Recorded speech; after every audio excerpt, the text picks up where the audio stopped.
but I just want to focus in on the main agenda of this meeting, and that's to provide clarity of purpose for the goals that African Views organization has set forth. First, we're a nonprofit organization, and we're focused on research, on media, and development.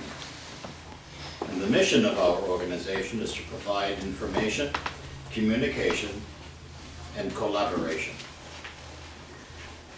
We have country advisors, and that would be AVCD, African Views Country Advisor Directors, and they have an obligation and a role to establish and manage a country charter on behalf of our organization, and we have over 60 countries, some of which are represented now on Skype.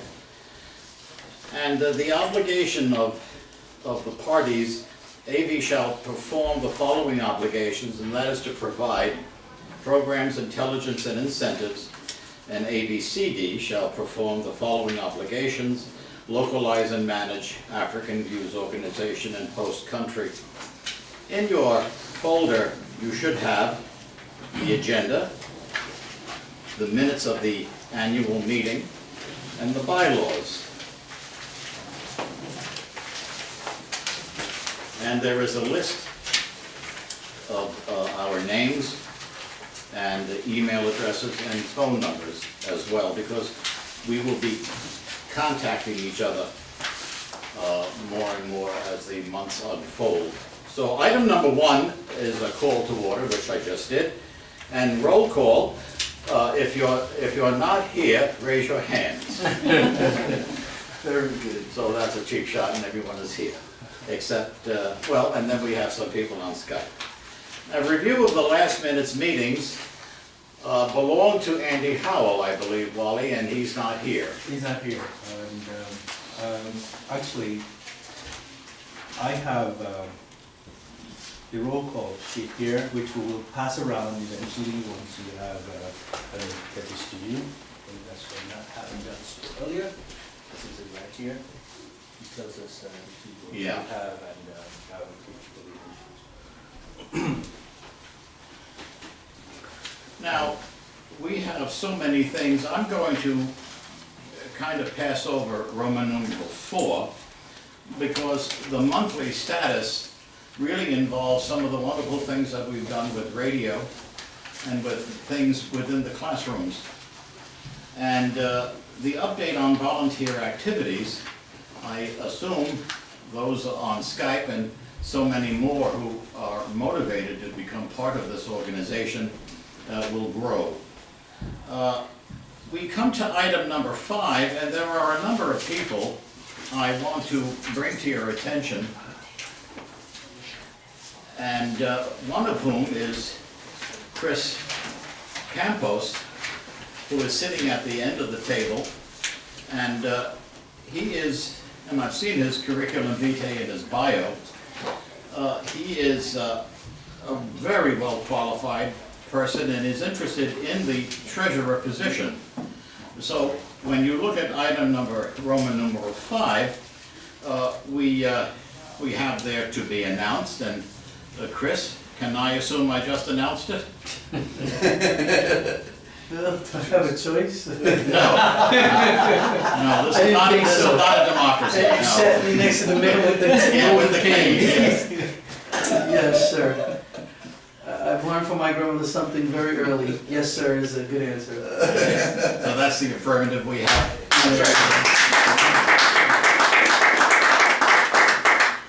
And I'm assuming checks not to be made of rubber.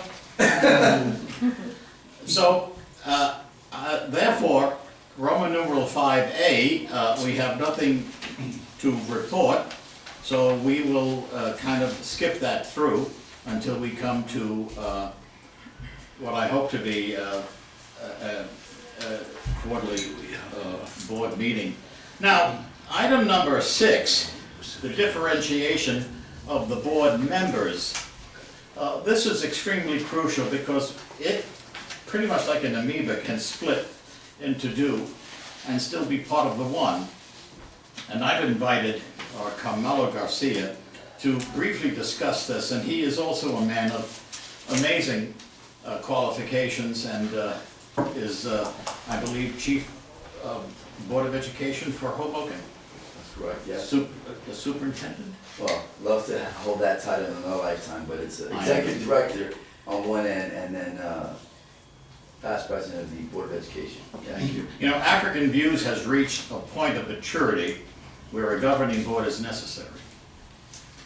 It is particularly important to begin to move some of our existing advisory members into governing trusteeships. So there are two purposes. One is the governing board and the other is the advisory committee. And I've invited Carmelo to briefly touch upon those things so we understand them. Thank you, Chairman, and welcome everyone. It's a blessing and a pleasure to be here with all of you guys. I mean, the energy in this room is just incredible. For me, in my experience as an authority in this area, I can say to you that with the success of any organization, what's most critical is to have a governing board. Governance sets policy, sets direction, makes sure that the vision, mission, goals, and objectives are all aligned. Yet you need an advisory committee to establish a checks and balances so that in fact the advisory becomes the focus group in ensuring that the board in its governance is doing what it's supposed to do to achieve the goals of the organization. And we know that the executive director, Wally's been doing an outstanding job in truly deploying and carrying out all functions of the organization's mission.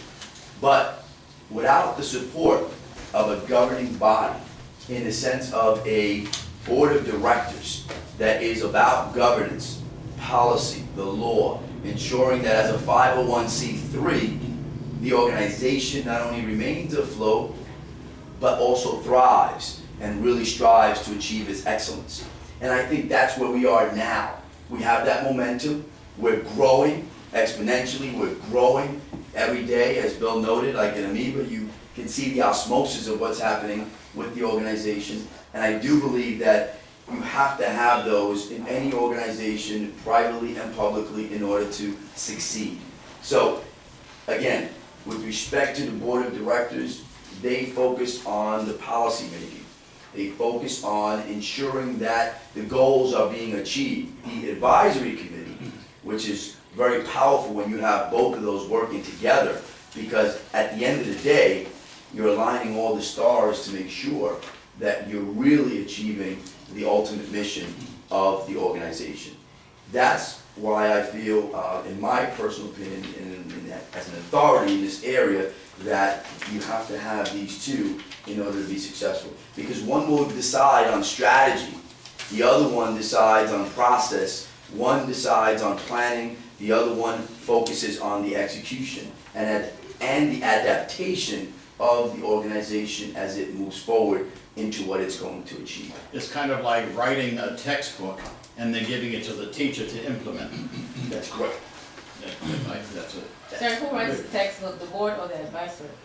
The textbook is written by the board. Okay, and the teacher is The advisory makes sure that the textbook in itself, curriculum-wise, policy-wise, statute, laws, it's the board of directors. That's the governance piece. It sets the direction. So the advisory committee focuses on ensuring that we have a pulse on what is happening with the organization internally and externally. So we are on the outskirts in the perimeter fashion, bringing in to the internal part of the organization what it should be doing if in fact it is losing a pulse on where it needs to be. And I've served on, it's been 11 years as an elected official. I've served as officer and president and vice president, treasurer, as well as secretary for many national, state, and local organizations. So for me, I understand what it takes to really get that startup 501c3 to really be on the map and have that authority and recognition to say, yes, this is whom the identity of African Views is and what it's done on a results-oriented basis. So the advisory committee, quite frankly, ensures that the board of directors is doing what it needs to do, but is also listening to the advisors to ensure that it has a pulse on where it's going. That is truly the successful formula for any organization. Thank you, that's Thank you. very well put. Welcome. Wally will address this later because the next person I'd like to introduce is Masidi Konde. And she is willing to accept either position on the board, whether it's advisory or the other, and I thank you. I want to talk about a project that she's doing, and her resume is so absolutely overwhelming. And she's doing something in Senegal in December, and I would like to touch base with that. So take a few minutes to tell us a little bit about yourself and how Senegal is so important. My name is Sylvia Konde. I'm the president of African Library and president CEO of African Women for Good Governance. I have been working with the women for more than 20 years. We applied the 501c3 only 2 years ago. We have it right now. And we're working on project in Senegal. Why? Because this year on July, I invite the first ladies, all African first ladies in DC for the UNESCO Center for Peace. So we had that program. The delegation from Senegal opened the door for us and tell us that anytime we feel free to do something in their country, that we are welcome. So I talked to the director of protocol of the First Lady, and they accept our program. We have some women based in part of our group here, but they are based in Senegal. African Women for Good Governance. So we're working together, and they accepted. They send us some proposal to go to do the forum there for women empowerment. And that's an interesting choice of words, women's empowerment, which is a great segue for Ada, but also for Dr. Kaushik, who has a women's college in northern Rajasthan, India. And his mantra is, his philosophy is that if you empower a woman, you empower the community, which is exponentially how it would grow. And speaking of Ada, her bio runs 625 pages, but she is our officially appointed Director of Women's Affairs, and I thank you for accepting that. Please take a few moments to express your concerns and your impressions. Oh, thank you, Mr. Chairman. This is rather sudden, and I least expected this promotion now because I'm someone that believes of working at the grassroots.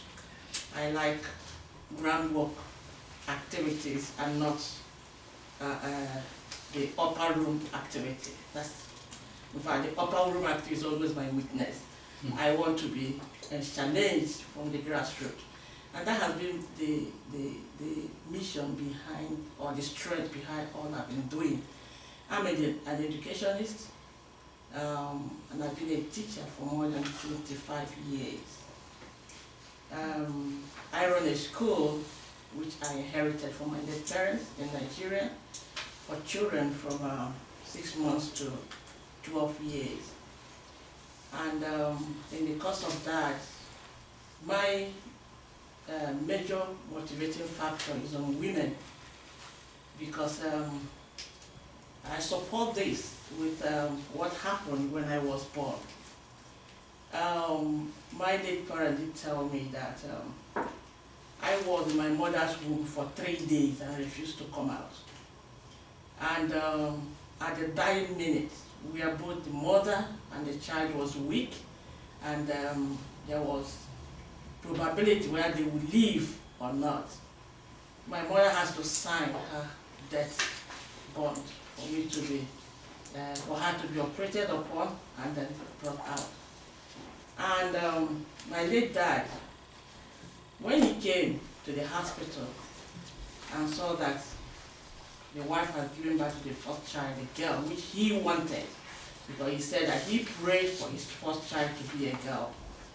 And then what he said was that because of the way I was born, I must pursue the cause of women. That was the first thing he said on my head. And that has been my strength in the course of all I've been doing and all I've been wanting to do for women all over the world, especially African women, whom I felt are more marginalized. So that has been taking me about through the community work, NGO work, even at the United Nations, and then my contact with African Views. So along the line, we got into in pursuing this mission with African Views, and that's how we started the Future Women Month. And currently we are running the program on violence against women. So this has been my strength all these days.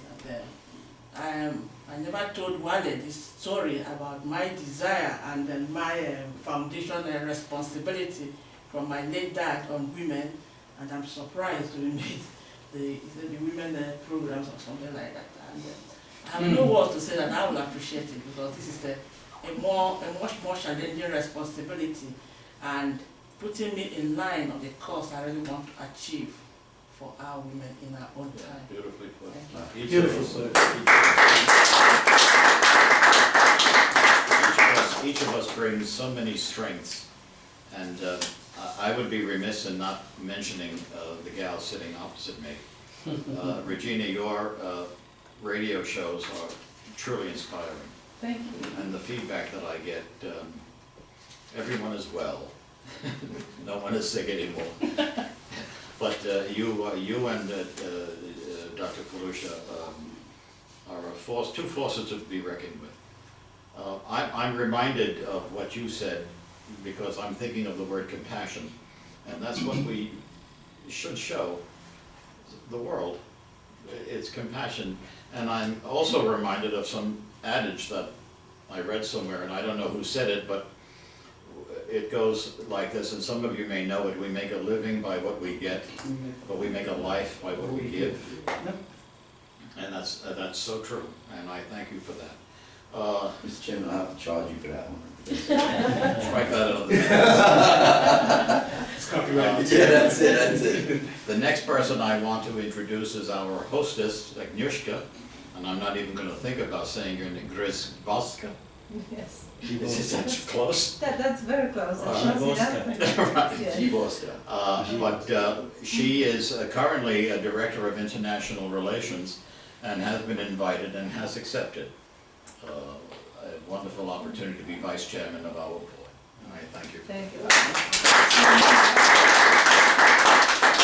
Before I turn the rest of the agenda over to Wally, I just want to bring to your attention item number 7, and that is the organization's current projects. And on Skype, there are a number of the directors, and these country directors are really phenomenal people.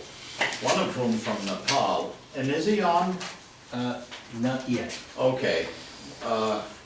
These are young people, and they have so much energy, and they want to right the wrongs that my generation gave them, and they have so much, so many desires to make their world a better place. And we currently have 63 advisors, so we're truly global. Then we have, and Wally, I'm just going to touch upon this before you address it more intently.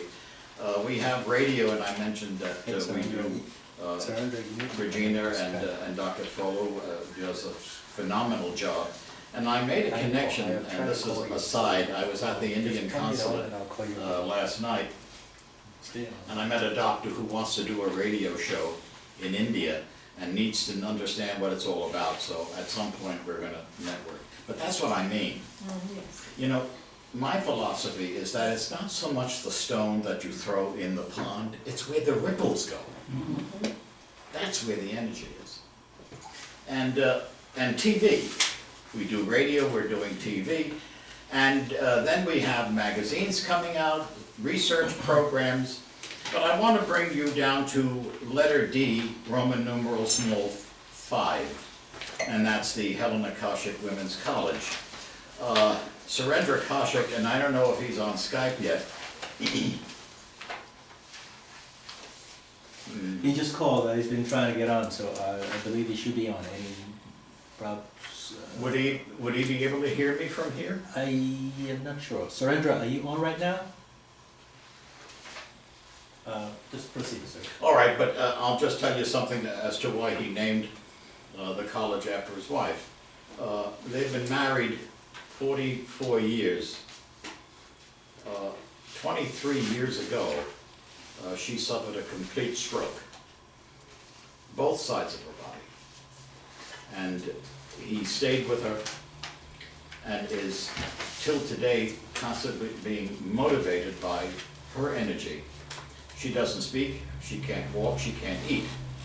But if you ever had to find the definition of love, you just look at these two people. And so the college empowers women from rural northern India, in her name, to go into the world and teach and give to the communities from where they come something of themselves, something of Dr. Koshik, something of the wonderful legacy that his wife still inspires him to do. So I know he doesn't need to hear this, but if he's on now, I just want to talk about the college. But if he's not, Wally will just move on. Yeah. Okay, so there's so many other things going on. So Wally, you take it from where I left off, and that would probably be Roman numeral 7. And some of the country directors are listening in now. Thank you, sir. Thank you. I want to thank everybody for being here today. Not just being here, I know that all of you are probably out of respect for me, believe in what my vision is, but also I know that you are incredibly creative, and that's why I have approached you to be part of this organization. Not only are you creative, I know that you're also committed and that you are good people. What I envision is to build a circle of trust where people can synergize their strengths and build upon whatever it is that we think we can do to improve the world. And allow me please, as I am multitasking as usual. I just want to really thank you very much for being here and for, I wouldn't try or dare to use the word believe yet, but at least for giving me the opportunity and giving the benefit of the doubt to have you gathered at this table. Just to look at what you have, I think we have something that we can all be proud of and we can build upon it. Whoever is just on Skype, can you please mute your microphone, please?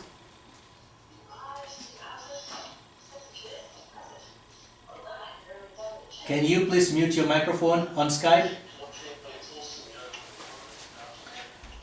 We get this every time when we do on the radio as well. So, yeah. We're used to it. Yeah, we're used to it. Tell them there's a fine if they can't mute. I know, they just... It works on me. Alright, so we always have to like remove them when... And when you talk to them, they don't even know that they didn't talk to you. Is that Surendra? Yes. No, I tried to add him like twice or a couple of times already. He's called a few times trying to call in. So Okay. I don't know. It's All right, if he gets on, let me know. I will. I believe that it's probably good for us to quickly introduce ourselves around the table so that we all know it's just coming from me to say, no, you guys are here because you believe in yourself. And more importantly, that the gravitas that you bring to this table. And it's good that we all get to know each other. And please, let's take the opportunity to introduce ourselves. And I'll perhaps start with the chairman and we go around like this. Well, there's there's nothing much to say. My name is Bill. I'm a retired educator. And now, since I stopped working, I'm more busy doing the things that I love. I'm a board member of that college in India. I'm also a board member of a symphony orchestra in New York. And so there are lots of things to do, but more personally, when I met Wally some 2 years ago at the Nigerian mission, he was putting food in his pockets, trying not to be seen. Well, I saw him, yes, and I gave him the food I had in my pocket, so. We became friends, and he told me of the African Views organization and how many astonishing things, like the stone in the pond, not so much the impact that's important, it's where the ripples go. And so it became so exponentially creative that I was extremely interested to hear some more. And so I went from a bystander who was interested to your chairman. And that was because of you, and I thank you for seeing in me, the opportunity to do this. I hope I do it well. And now it's you. May I speak? Sir. I think let's improvise here. I see a very good pattern developing, and that would be, I noticed that you see yourself differently as I would have seen you, and asked why I actually wanted you on the board. So I think it's probably good for me to tell you why you've been chosen for that particular position. Okay, we never see ourselves until other people see us. True, and it's fair for the board to actually be able to know Sure. that kind of connection. I'll tell you, Bill and I have met a few times, as he said, but one particular day, that was the first meeting we had at an office space in New York. It was on June 15th, which was the launching of African Views Framework in itself on the website. We had a directors meeting. Bill had promised me to come to this meeting, and he was there. After the event, Bill and I took a walk down to the river. He said, "Why don't we go for a beer?" And he really wanted a beer. We looked for beer and we couldn't find one. So This was at the Just Process. This Process Street. Yeah, you were there. You guys also. I remember that. Okay. Sure. We sat by the river, by the Hudson River, until 3 a.m. in the morning. And you didn't Drinking buy me a beer? pretzel, you didn't. We were Something to talking drink. about these things. And one thing that Bill said that was astonishing, he said, "Gosh, you think like me." And I said, I don't know about that, but I think that we already, of course, I mean, if you see possibility and probability, the inclination is, if it's possible, why not do it, especially if you are interested in doing things like that. And I think that commonality is what built to this. And I told him, I said, "Bill, I just started this organization. To be honest with you, I really have no idea how to do this part." And I said, "I would need your help to build a board." And he told me exact word that he said today. "I hope I don't disappoint you. I like the idea, I will do my best, and I hope that I don't disappoint you." And I told him, if I ever offended you, or you think in your mind that I've offended you, do let me know, because it would never be my intention. And we bonded on that, and we've been building on that ever since. We've spoken almost every week. He knows my children. You told me He the knows my goals. family. You told me the goals, and you told me the plan, and I can throw it back to all of you and say to all of you, a goal without a plan is just a wish. And as you know, We've minimized you, you we know that. we have a goal, and we also have a plan. More than that, we have a strategy. Yeah. Thank you. Thank you so Oh, much, Mr. Chairman. Thank you. Sir. Okay, that's it. Okay, now.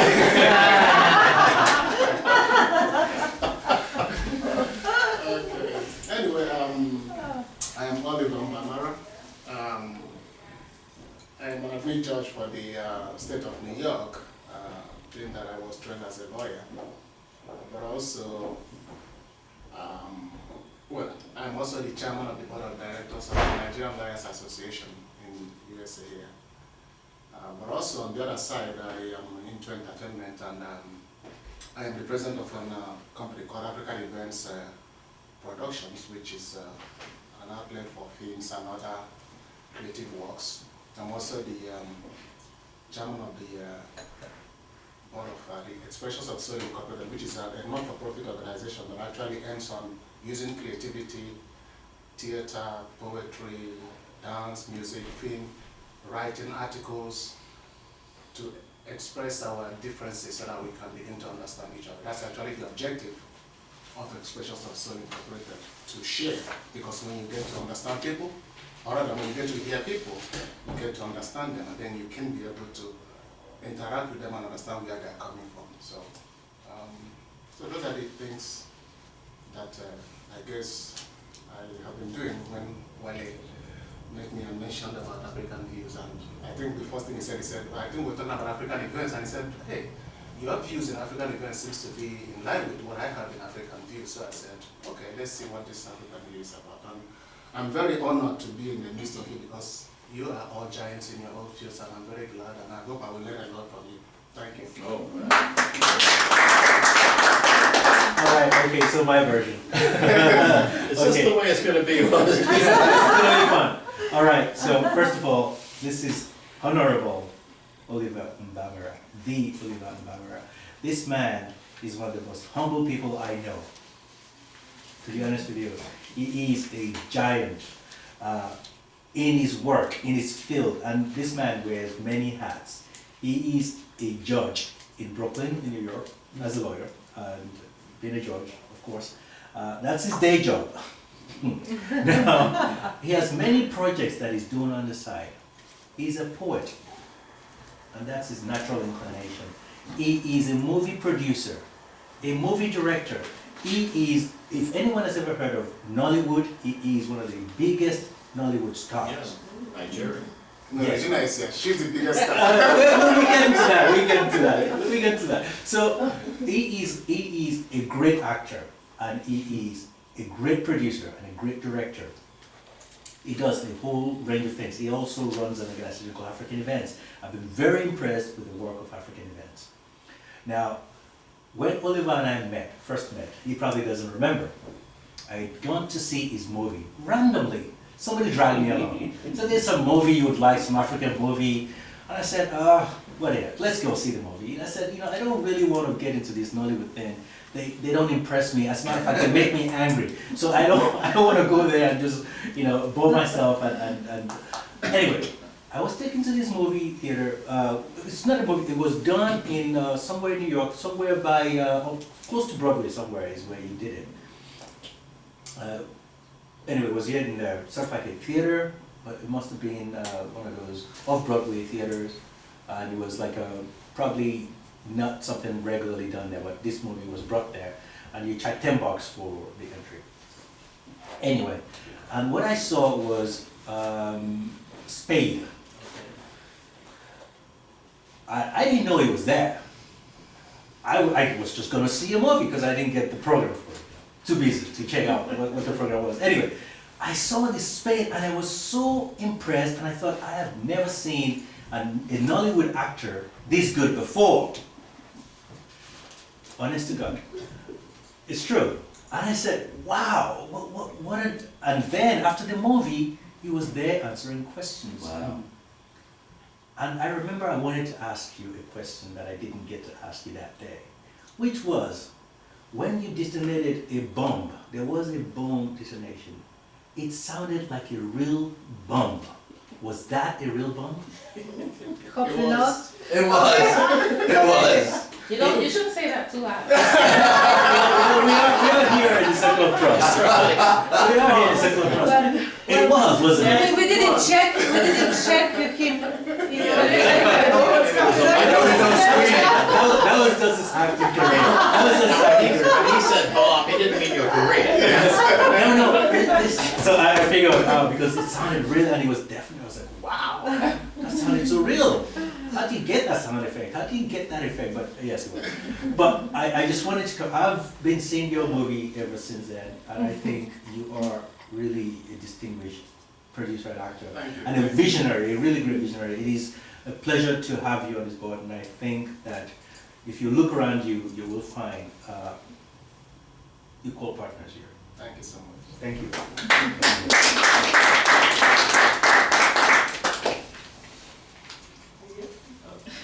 Brief, because you spoke already. My name is Sireja Conde, as I say. I'm French speaker normally. I went to college in French. And I studied science social, social science and English. So English I learned from my activities. I didn't go to school here, but I learned with my people. So as we're doing the women program, the children program, I met Mr. Wandi. I met him as a good worker. So I told him one day that I want to see him.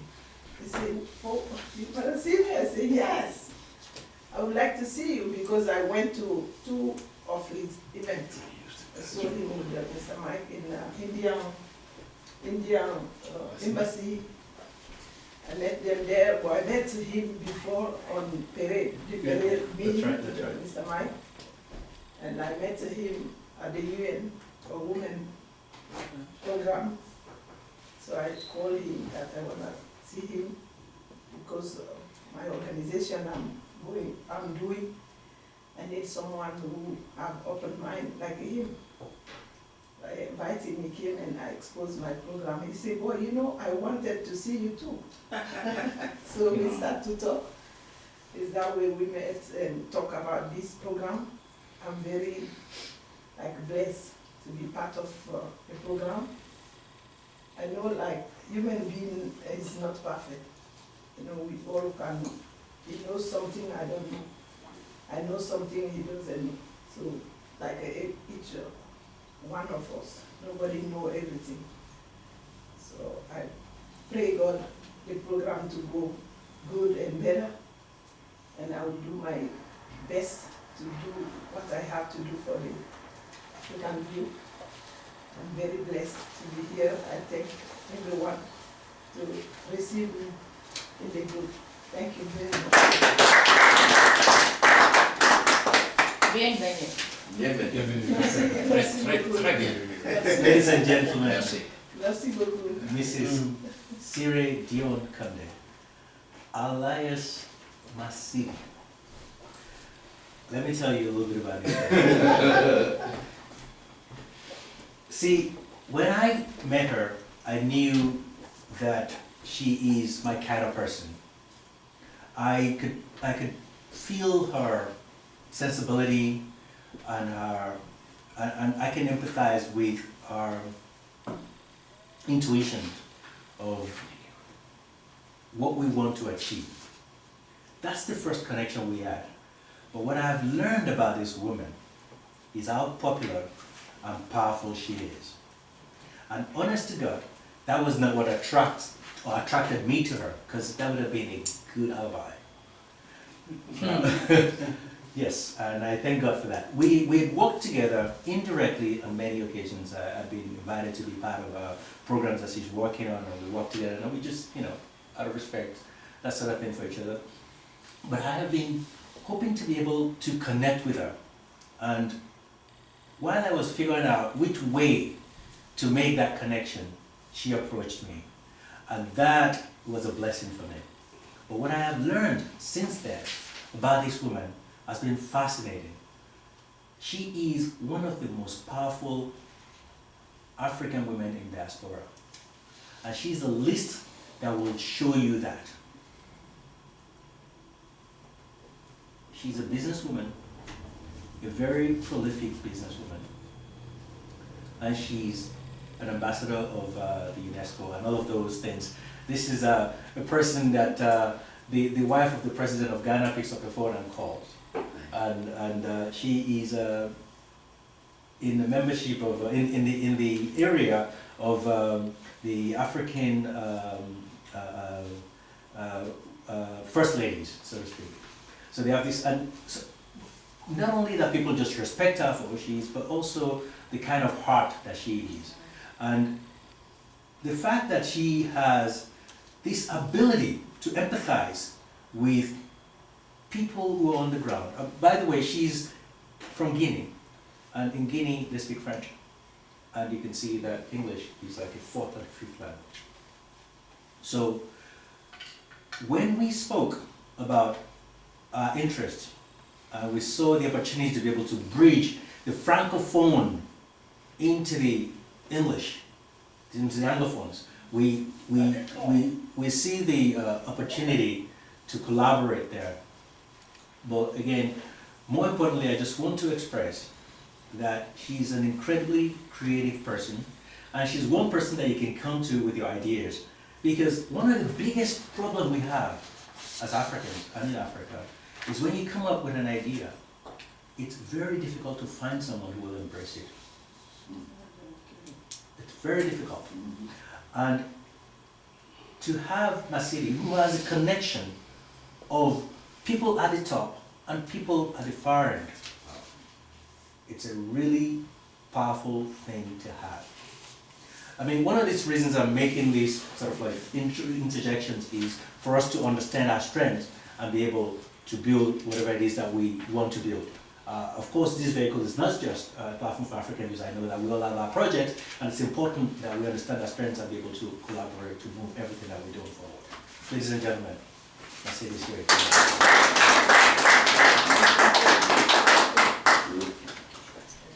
Well, good afternoon. My name is Carmelo Garcia.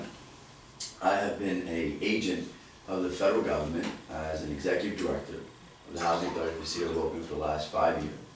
I've been involved in government for 14 years, serving in multiple roles as chief of staff to Board of Chosen Freeholders. I played the kingmaker role in helping out United States senators, congressmen, mayors, and governors. And for me, I am really honored and blessed to have been a part of this organization. I have a strong background. My specialization is in organizational leadership, strategic planning, and management. And I've served on a dozen boards. I presently still serve as an elected official for the last 11 years. And I serve on 6 other boards in the capacity of officer or advisor. So it's interesting when Wally, actually, I know Wally for a long time now, and it started from his love and passion of ping pong, table tennis as most would call it, but being involved in the city that we reside in. And when Wally mentioned his idea, I said, I live by one powerful mantra, which is the most powerful force in the universe is an idea whose time has come. And that idea that he presented was ready. It was now, it was here. And for me, it was an honor to have Wally ask of my influence or work ethics to help in whatever contributions I can give to the organizations to making it a reality, because my specialization also involves housing, education, economic development, and youth development. So in the many years I've been involved, I grew up in public housing and poverty, and now I serve as the executive director of the very same communities that I grew up in, and it was to become a game changer and to truly redefine the way communities and people saw us growing up, those of the impoverished community. So with that said, it is a pleasure to be with all of you, and all of you are game changers. But the one thing that I noticed why I think Wally tapped me is because I have a great acronym, which is GTD. I'm the guy you go to get things done. I take great pride in that. I take great pride in that. It's all legit, of course, the judge is right. Yeah, absolutely. It is. Thank you, Bill. Yes, thank you all for hosting and for having me. You're not giving me enough to maneuver around here. No, not at all. Oh, okay, I'm hoping to find a way to add to that. You said quite a bit, but I want to assure you one thing about this gentleman here. I have watched him work, and I have never been so impressed. To be honest with you, I work hard. When I used to work for corporations, they loved me because I was the guy that would be there at 1 a.m. in the morning. You know, 2 o'clock in the morning, you want me in the office, I'll be there. I was that guy. But and so I was pretty much impressed with myself. But when I saw Camelo work, I envied him. I said, wow, I have never seen such intensity and hands on all things at the same time. I watched that and I just fell in love with the guy. Besides yourself, of course. Besides, I said, wow, I couldn't believe, and at this time, I was not even thinking of establishing African Views. We've known each other for that long. So, I know how much his power and outreach is for Hoboken. And I thought, Hoboken is way too small for this man. Way too small. I would love to share him with the world because I know what he can do. He's an incredibly creative, talented, intelligent, energetic human being. He is very powerful and he truly, truly gets things done. Not only that, he motivates you. Honestly, get his phone number and call him. He never picks up anyway. He's on the phone all the time. But you will get his voicemail. And that's enough prayer to get you going for the day. That's right, yes. I want to welcome you. Please meet Camelo Garcia. After with his action, but that's it. Sounds good. Well, I did want to thank you for inviting me here. I have spent so many times with Wally saying no. No. Because when I had told him, I was pushing him in the direction of, look, you've got to have people who are the peers of serious money, resources, and access to them, where you can get them on the phone, they are decision makers, and this is the right place in order to do it. And I said, you know what, I love your business plan. I'm very much interested in having an organization that's like a think tank, where you can incubate some of the best minds, cultivate the knowledge sector in Africa, to be able to lead the world the way Africa leads culture. And one of the reasons why, when you see my business card, for those who haven't, I always lead with my culture card, only because of the fact that African culture plays so well around the world. It's like, even when we trip up and really not at our best game, we make a lot of waves, like Bill was saying, in terms of being able to get people's attention as a cultural messengers. And the key to everything is being able to have the kind of inspiration and follow through, so that people in their best moments, in their moments when they want to make love, in their most moments when they want to celebrate things, in their moments, they're saying they need a therapist, and all they have to do is turn to the CD, we used to say gramophone back in the day, they got the message, and that was enough. And it's the kind of success story that we see in America, with the way in which African culture has influenced the way in which America has shaped itself. And of course, the great achievement that we had with the Civil Rights Movement. Well, I was one person who was steadfast in saying, all right, I want to have culture, and that's my message, and that's my responsibility. So I worked with the Malian Cultural Center in my semi-retirement years to be able to focus on an organization who was foremost, one of the foremost sectors of putting a cultural message across through music. And you've seen so many people who would, in the first or second sentence when they mentioned Mali, they would say one of the poorest countries on the planet. And I would say, you might be right in terms of economics, but in terms of the cultural legacy of Mali, there is nobody, very few players on the international stage in terms of civilization that's made more contributions to the global culture than Mali. It's right up there with Renaissance Europe in terms of its incubation of the knowledge-based civilization. And I know Wally's all about that. And what was really exciting was the fact that he was doing with a generation of young people. And I kept saying to Wally, where is the money? Because I wanted to succeed. And I says, you know what? I got empty pockets, but I got a lot of knowledge. I got over 3,000 segment library. That's why when I talked to our beautiful host, I said one of the first things I want to do once I meet the host is I want to see your library. For the food now. The food can be later. They know me. My father, when he used to photograph me during our family outings, and he loved these outdoor picnics. The family would be invited to Long Island where we'd meet. They would handpick the hog. This was when they actually had farmers in Long Island. And they would cook the thing all night. The guys would be doing either the rum or the Jack Daniels or whatever, telling all kinds of stories, mostly lies.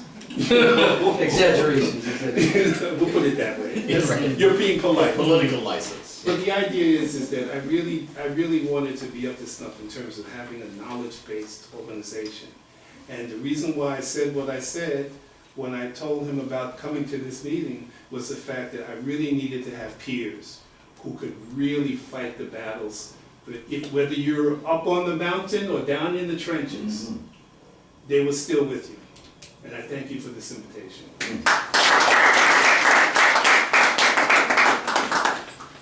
Mr. Mel Brown, thank you so much for being here. Before I go into my little analysis, I'll ask you a question. Do we qualify? Wow, you put him on the spot. You gotta Knowledge say base, do we qualify? That's a great one. Be careful here. yes. Be careful. He's still holding the cane. I ain't messing around. When you're dealing with peers, it's always a question of being able to be there when the last person is standing. And I'd like to be able to see when I look around this room that when the tough gets really tough, that you'll still be here at this table. I will assure you that the tough is ahead, and that the tough, which I call the trough actually, is now. Later is downhill from here. So whatever hardship that you can experience, you're already experiencing it. And I hope. Well said. Absolutely. Let me just quickly tell you more a little bit about Mr. Brown. Yes, we have met a few times and we've had little talks here and there. He's always been very kind to me, given me the chance, the benefit of the doubt. Like, really, what do you eat? I think, though, that he's always thought there is something to this guy. There's something, and he's always measurably exploring that. But I thought at some point it hit the spot for both of us. I knew I wanted him on board, and I'll tell you why I wanted Mr. Brown on board. Namel, as I call him, is because, first, he is one very peculiar treasure of a human being. More than his knowledge, which is ample, as you will see, as you are, is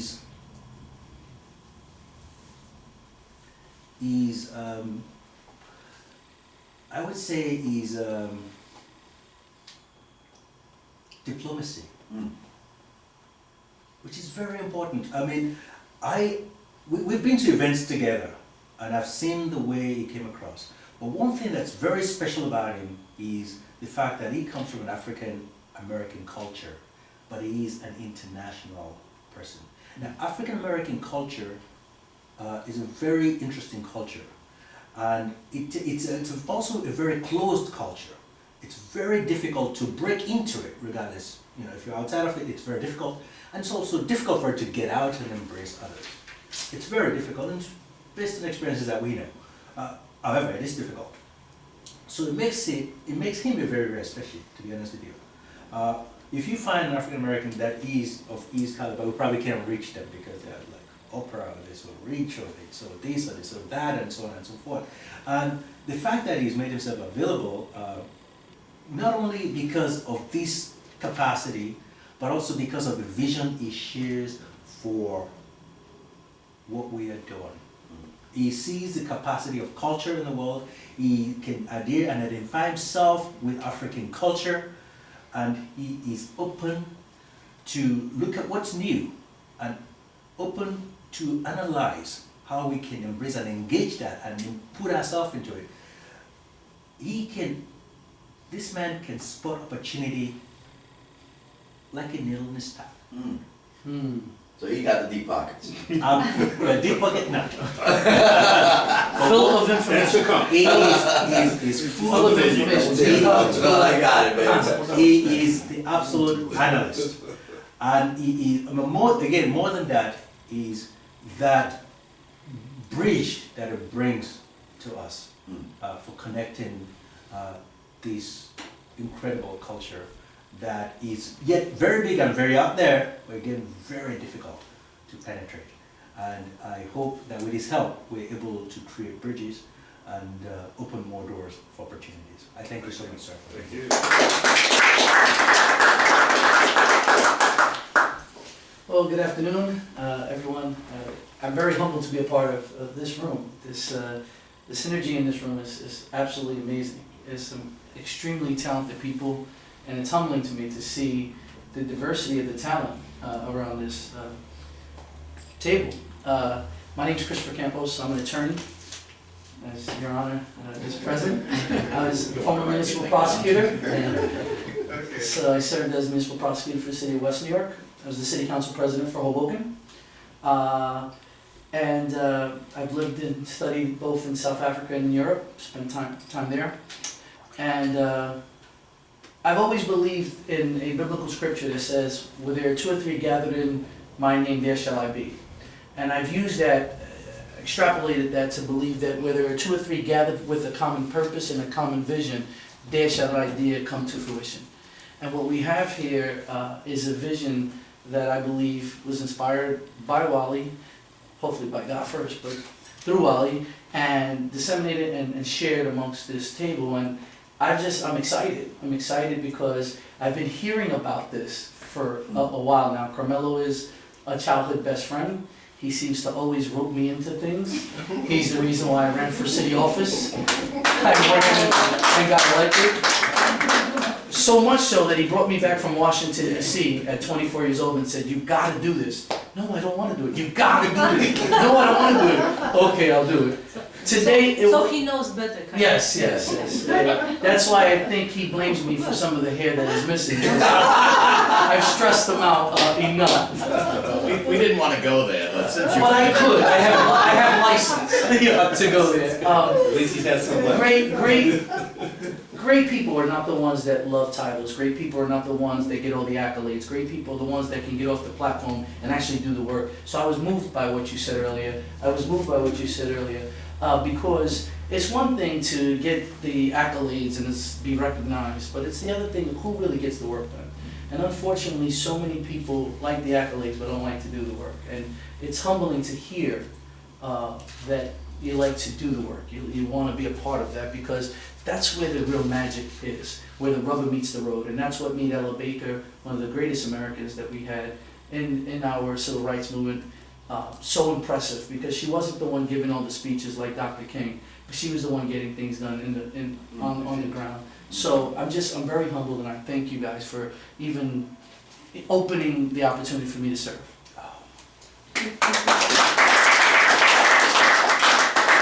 I can't compete with that. Not that I'm competing, but he's a politician and he could deliver this thing so easily. Thank you, Chris. I can only say thank you, Carmelo. And thank you so much, Chris. We have this spot open, but it is a spot that's very difficult, and it is what really ties everything together.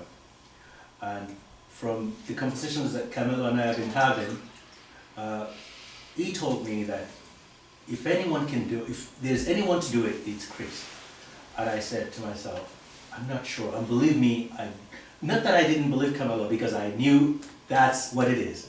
But I was thinking, I need to speak with Chris. Chris and I have met a few times, and every time I met this guy, even if we spent 5 minutes together, he's telling me things about himself that's amazing, humbling, and I wanted to know more, and I don't have any contact, any access. These guys are very difficult to reach, by the way. They're so busy. So I'm thinking, how are we going to make it happen? How are we going to make it happen? And well, a few days ago, actually just yesterday, I think, and this is again Carmelo, I just thought about it and I said, Chris is the person to do this. And when I called Carmelo, he said, but I told you this 2 months ago. So, and I believe you probably just told Chris, and when he picked him up, anyway, today, you arranged with him to be here, and I spoke to the chairman about it, and I said, you're gonna meet this guy, he's dynamite, and I can only say, welcome, sir. Thank you so much. And if I can add just one thing, Wally, while I try to be like the late George Steinbrenner in my recruits, right? I want to make sure that, you know, well, I don't know how many Yankee fans are here. How many Yankee fans? At least Oh, 2, 3. All right, the judge, I like that, you're off and on. But you know what, I want to assure you that what I've always seen in Chris is to be that Derek Jeter of that team, quite frankly. And that's why I felt it was fitting in the network, and I have, you know, probably about 4,000 people in my network, but clearly filtering them through, you have to make sure that in order for the organization to succeed, there's a great book by Jim Collins, right, Good to Great, you know, get the wrong people off the bus, put the right people on the bus. And at the end of the day, I knew that with what the chairman and the executive director were trying to accomplish here, with this room, the magnitude of the enthusiasm and the power in this room, you have to have someone who's going to be right for that post. And I think that, yes, Chris, you will find that. And it's an honor to have him accept it. And congratulations. Thank you. Well, my name is Regina Askia Williams. I'm a registered nurse. I work at Beth Israel Hospital in Manhattan. Really? Yes. My stepmother worked there for 30 years. Oh, wow. Yeah. Okay, on the flip side, I'm in entertainment. I come from what they call Nollywood. I have made a lot of contributions in the Nollywood area. And that is because of the philosophy which I was raised in. That even though some parts of a culture say that women should be seen and not heard, I was raised to believe that everybody has a voice, and that voice should be heard. And then that has led me into being part of a lot of productions, a lot of television productions, to tell the story of Africa and show what Africa has to offer to the rest of the world. A lot of what we hear about Africa is very anemic. We have so much more to offer. And I have done a lot of work on that platform. I've worked with a judge in putting together shows that will put the best of Africa out, our fashions, our culture, our music, etc. And I'm very happy and honored to be a part of this group because it so corresponds with what I believe in telling the story of Africa and helping the people of Africa, know how to take care of themselves in terms of the health situations and what have you. And I'm very impressed that there are some powerful women on this board. Because when I watch my mother, she doesn't speak much, but she makes things happen. Yeah, very powerfully from the background, like you said. It's always like that. But since I always have something to say, I'm happy that I have a platform to say it on. And I'm very humbled and happy to be a part of this group. And I hope I don't disappoint you. Because I'll give my best, the best of me and the best of my time, as much as I can. Thank you for inviting me.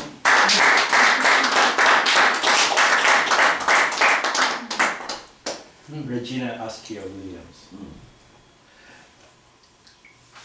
I didn't grow up in Nigeria. I mean, I started there, but I didn't grow up too long there. So I wasn't familiar with that name. And I didn't realize that every Nigerian knew who Regina Askia Williams is.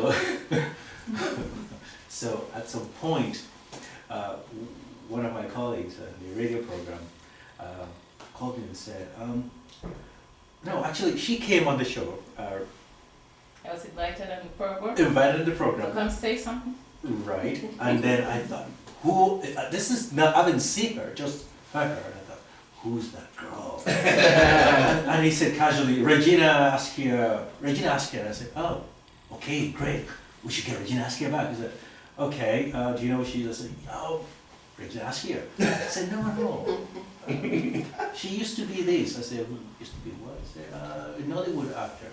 I said, oh, she's one of those? Bear with me. I know. And then said, yeah, but you should look, and then he told me, Google her. So I Googled her, Okay. and then it showed up a profile on Wikipedia showed up. And she has been Miss Nigeria, and she has been traveling and representing Nigeria all over the world, and you know, Russia and Japan and all those places. And I thought, she's been in Nigeria? Oh, I gotta see what she looks like. And I saw the picture, I was like, wow, she was on our radio show, this is awesome. You know, TV show. She's leading. So, it's funny, actually, this was after I'd arranged for us to have her on the show and see if she would be. And then I got to actually looking for information to put about her on the website. And then I learned so much about these women. I thought, God, how could someone be so hot, so intelligent, and so humble? That's what got me.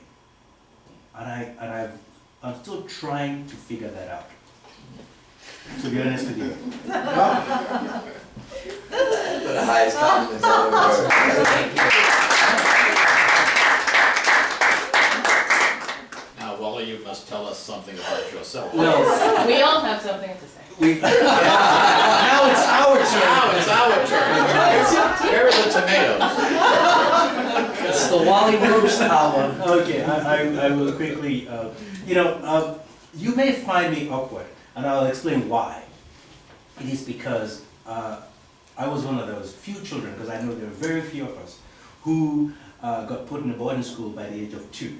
Uh-oh. Oh, You were that troublesome? Terrible tunes. I guess you could say that. But, I remember celebrating my second year birthday at school, and I still have that picture in my head. I guess I must have been so traumatized. So I have always lived my life and have to deal with, the kindness of strangers, and grew up within that. And it's been boarding school for me ever since. When I left Nigeria, it was easy because I really did not get meshed in the culture. So got transferred to Austria, same thing, boarding school, and so on and so forth. So all that fast forward, I came to the United States. I wanted to complete my studies in philosophy, and I was supposed to do a postgraduate program, which I started, and what I was writing on was the authenticity of Americanism.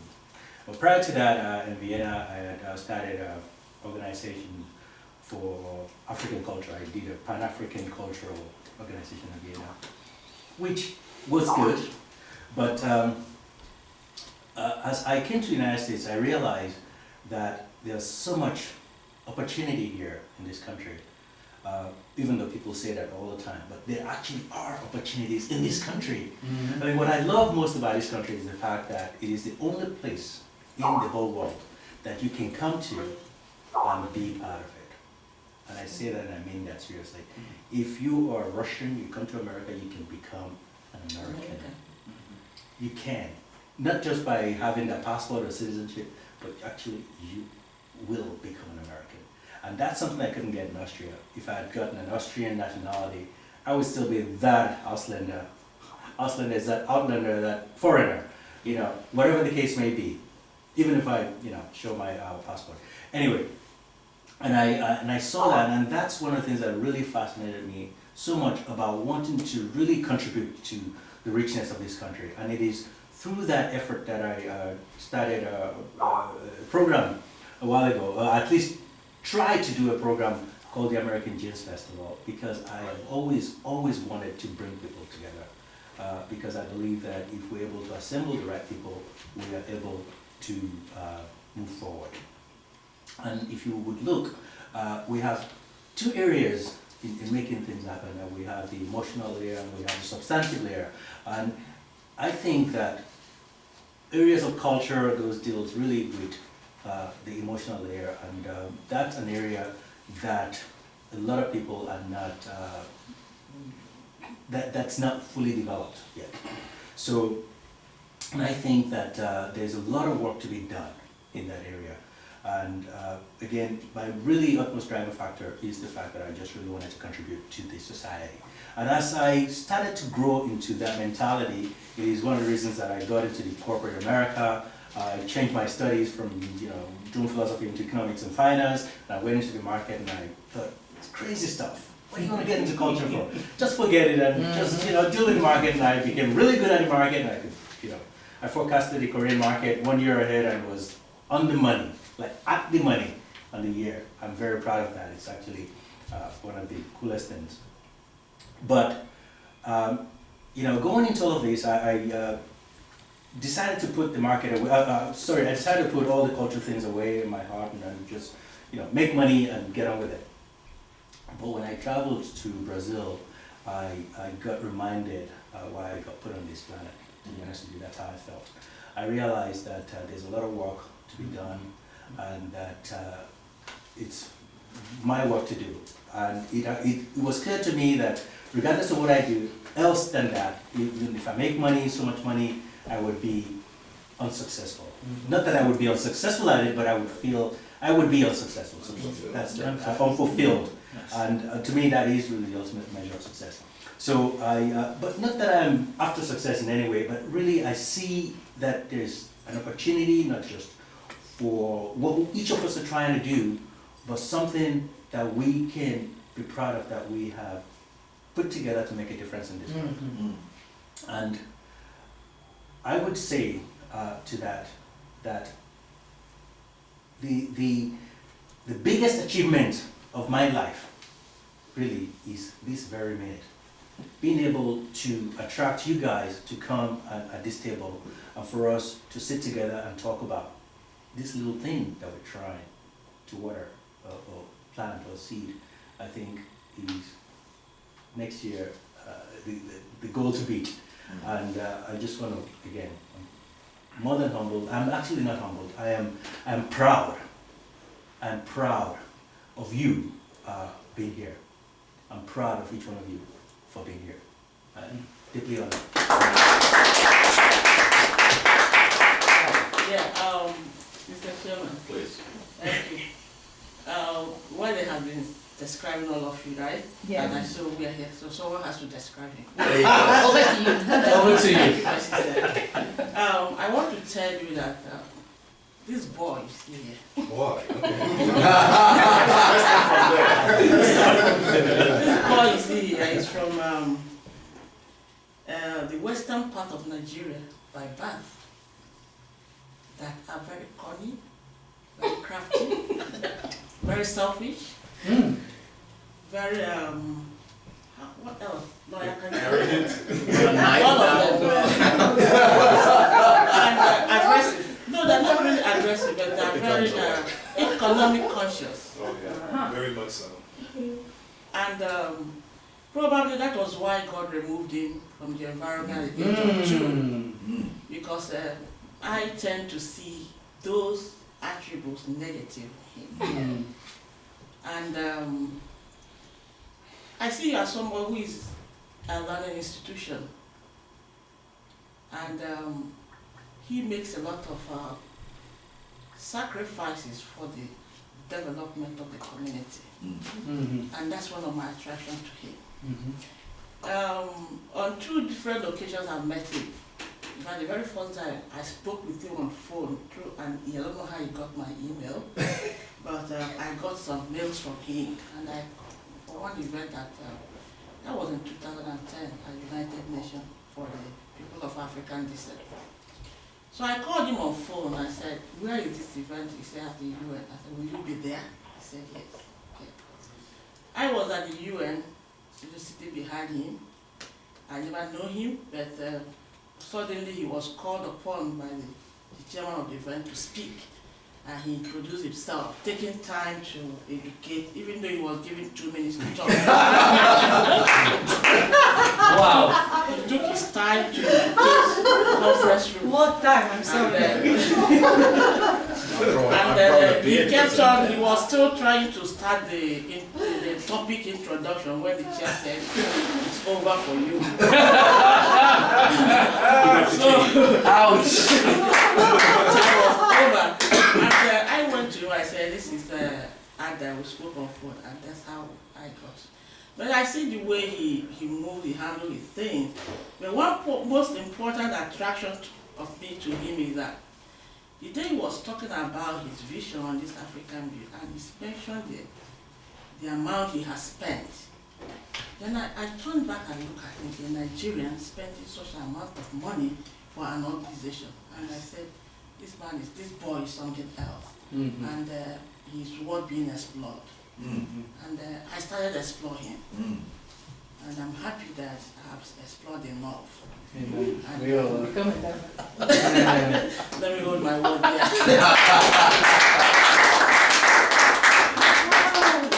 Very nice. Well, Wally, I have to say one thing about you. About 2-3 hours it'll take. But, he pulled a coup at the Indian consulate because we had a concert. And he invited a kora player. And I'm sorry, I forget the country. Mali. And we had a string trio from Korean students from Juilliard. And we had the Indian sitar player. So they're on stage jamming. All stringed instruments, but the mesh, the blend of culture and sound just faded all color away. And what we saw was a rainbow of love Mm. with an absolute standing ovation. And you did that. Yes. Thank you, sir.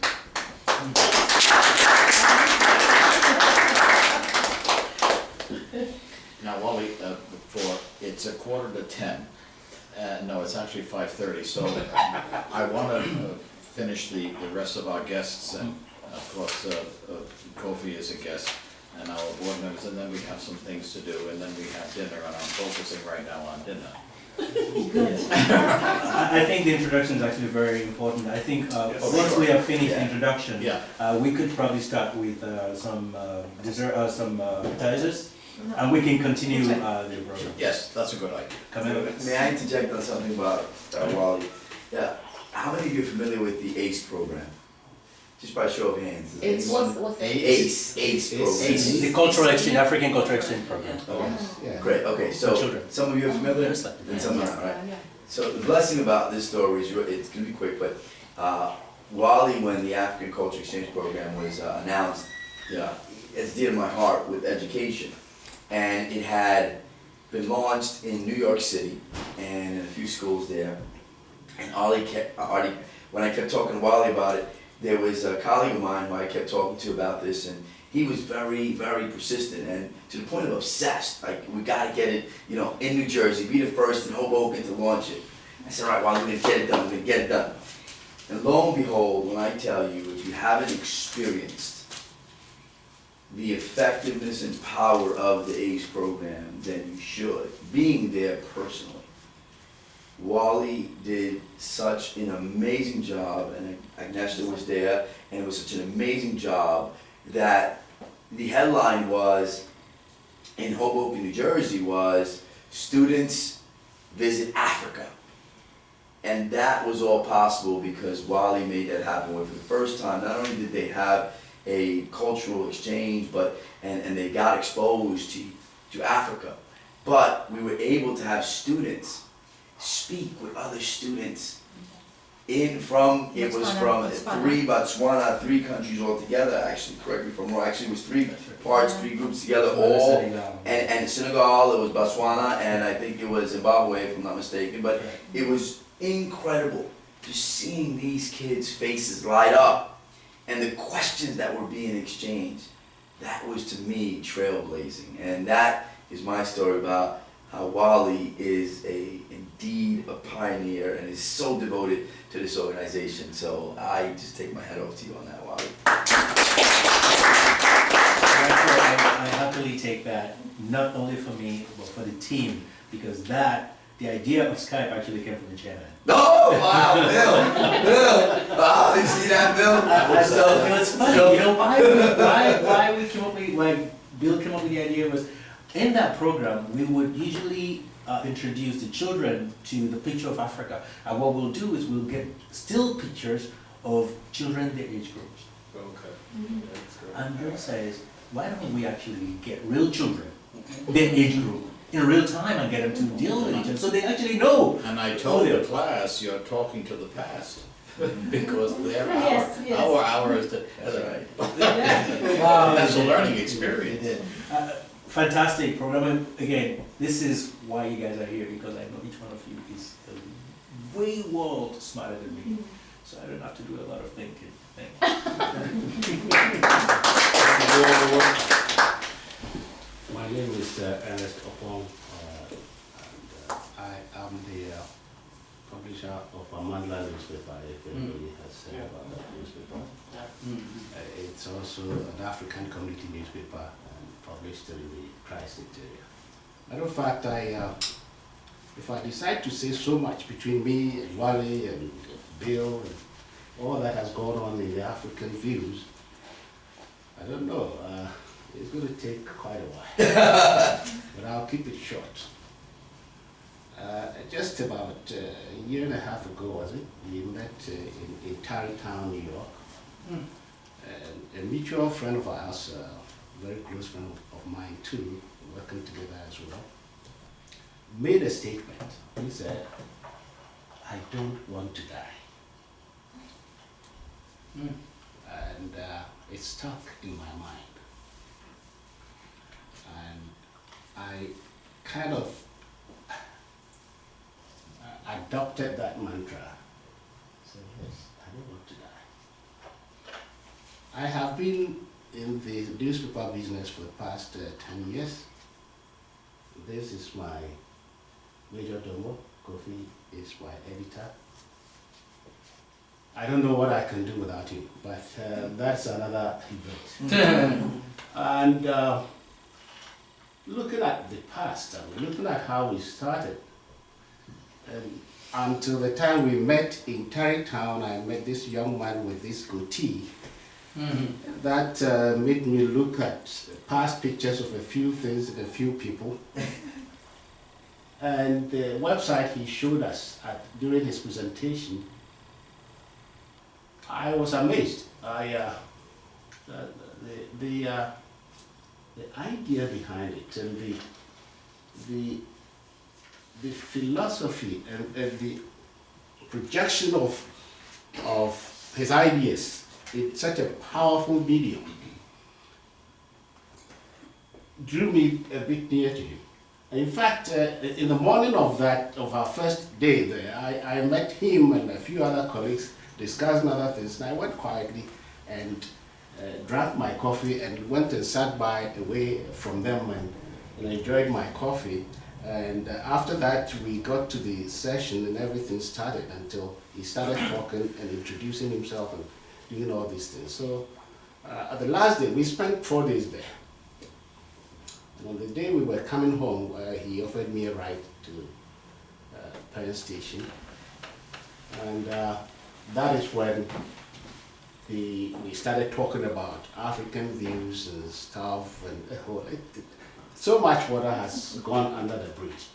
But then he called me and said, "Hey, you're a member of the board." I said, "Really?" He says, "Yes." I said, "Well, if you say so, because I have a heavy load." And again, I mean, so much water has passed under the bridge. We have done things in African views together. We have fought, which we keep doing because each of us has a say, and we say it powerfully and with a purpose, and I love him for that. But I think there is a mutual respect, and that mutual respect is with the fact that both of us want to do something because we don't want to die. We don't want to die because we don't want to die, not because we die, we will die, definitely. But what we do is going to live beyond us. That's right, amen. That word is legacy. That That's right. is the statement. Amen. And so if I die today, and I'm mentioned in relation to African views, and even to Amandla, wherever I am buried, burnt, or whatever, I will still believe that I'm not dead. That's right. I think I wanted to say a few things about Wale, which I don't know. Go ahead. But I mean, he's infecting me with so many bad things and good things. I take aspirins. But I do that. But when I asked Kofi to come with me today, I said, Kofi, prepare to meet about 100 people at this place. And I know he's surprised he's meeting just a few of you, because we have been to so many places together. We have seen so many people together. We have done so much together that sometimes I wonder. But that's okay. Thank you so much, guys. On the table and 63. 63. 63 years. Yes. That is all. So 75, well, 75. Actually, it's a good time to announce that we have actually reached the 5,000 mark for subscribers on the website. That's a very cool thing. It is small compared to Facebook, but it's a very good and we do have more than 100 people that are working directly with us, plus our 63 country presence, and that's 63 countries. So Kofi, I'm just saying that so that you really get impressed. We don't want to let you down. Each one of these phones here, I tell you, have millions of people behind them. That's right. Anyway, Sir Ernest Kwabena Okongo, I have to tell you one very important thing about this man. Don't say it. No, hang on. I gotta tell you. I don't want to feel important. You have no choice. You just listen to me first. I gotta tell you, this man, first of all, we've got to understand the importance of peace and the importance of level-headedness. You know, oftentimes I'm burning with ideas and I'm passionate about it and I'm ready to go. And it's true. It is true that I've infected him with some of that. And I know it's gone different ways, because sometimes, I'm like, I see this thing, let's go for it. And he's like, oh, maybe wait a little bit, or whatever the case may be. And I get annoyed for that. And again, I cannot apologize enough for having done that. But I gotta tell you that I have never met anyone who is so kind-hearted, who's so good and pure-hearted as this man here. Wow. It is. Is that true? He's the editor, you can't ask him. It's a woman that will confirm whether it's true. It is the absolute truth. If you do anything and you want to hear an optimistic point of view, you show it to Ernest. Because what he will see in it is the goodness of it first. I'm not able to do that. If you show me something, what I would try to do is eliminate everything that's bad about it first. And then we can address whatever goodness we've sifted out of it. That's how my brain thinks. But with Ernest, I completely admire him for that. He would, we've known each other since we have met, and we have spoken at least once a week. And he has been consistent So I wanted him on the board, not only because of his journalistic prowess, which he brings to the table, but his ability to help us balance whatever we bring to the table. And I can assure you, this man holds it together. He is the core center of our peace. Thank you, sir. Wow.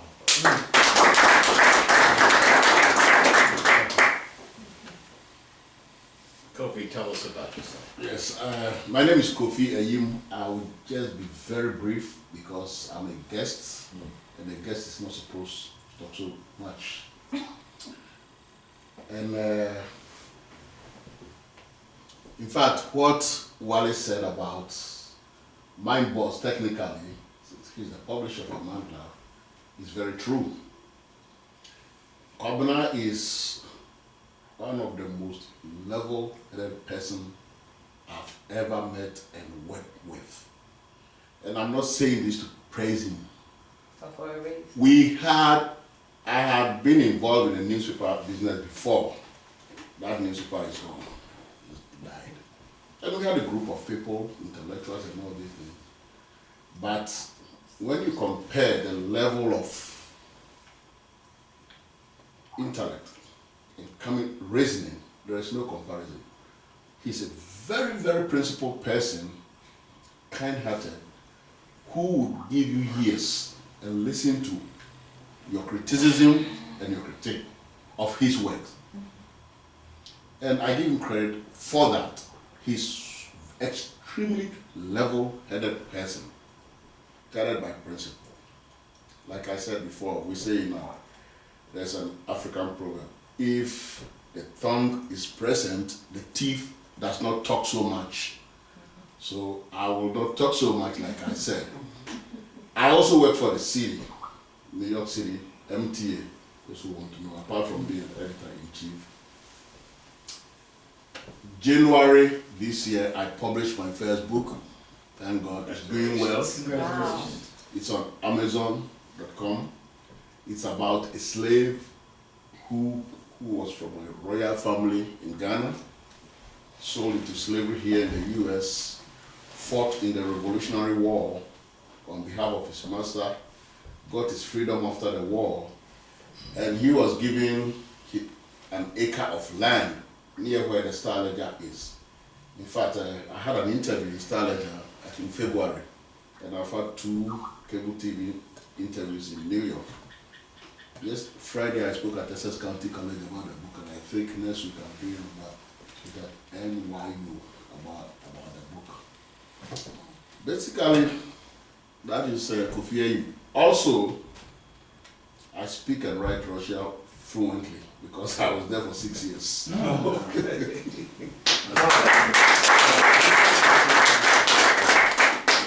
Thank you. Kofi has said so much about me. I haven't said that much about him. But Kofi brings so much to the table. He has what we call native intelligence.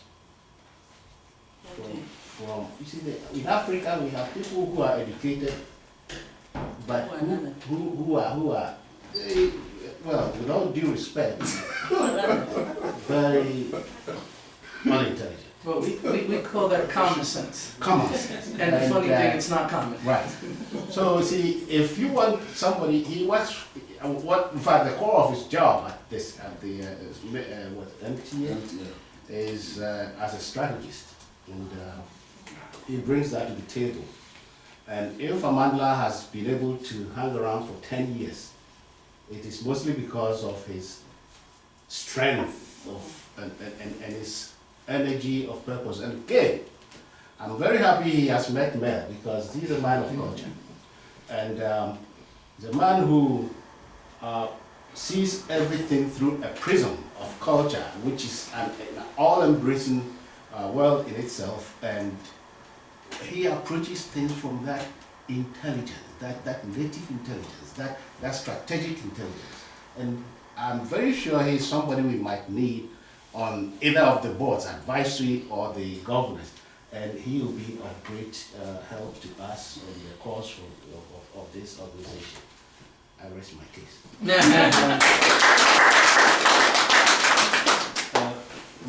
Karen, we have two board members here, and I'm wondering if we could quickly hear from them before we go on. Yes, please.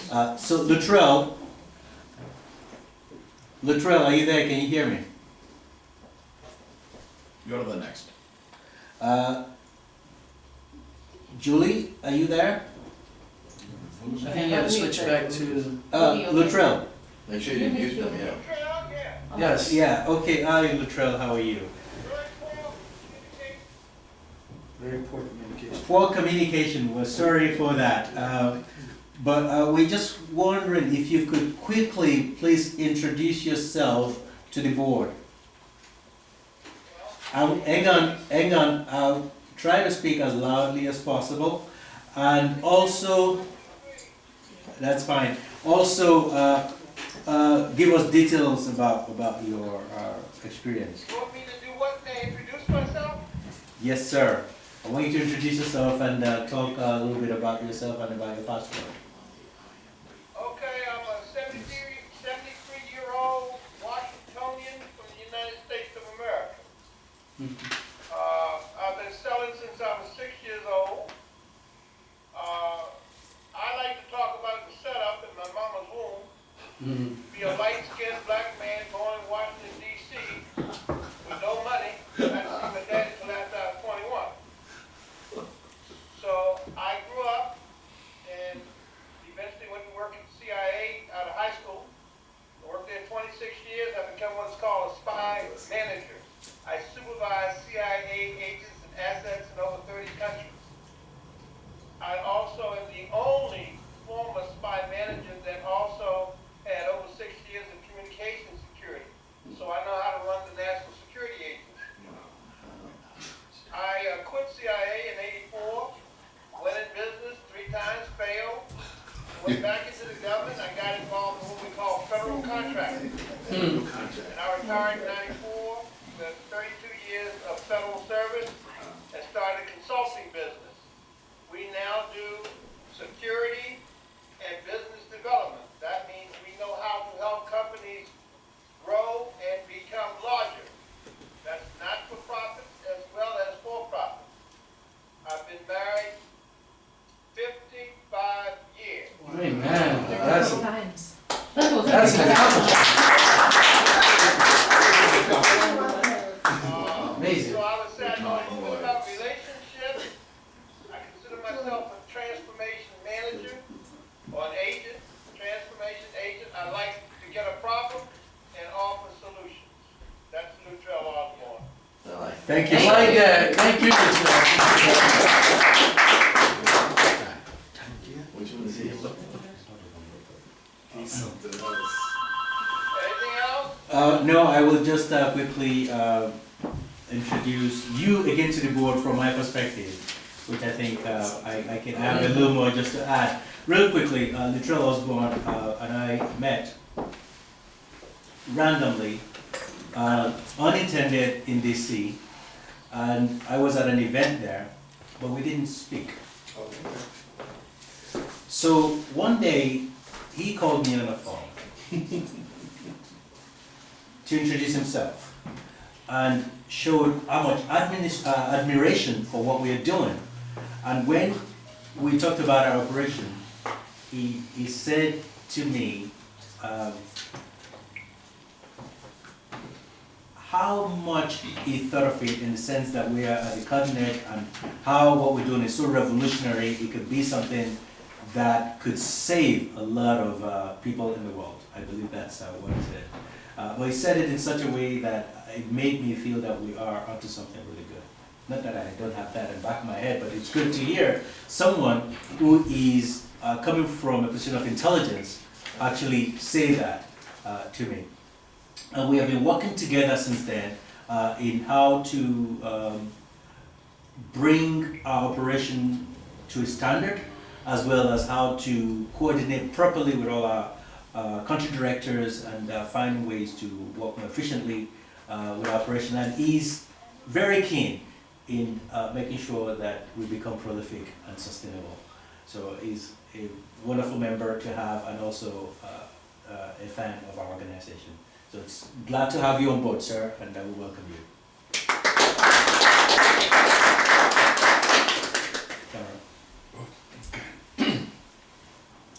My name is Karim Kamara.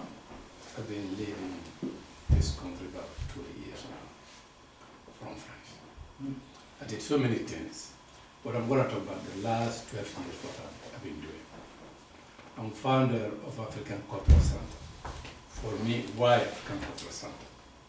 Africa, you have west, south, east, north, and center. So if United States of America, New York particularly, is only country, only city, only city, you may have a representative of all 55 countries in Africa. So, you're not, the one who's African, I will say something, they may be agree with me. I was in Guinea today, I'm from Guinea. My lifetime, it will be very rare for me to meet someone from East Africa or from Central Africa. You know, it's because so don't forget, Africa is 3 times bigger than the United States. It's big land. So it is only opportunity which we can meet like right now. You know, talk about our common good. That's number 1 good for me. Number 2, I have 3 kids that born here. So my kid dress like, you know what I'm saying? You know, it's the MTV generation. So I'm African. I still, you know, kind of conservative, you know. And we always try, at least try, to educate African kids born here. Very similar, you know, very similar of our education in Africa. So that's a challenge. So that's the reason why I come up with African Cultural Center. So African Cultural Center, his goal is to educate those kids, at least to remind them they're from Africa and we have a lot of quality. They may not know, but at least to try to do our best based off reality of the United States, you know, introduce our culture through, you know, music, through visual art, through food, dress, philosophy, you know, and of course, business. That's Adam. She and I were founder of African Trade and Industry Expo.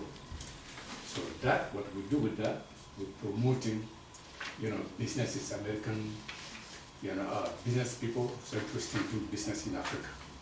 So we helping them to find partner or to find buyer or things like that, or, you know, reverse from Africa here.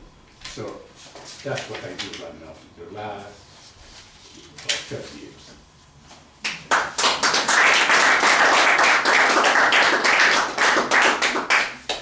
Please. Kamara and me, we have been, I know him since 7 years, 7 and it was 10 years. You know, we all embracing our African culture. We met there and we choose each other to help, to complete each other's goal. So he chose me as co-founder of African Cultural Center. I explained him my life. One time I came in this country as a diplomat. But since I like the culture, I changed my status to be like self-employed. Then I started my movement. That's how we met him. We have been working together for these few years. Then we choose to be partner in African Trade and Industry Expo. The chairwoman and the president. We have that, as you will see.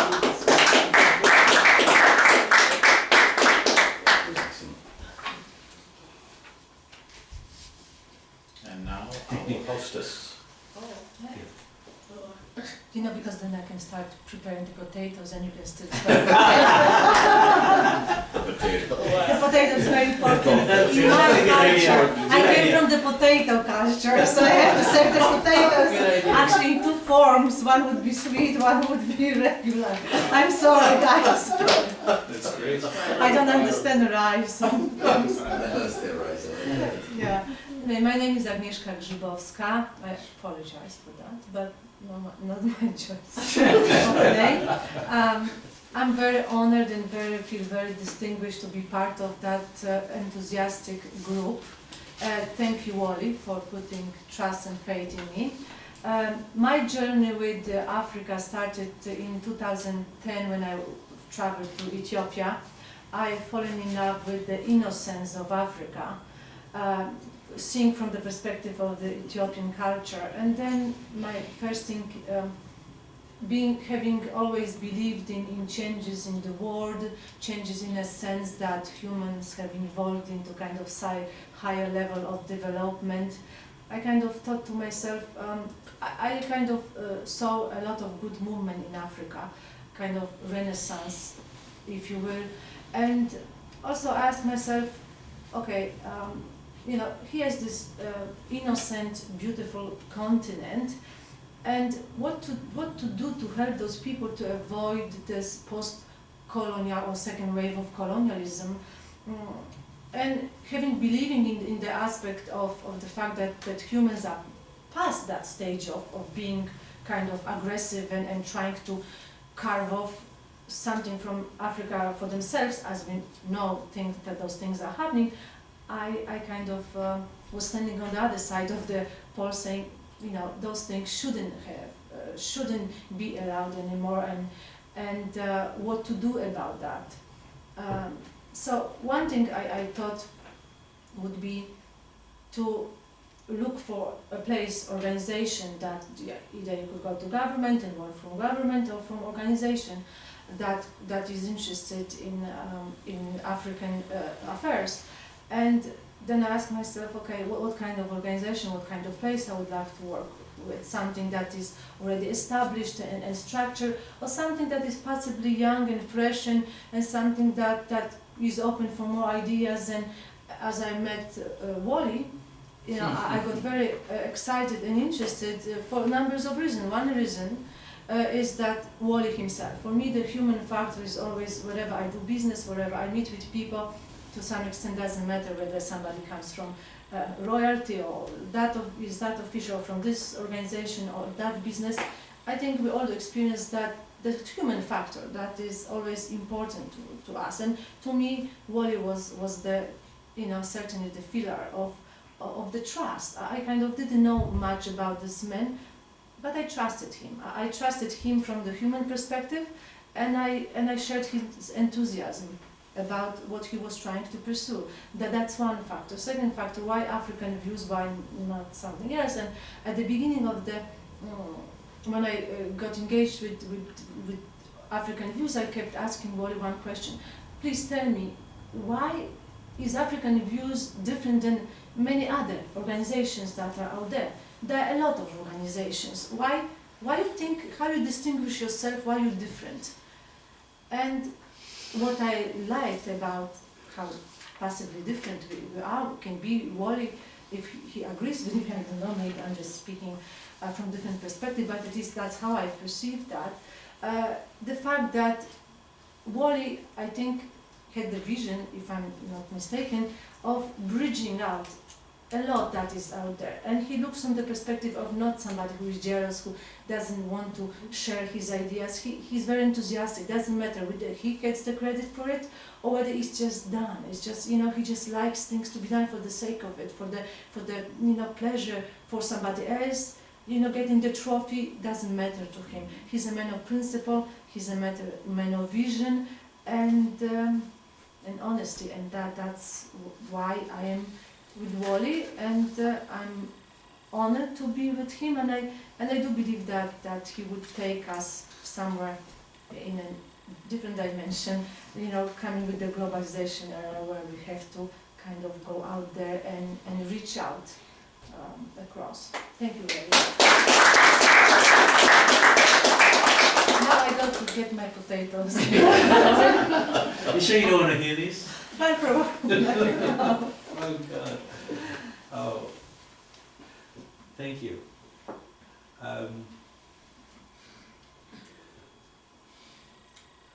You know, I grew up in Europe, and I was fortunate to have grown up in Austria, because I learned something there that's very important to my humanity. I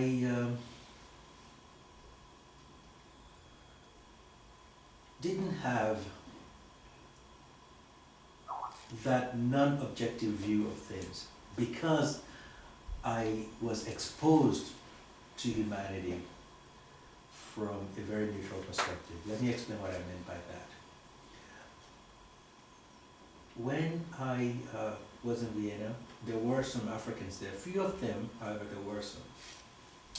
And they were all very afraid of the Austrian society.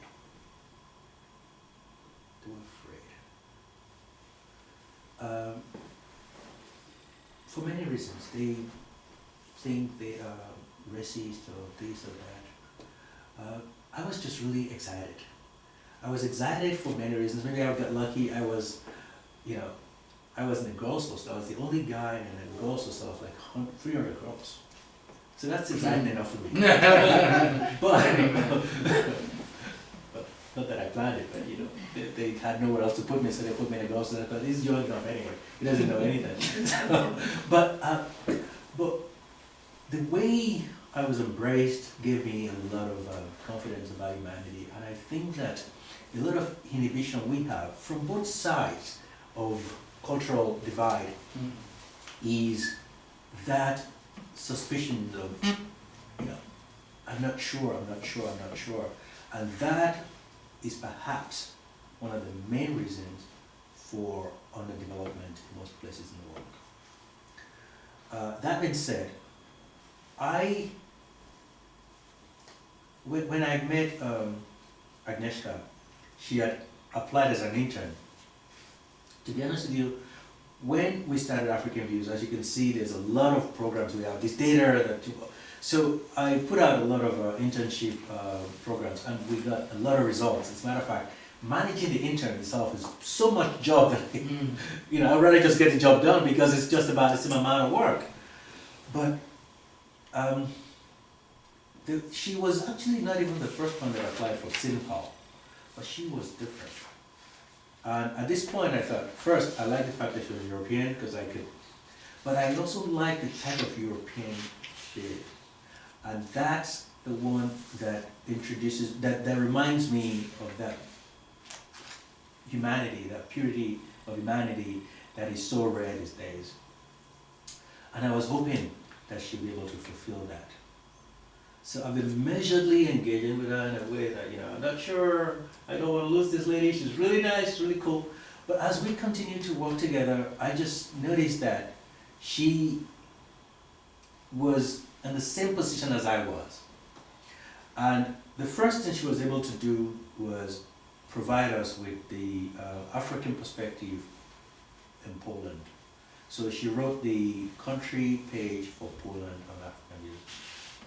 Yes, that was, of course, our internship program because she was finishing her studies in international, master's in international studies. So of course that was pure work and all of that. And I started to say, I'm gonna lose her, she's gonna go away, she's gonna finish the internship and she's gonna go away. So I said to her, would you like to help with this? Would you like to help with that? And she goes, I'll think about it, that sort of thing. And one day, she called me and she said, I think I will support your vision. To me, that was a day of sobriety. Because it dawned on me that, darn, we could achieve something. It's like, this could be possible. That gave me so much confidence that she says, this crazy idea of yours, I think I will support it. And I think she put it that way too. And I just kept quiet, and I thought about what she said for a long time, thinking, oh, that's really cool. By that time, honestly, I didn't know what kind of house she lived in. Because if I knew that, I probably would have been knocking on the door for a long time. So we have the board meeting here. But I gotta tell you, we have an angel here with us, and I'm not saying that, as you have known, as you have said, she has been the anchor and as well as the engine to keep us going. Personally, for me, I just have to think about her, and I have more energy of what to do. But I recommend that you meet her children and you meet her husband, because this is one really cool family. Lady, it's a pleasure. Now you can put the potatoes. Mr. Jay, before she goes, just, I don't want to put you on the spot, but just out of curiosity, you know, you said, you asked Wale, well, how does African Build differ from other organizations? That was important to me before I engage myself in it. Yes. So, my... You know, being a lawyer, I always look into this kind of,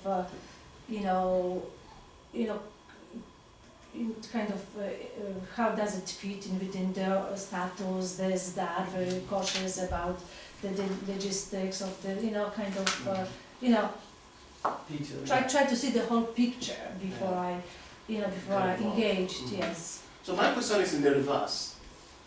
You did international studies, so you could have been Chinese, you could have been Asia, you could have been... What is it that made you see the African perspective as the area that you really want to support?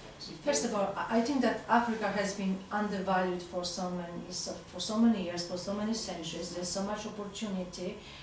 That was first of all. But as I mentioned earlier in my little speech, was that I'm kind of afraid and don't want it to happen to Africa, that somebody from outside would come with their hands, with their ideas, and would try to maybe help Africa in the wrong way. And I'm very cautious about preserving the culture. I've seen such a beautiful culture, as I said, in Ethiopia, and lots of outside influence. And I always, and we went with a group of people studying the institutions, the African Union institutions, and etc., what to do. And part of it was, okay, I didn't like the fact that the Chinese were all over there, that the Europeans are still very active there and often are the orchestrators of the politics of the events. My idea is, prepare the African countries to be able to govern for themselves. Supply them with expertise, but don't exploit them anymore. That was my principle. I just believe in goodness in the world, and that's it. That of course I very much in line with the view of educating women, of the empowering women. I think it's like wonderful, and I think it's one of the things. But second is also maybe make the African Union institutions more functional. Maybe use them. I've been asking myself and did some study how to use them. The legislature, the power that the African Union could potentially have, that doesn't execute its power. And when we spoke about women issues, my ideas popped in my mind. Okay, how we can make drafting proposal to the African Union so we can pursue the issues of early girl marriages, maybe empowering women, helping them inherit the father's, wealth, whatever. Hands-on things.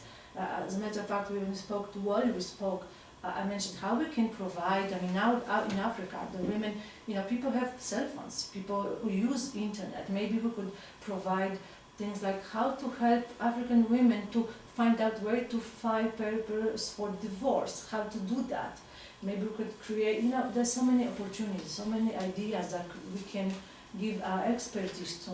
We can create a council of, lawyers who can maybe issue kind of examine and study issue in Rwanda, in Somalia, and then somebody can ask us, write to us and say, okay, how we pursue divorce or whatever, ideas like that. So, mostly the implementation of the law, how we can put forward things done, how we can, maybe help with agriculture, put some expertise there. And I think there's so much opportunity, and that's why this kind of smaller startup organization, I think, can do much more than kind of old established bureaucratic place that is kind of focuses too much on things. I saw that opportunity there, and I was very excited about that, and I hope that we can get to do those things.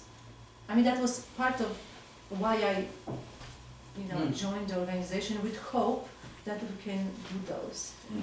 Profound. You had to ask. Thank you. May I quickly add, please? I just quickly add to that. What I would add is something that I've forgotten to talk about before. And what Agnieszka was saying was, why is this different? And I think that's an easy answer, because it's different because you're in it. It's different because we're in it. And this is something where we can still mold, we can put ourselves in it, we can mold this. And people who know me, I'm way too small to do this by myself, let's put it in short. And you can see your space in it, because as you will see later on, I will lay out all the plans we have, what we're actually doing. Few people may not really understand what we are doing and some of the effects that we're already having and the impacts that we're generating. So I think that the opportunity that's here is the fact that this is fresh and we can put our fingerprints on it. Mhm. And then, can I say something? Sure. I'm very impressed by the fact that you have like ground officers and there are district, people in different countries who are representing this organization and taking our ideas and making it trickle down into the community. Most of the organizations around just talk, they just put out ideas, but there is nobody on ground to implement it from the grassroots, and I'm very, very impressed that we have taken that, route, and it will ensure that we're not just talking, we have some action, going on on the ground, the people that we're trying to reach. That is awesome. That's awesome. Yeah, that's what I was partially talking about, the fact that, sometimes people come from outside and want to help, but actually they do more damage than help. Oh, yeah. And they wreck the culture, they wreck the people, they wreck the societal embedding, etc. So I think, I hopefully we can. But you come from a country that was raped in the Second World War. So you have this compassion, I suppose. Probably comes from my kind of association myself with the history that I very much identify myself with and with the understanding of it, and that's why maybe I'm kind of passionate about Africa, because of those issues, personal. And Poland was the center of that region. Sure. Poland was culturally and politically much larger than what it is now, and probably was one of the great standouts, even before Russia was really paid much attention to. And to see it come back the way it did after such a long period, almost a century. Time for the question. Thank you so much. Wow. Last but not least. Oh, thank you so much. You can see the strengths that each of us has. That's really positive. Kareem, I'm very impressed with what you are accomplishing. And it must be a tremendous source of gratification. We mentioned the word legacy before, and you certainly are leaving yours in stone. It's tremendous. You have the center in Guinea? No. Here. Oh, concerns the student body here. They do my work. Where do you have it? Cultural center. Where? What the service is in the office. 6 and The office is in the Hippodrome building. campus. Very impressive building. So it's a really nice local address to have. I'll talk to you more about it there, because you know, there's this release that was done, a study that said that a language, Igbo language will, there's a word that they use, is it, be extinct in about 2015 or some 20, there's a year, I mean, there's a time frame that they gave, you know, some study, you know, but that is something that I first challenged to cancel. You know, and one idea that I have about that is building, working on a cultural center back there so that people can actually come there and study the language and get certification. So that by the time you make it proud and certified that language, it's not gonna die. And that's why I'm very interested in the cultural center. Okay. Well, last but not the least, right? Not the least. Not the least. Okay, thanks. I've said a little about myself, and I just want to add to what I've spoken before. I don't want to take much time because the chairman is already hungry for dinner. I noticed. So I have 3 passions which are motivating me, encouraging me, and strengthening me to move above. And one of them is the education of children. Now, one of the Millennium Development Goals says universality of education, that is Millennium Development Goal 2. And I asked myself, how universal is this education globally? I went into the rural communities of my own local government, and I found out that a lot of children are not in school. So, the MDGS2 has not been made universal. So I pick on those children who are less privileged to go to school, children who are orphaned by age, children whose mothers are widowed and in such a terrible situation that she cannot afford the education. So the children's education of Africa is one of my passions. Another passion I have is the women, which of course have been an inborn all this while. Now the women, I look at myself. I was given a golden spoon upbringing. I was given education. In fact, my late father refused that I should get married until I finished my first master's degree.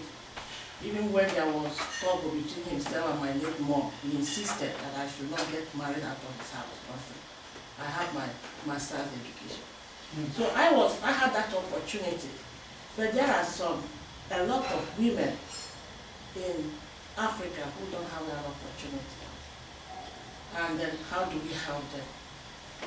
What kind of support, what kind of intervention, what kind of approach can we give to them to enable them to come up like other women all over the world?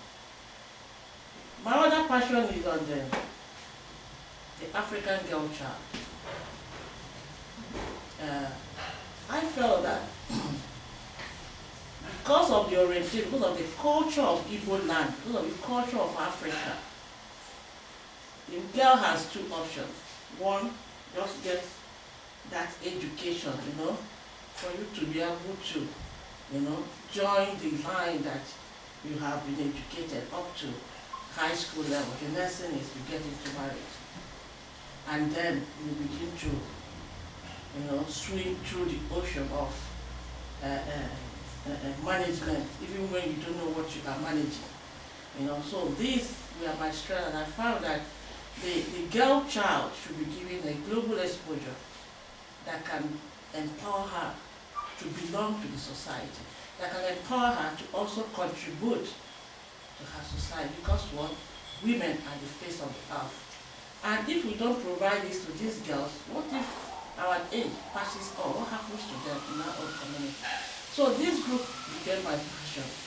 And I have, for the past 7 years I've been in the United States, carrying out this passion around all I'm doing. And I have been able to get into many organizations owned by Nigerians. One thing is to form an organization, another thing is to bring it up and then make it worthwhile. But I found out that most of us, I am the president of this organization ABC, and that is the end. The next thing it dies. And I have actually helped a lot of these Nigerian men to come up with their organization. But when the organization starts coming up, they then I become a threat. Oh, she is Dr. Ada, she will soon take over your organization, blah, blah, blah, blah, blah, and that is the end.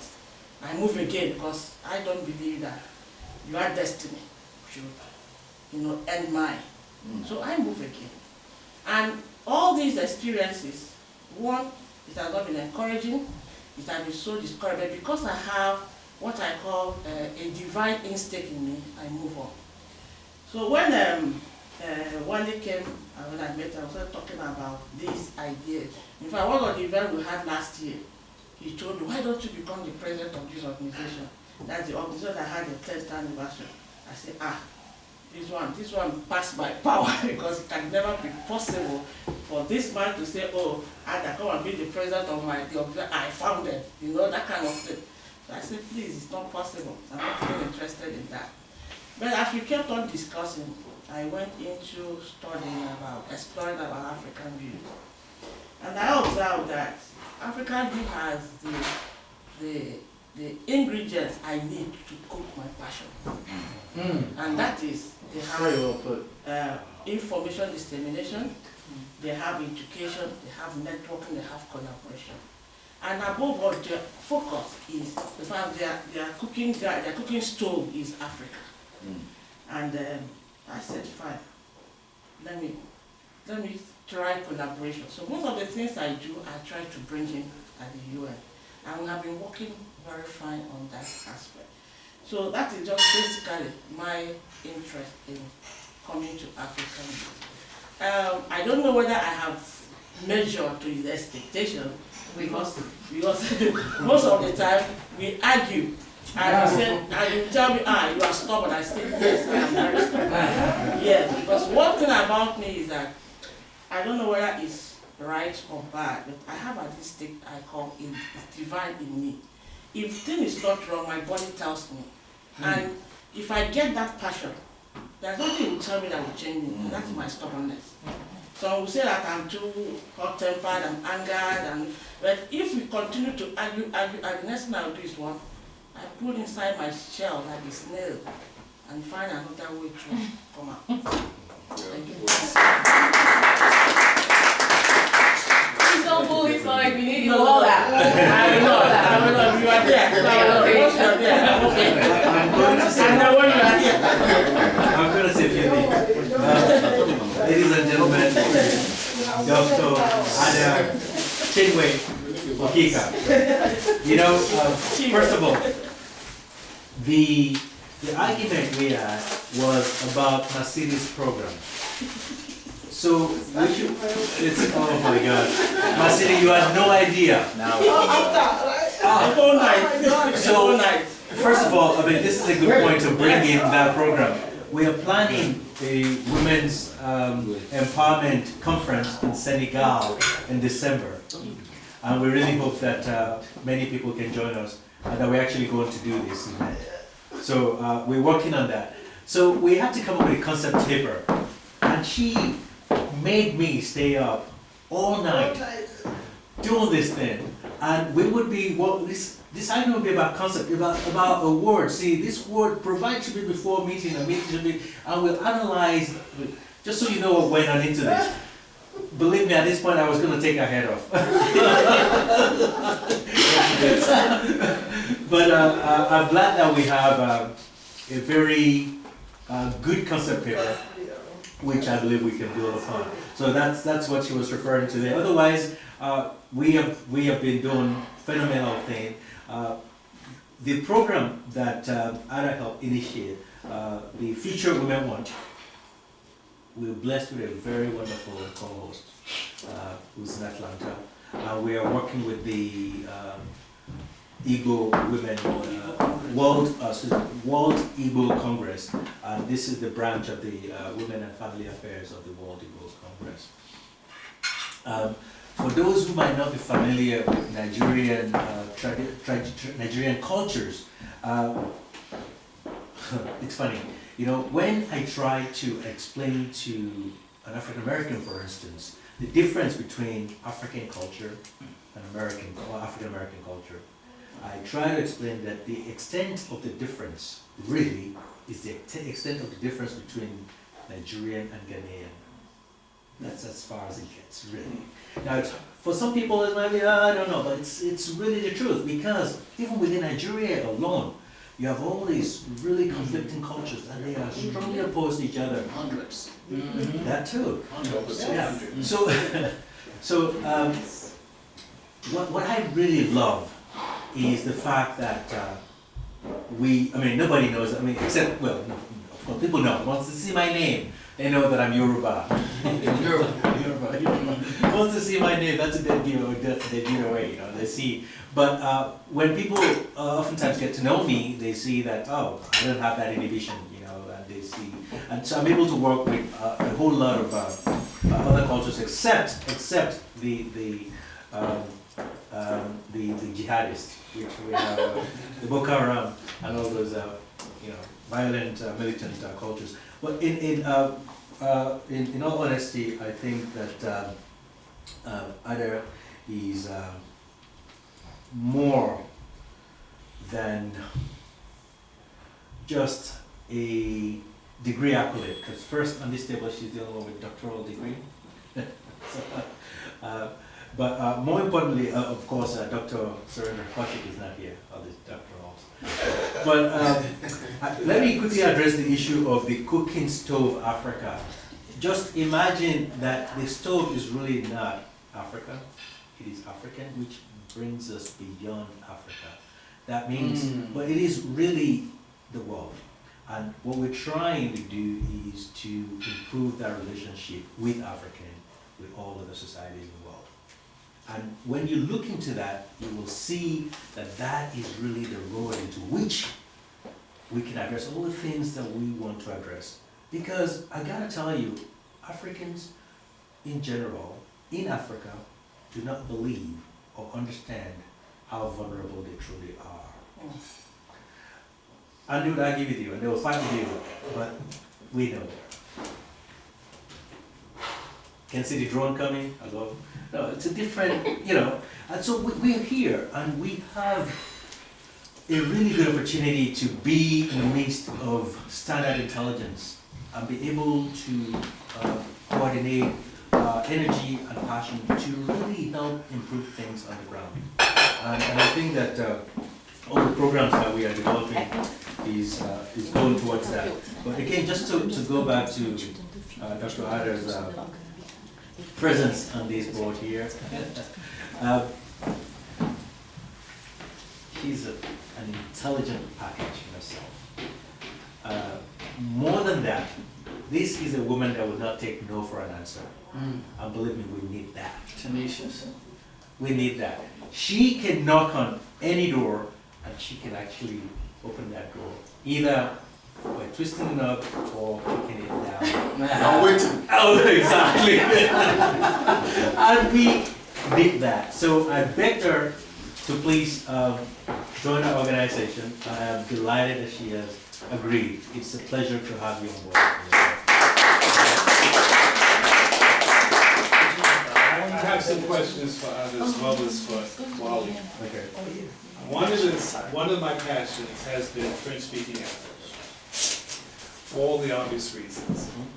But one of the key things that I cannot tell you how much I need you to share with us how to unlock some of the key players in certain regions that could turn the strategic situation on a dime.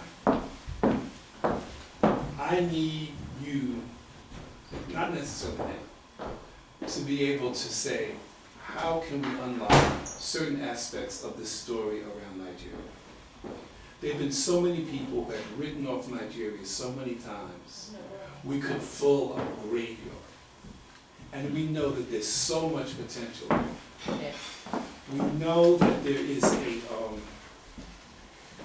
I've reached out to a number of people on very, very high levels. I've talked to a lot of people at Nigeria House, but I don't tell them who I've been in contact with through emails. I know how to hit their hot buttons. Because only when I have really good stuff for them, I send them an email. Sometimes with an attachment, sometimes with analysis. I know how to hit their hot buttons. The secret to everything is, I'm not quite sure how they take the ball and run with it. And I know they are, because there are a number of key things that are going on right now, especially around this situation. I've got a file, a news brief, of almost 500 pages I have to analyze for a meeting I got tomorrow at 3:30, and I'm not going to get any sleep tonight. On Mali, just on Mali, okay? And some of the regional implications of Mali, which also includes the northern Nigeria. But we have to find a way we don't have to reinvent the wheel. Africa Views has all kinds of capabilities, and I'm particularly interested, like you are with the hot button with women's issues and girls' issues. I go into the generic, how can I boil this down to communicate with the youth, the under 25-year-olds?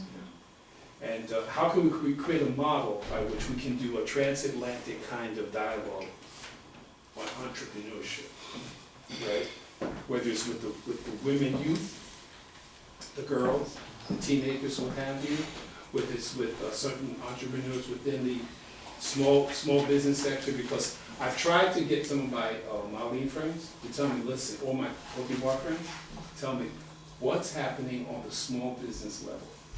I can capture a lot of information covering the bigger players, the corporate people, some of the Americans or the French that are moving in, some of the Brits, because they're doing amazing stuff with these conferences that they have. I'm not sure how much they carry the ball, because I'm very concerned with how does it reach the grassroots level. Because we know, based upon the tsunami that's creating around the sovereign debt crisis in Europe, which is one of the big customers of Africa, besides the Asian one, particularly Chinese, there's a big tsunami that's headed our way. It's headed to the United States, it's headed to Africa. And I've been asking my friends, well, how do you create a firewall to protect yourself against all of this otherwise very cloudy or bad news that's headed your way? We got 2013, maybe into 2014. We've got a big election that's coming up in Nigeria, 2015. And we really need to say, we got a window of opportunity of a little bit more or less of 2 years. We got to get it right. Or if not, Mali is a mess. It's going to be a mess for a long time. Okay? But if Nigeria is a mess, we could lose all of that region. And we need to get it right on certain strategic points. There are certain high points that we really have to get it right, and it's got to filter all the way down to the bottom, and we got to get it right. There's not a whole lot of room for mistakes. And I need a key to unlock that. I just want to throw that out there. Nicely put. Okay, And very timely. Okay, can I invite everybody to start maybe, because the food is already not so hot anyway. We can still discuss those Absolutely. issues, but maybe yes, I'll invite everybody to. The The potato is ready. There's, star of the evening. I don't know whether I have to tell them. Please, those are plates, those are napkins, utensils, okay? Full scholarly work I'm sorry, I missed your speech. Higher priority at that moment. You see, if you look at the scenario now, especially if you look at the economic scenario present, Africa happens to be a place to invest. guys, I want to quickly just announce something. Investment turnover. We are adopting the bylaws today officially. Less than So I would recommend that we all sign it. Please. I think you might have agreed to read it. Is there any objection? companies that Please, I'm going to place it here. Just sign it. I would leave out two things. I mean, as examples. We have gold. Also, you've not been doing. Gold rush in almost every every part of it. You can dig for gold anywhere. I don't know the best circumstances. The Nigerian oil, I mean, I'll be we have happy. fight, and of course, apart from gold, You guys are the last one standing. oil finds Look at that. humongous. How are you? If it comes to the economy, the future is so bright. It's still going on. We're gonna The start same speaking thing of is happening in Nigeria as well. Now, go to the Congo DR. You have the similar situation happening there. Culture. That mineral culture. just in case. That metal, cell phones. I love you know what you do with the show. Yes. If you have any questions, let me know. And we want to thank you so much for hanging out. We're going to introduce you eventually into the board while we are meeting. Well, you don't have to stay up for it. I'm just going to tell them you have same thing with Deacon and also the other project directors. But you guys don't have to stay up. I know how late it is in your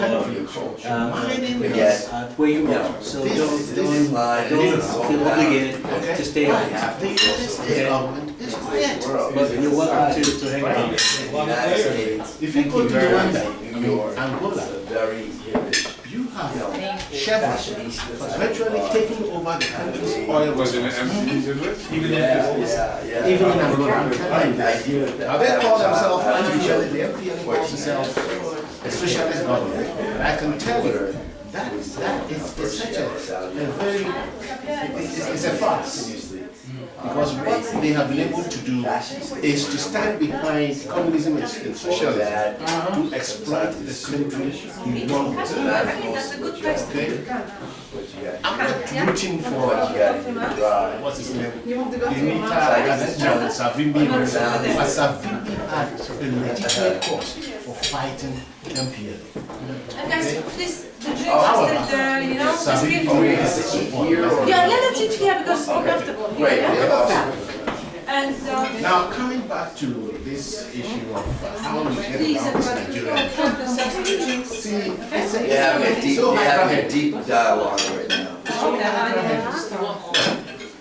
This is a country producing Come, would you like me to fix your plate? Come. 10th of the world's oil, and yet you have people wildly Tell me what you like. It's not reasonable. You like some sweet potatoes? When it comes from within and without. And so it's a country. It's coming from within and without. You have Chinese people coming to Africa to dig for gold without purpose. Which African Russian can go to China and dig for gold? Without papers, and they have guns to protect themselves. Illegal. There's a show on the Discovery Channel on Friday. Why are they, I wish you could watch are that. they not contributing tonight? I think we should give them opportunity. See, these are the things. If we can, if we have the wherewithal. Okay, so like the observers. They are observers. Okay, like me. The fact is Okay. not even the Africans. Oh, okay. But still pretty confident if they have questions. They have strong media foothold in the Maybe, West. you know, if they have introduced And themselves. therefore, Yeah, that's true. I'm talking about the it. Yeah. press representation of the African here in the West is virtually zipped. Okay? And right now, when I have the media doesn't report it. I love this. I like that. So the issue here is this. The issue is dissemination, which is not adequate because it has been shelved. How are you? Not because, in media studies, we have certain theories like proximity theory. If it goes bad, it's very important. If it's very important because hey, it's in our background, back here. But it's way back across the Atlantic. Yes. Oh my goodness. Unless somebody in Africa starts, invents an atomic bomb, then we'll go. Let me ask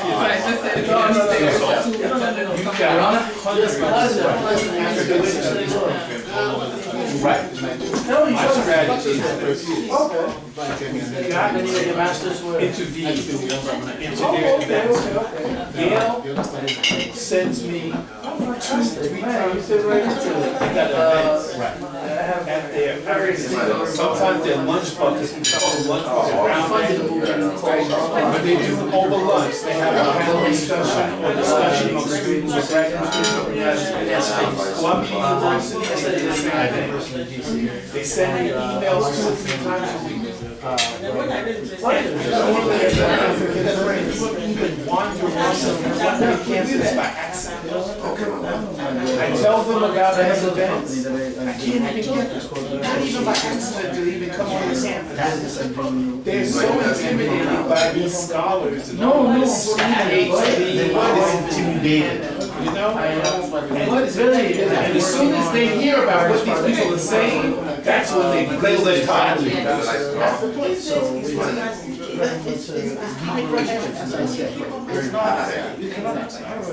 I want to see what he moves.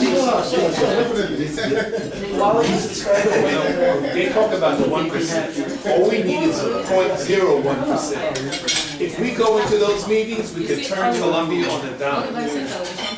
Now, there is a guy who's taking over the chairmanship for the Institute for African Studies at Columbia for a short amount of time. No, they're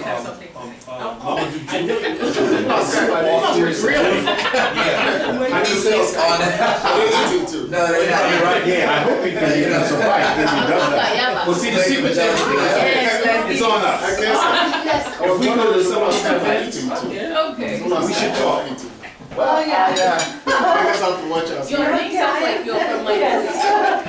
I see, no problem. Yes, are you done? Yes. Oh, okay. Uptown sounds like the Calamani. Yes, I used to room with some friends.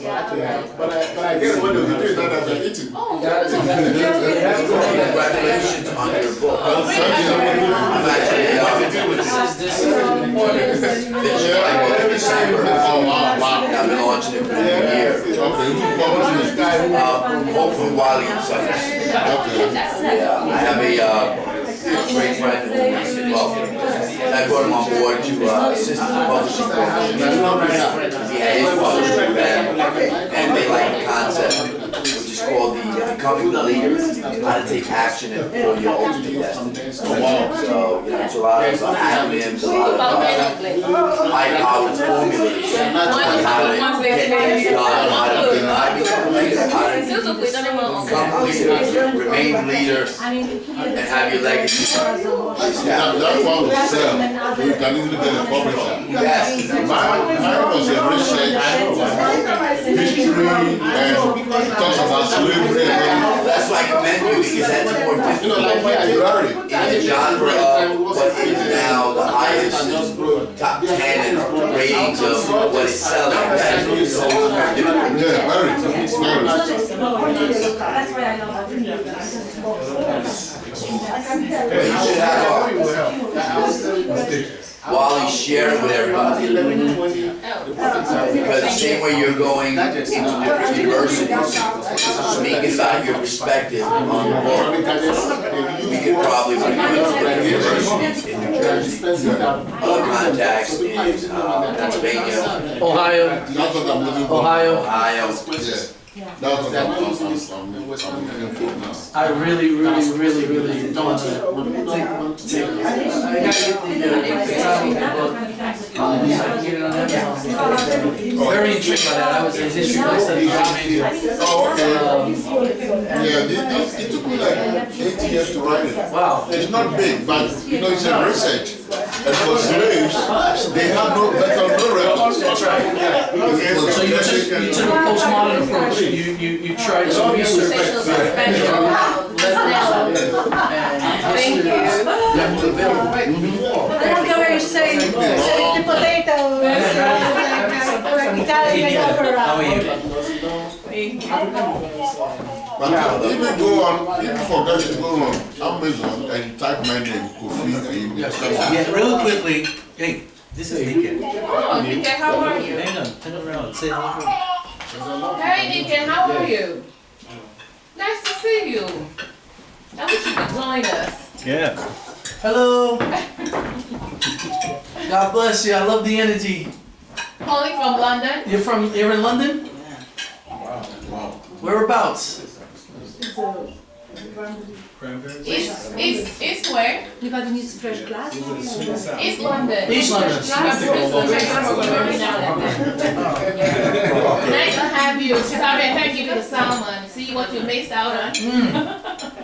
Yeah. And the potatoes are fantastic. You as a gourmet. You should write a criticism later, okay? We have DK and we have Pradeep actually there. We have Pradeep is in Nepal, Abe is in Malaysia, she's in England. And we have other people from different places before. So Fantastic, fantastic. Oh, yeah. I hope you guys have really enjoyed it. So Wally, is the chap from Nepal there? yes, actually Abe is also back there now. Guys, Oh, look at this. except you want to watch us eating, I mean there's still a few things we're going to be discussing, but I think it's really late in your area, maybe we should say good night. Okay? All right. I will, if you have any questions that you want to ask the board, I'm more than happy to give it to them, otherwise we'll talk later. Send all the. There was a guy called Charles. Thank you very much, guys. Thank you. Abe, thank you, Nike. I will speak to you He later. was the director Abe, thank you very of the much. Jersey Room at Newark Public Library. You have a question? And also he was an adjunct professor of history at Newark. He had a column. You're good, okay, very And good. then he just All right, you started have a good night, every Thursday. everybody. The column was titled Knowing Newark. No win. And he used to write about Your newspaper is published in the tri-state area? Yes. about history. So It's excellent. I used to read it. What's your very closely. publication reach? 15,000. So At the same time? 50,000 a month. I read another about slaves in New Have you Jersey. select what areas, I mean, I know you probably about demographics, but And he had mentioned where's your predominantly, some blacks who were doing well. the highest clientele? And the this most- guy happened to be among them. And in fact, this particular guy, Jack Kudrow, Uh-huh. Bronx? was the first black businessman in Newark. The Bronx? And which way? But And then Brooklyn. the truth was this, in his write-up, he has given Jack Kudrow's last name. And that is what got me researching, because I know a little bit of our history and culture, and Yes. I knew right away where the royalty, where that name came from. It's still only used in that royalty in Ghana. So when I got that last Ernest, do name, you know I said this is Assemblyman the Kareem way for me. But getting the from records Brooklyn? was just tough. But eventually, Yes. I got him. Yeah. I got his will. He died in Friend, 1823. And he fought in Gonna put him in all touch the with major wars during the Revolutionary War. All the war. yes, no, it's not Jefferson, When he was given an acre of land and his freedom after the war. Wow. Because he had to fight. Remember, Yeah. every able man had to fight. You know, rebellion. So his slave master, he fought on behalf of his slave master. Interesting. So, gentlemen, as we continue to eat, I just want to remind us that the meeting is still going on. And there are a few things that I will just share with you as we eat. If you have any questions, please do not hesitate to ask me. I want to make everybody aware that we are adopting a bylaw for the organization today. That's been circulated previously to you by email, and we have the original copy there. You also have a copy in your folder, but that original copy is going to be the one that's going to be in the custody, and we're going to put a seal on it. Please sign it so that we make it an official board, an officially adopted bylaw by the board. Thank you. So as we continue to eat, I will just a few things, but from here on is all soulful information for you to enjoy. Just one more thing is the quorum today. I would imagine that we were supposed to vote on those occasions where we announced new designations, but I don't think there are any objections. If there are, we should know by now.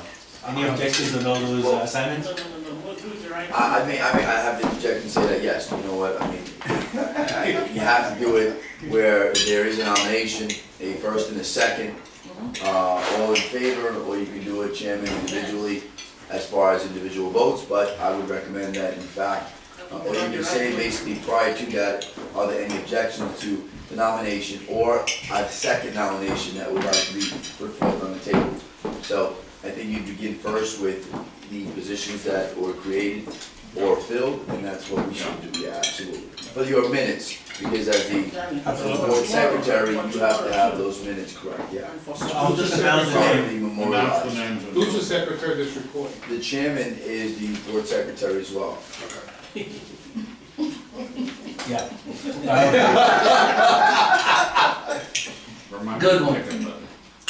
I was just going along with what the bylaws say, but It'd be- if you want, it'd you be bad can secretary. amend it and pass it off to the You're a good boss. executive director. Yes. And I second that. You can always designate, chair. That's the power of the chair. All right, I will announce Christopher Campos as our treasurer and a board member. You're making the nomination. It is a nomination. All in favor? It has to be a second on that. It has to be a second. I'll second it. I second it. Well, you No, make no, the sorry, nomination. I'm Who's the second it. nomination? You second it. I made the nomination, excuse me. Hey, all this law thing, I'm just, And- have nothing better to do but. If I may, Wally, Yes, if sir. it would be preferable, if another member of the board of directors would Yeah. make the nomination, would you do and that? then there would be a second on it. Why don't you do that? Simply because you're the executive director, so you wanna, Actually, you have this in your. yes, I have mine, I mean, You wanna use that or you just wanna use this? no, I'm fine with it, it's just basically, No, you do it, please. alright, so I will, in deference to Wally, I will nominate Mr. Christopher Campos Esquire for the position of treasurer, and we will need a second. You need to know Christopher. Excuse You me? don't know Christopher, I need to know him. Christopher, they need to know you, Christopher. So if he gives you his pedigree, it'll be almost doctor with, it will be here for about another hour, but no, I think Christopher's always happy to share his resume. Yeah, briefly, just with Christopher. I thought we mentioned, I thought we did that I thought we already. just did that. I know it was early on. No, that was just a friendly gesture. Go ahead, please. I currently I have a small law firm in. No, just know you, just want to know who is. Oh, I was thinking he's the. Oh, I'm sorry. Oh. Chris Campos. I'm Christopher Campos. Just identify. Yes, that is. Which one of you guys is Chris? I mean, it's been a lot of people Yeah, before. All right, we need someone to second that. I second it. Okay. I second that motion, of course. We take it to a vote or we wait? Any Yeah, more? well now, the chairman would have to ask if there's any other nomination on the floor. If not, you close the nomination, and then at that point, he will take it to a full Is vote. there anyone else who would contest that or add another name? Do I count in contesting it? Eat your potatoes. Yes, sir. And with a show of hands, may I say that he is officially our treasurer? And that's done. Unanimous? Unanimous. Okay. Thank you. First unanimous Moving on. vote I've gotten in my whole life. Next, Wally. Next is Dr. Ada Okika. For the Director of Women Affairs. This is a very big field now developing, unfolding, and the Women Affairs is going to open us up for a lot of opportunities. We are not driven by these opportunities, obviously, but we're driven by the opportunity of the fact that we can actually deliver on many of these programs. We have the capability to do so, we have the intelligence to do so, and I think the best person to lead that is Dr. Ada. So I nominate her, excuse me. I'll make the nomination. I second it. There you are. Oh, no. Look at that chicken now. You didn't see it. Who is Dr. Ada Okika? That was good. How quickly they Yes, forget. fantastic. And if there's no one contesting contesting it? Yeah, this is Dr. Dr. With a show of hands? What? Have another potato. Unanimous. It's unanimous. Thank you. And now we have a third nominee. The third nomination is Latrell Osborne, who is the gentleman that spoke earlier. We will do his nomination over in his absence. He's the guy who introduced himself before a 73-year-old CIA veteran. He's a great resource, a great capacity. I think he will do us a really good service as a working board member. He wants to be representative of our operations, and he has a title of the Director of Strategic Operations, which I think we could use very well. That's his accolades. Anybody want to nominate him? Well, the one thing we know for sure is we'll make sure no one ever breaches our intelligence. And the second thing you know for sure, if you don't vote for him, he'll have some information on you tomorrow. He probably already has it. Yeah. Oh, yeah, without a doubt. You know, he's not signing It's good to have him on our I side. second the nomination. Now you make the first, you can make the We first. have a second, is anyone contesting that? I'm second. Second. No, we got Yeah, first and Second. second. May I suggest a raise of hands for confirmation? And it's, again, you know. To all listening devices, we all voted. Just let them know. Now, just while just make a note of in the nomination of who first and seconded. Yeah. Oh, I should do Okay, that. yes, you should, yes. Okay. Right, yes. Well, that's a job that I'm challenged by. It's very easy. Yeah, one. so Once what's once fantastic. they get used to it. Once I get used to it. So let's quickly recap. We The have. treasurer was myself, yourself, Okay. for Chris Campos. Okay. The second one was for Ada, oh no, wait, yeah, you said, Yeah. yeah, right, and that I moved was, it. I think, Your Honor and Chris. Also, on the yes. nomination. Potatoes, I'm sorry. And that was Myself and, Bill. Is that no, No, Judge, Oh, that's Yeah, right, Oliver. that's right, Oliver. the two attorneys. That's and on the third, we'll the draw three Osborne. attorneys. We have three Mel, attorneys here. Ada. Oliver.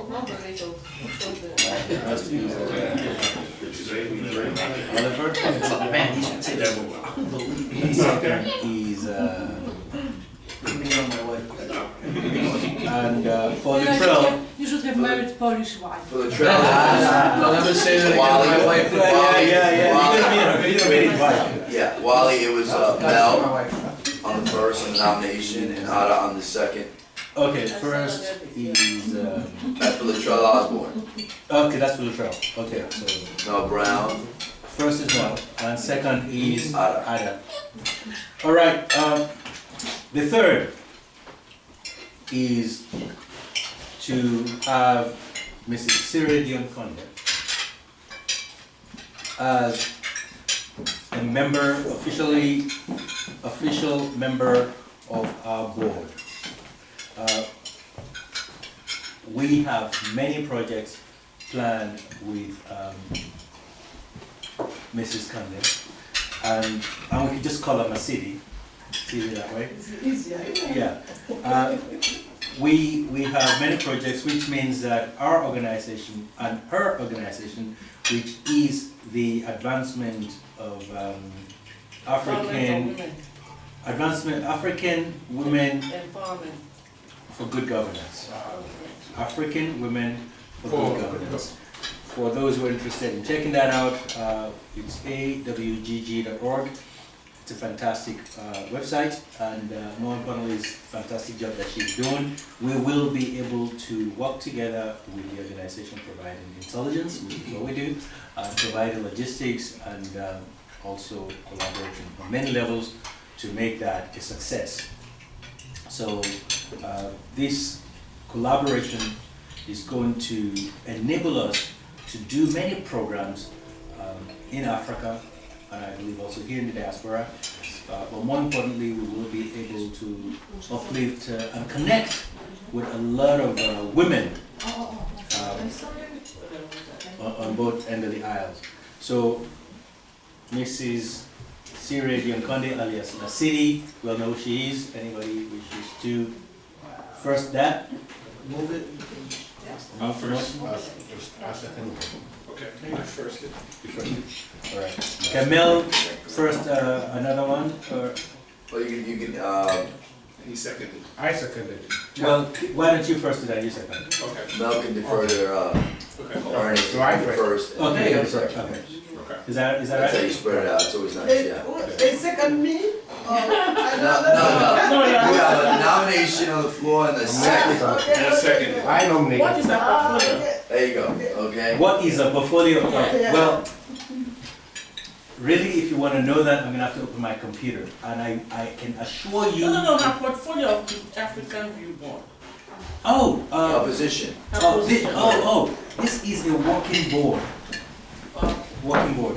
In this case, that means that she can really, at any time, decide to have a designation.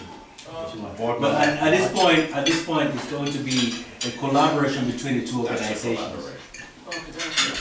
So she can pretty much, in that collaboration process, she has the right to represent African views, and if she wants, she can have African views represent our organization on wherever it fits. Great combination, Yeah. great combination.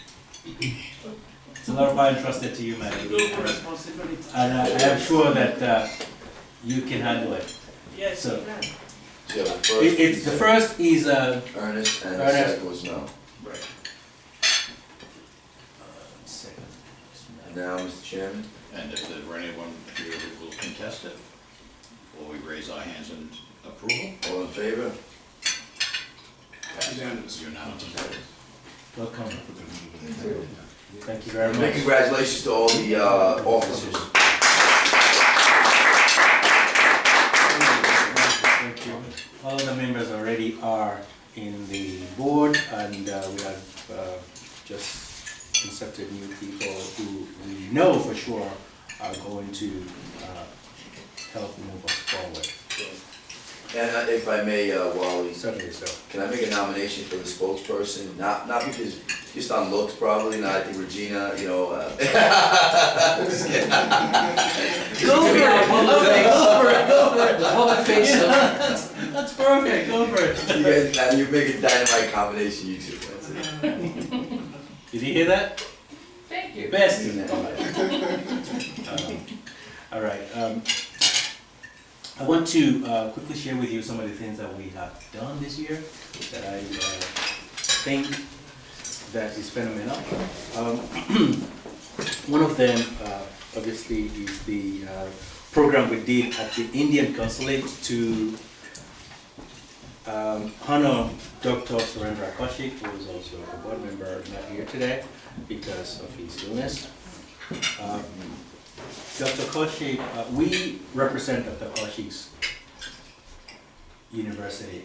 He's the founder of Elena Kaushik Women's College in Rajasthan, India. Elena Kaushik's Women's College is a college where women have access to valuable education. And Dr. Kaushik founded that school about, I think, 11 years ago, and he has been championing the school, operating it out of Rajasthan, India. It's a very impressive college. What we want to do is to be able to bring that opportunity to many women around the world. We plan in December to make women's education one of our basic programs that's going to be at the conference in Senegal. We want to be able to get, especially African or Latino or Asian people who are otherwise, say, underprivileged, so to speak, to that school, people who need that opportunity. The good thing about this school is the fact that it is a scholarship. The school will cost each student about $2,500 for the whole year, and that includes lodging and feeding, and of course tuition as well. And I think this is a really good opportunity for us to work with, for us to be able to facilitate. What's good, and here on the board, you should know that our vested interest in the school, of course, is women empowerment, but more importantly, it is also of an economic stature. Dr. Kaushik is extending this as a special opportunity to our organization that the cost of each student for the whole year is only $1,500 a year. What? Yes, we put in a premium of $1,000 on it to support our effort and to raise funds here and there. However, that means that we have a room to extend the scholarship from the $2,500, which we offering it, to $1,500, which is the cost, the actual cost. Wow. And this is something that has to stay on the board. We cannot. It's privileged information, and that's the idea. But more importantly, the school exists. Sir, yes. And moreover, the graduates leave with either a bachelor's or a master's degree for that kind of price, which is absolutely astonishing. And they have the opportunity, because it's connected with the University of Rajasthan. And now, Dr. Kaushik is working on Pace University to have an exchange program, or at least opportunities for employment with these degrees. So exponentially, it just grows and grows. And I've worked with Ada to make this opportunity for African students to go to as an exchange program. It's unbelievably inexpensive, and they leave with these degrees. And I think if you're talking about women's empowerment, it starts with education and to take the degree and to trampoline that, if that's such a word, to higher heights. I speak as a board member of the Helmut Kaushik College.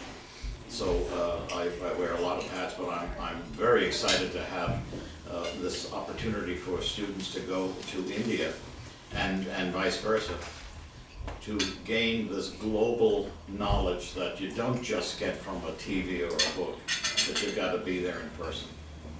Yes. How long is the program? The program for a bachelor's degree is anywhere from 3 to 4 years, and the master's is 2 years.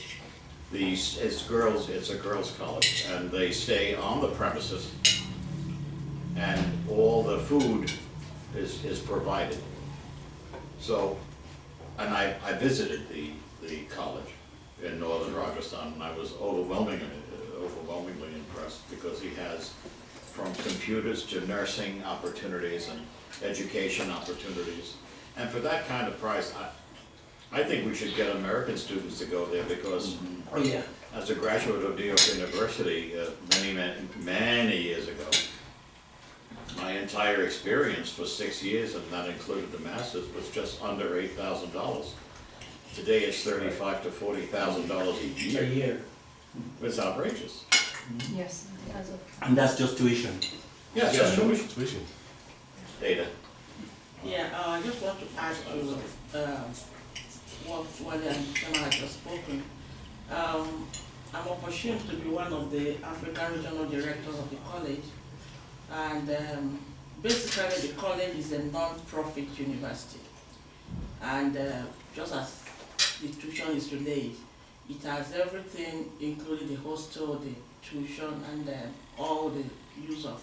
It's a complete college equipped university. But one of the things the college needs is a global awareness, to get it out there for people to know that this actually exists in India.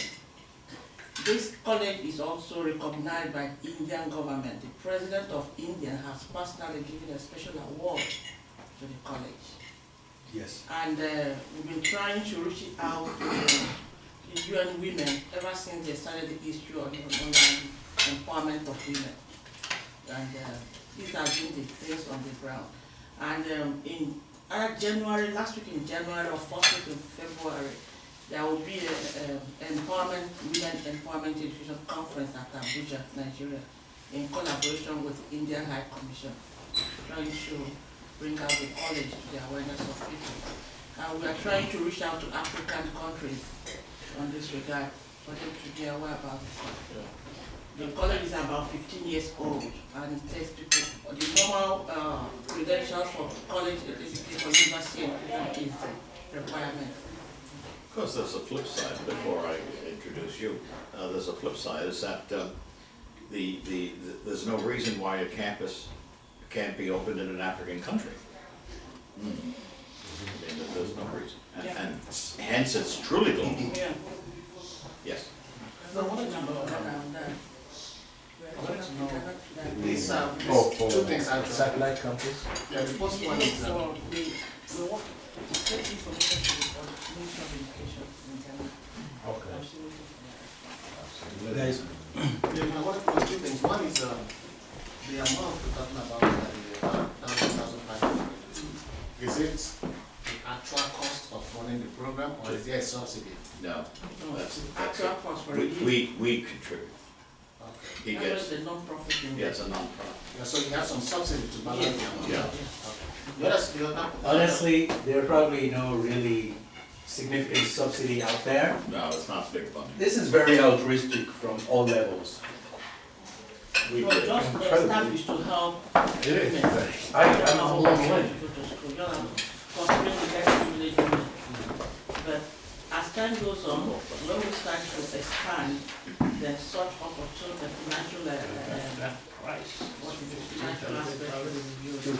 That now, it's like trying to use this person's money before members of the committee or the committee have sort of here to support 2,500. about. the second question actually starts with, which is, what are the guidelines for the students, is it, and where are the source students from? Is it in the source from like Africa, Asia? Anywhere. We have, as a matter of fact, northern Pakistan is in a Muslim area.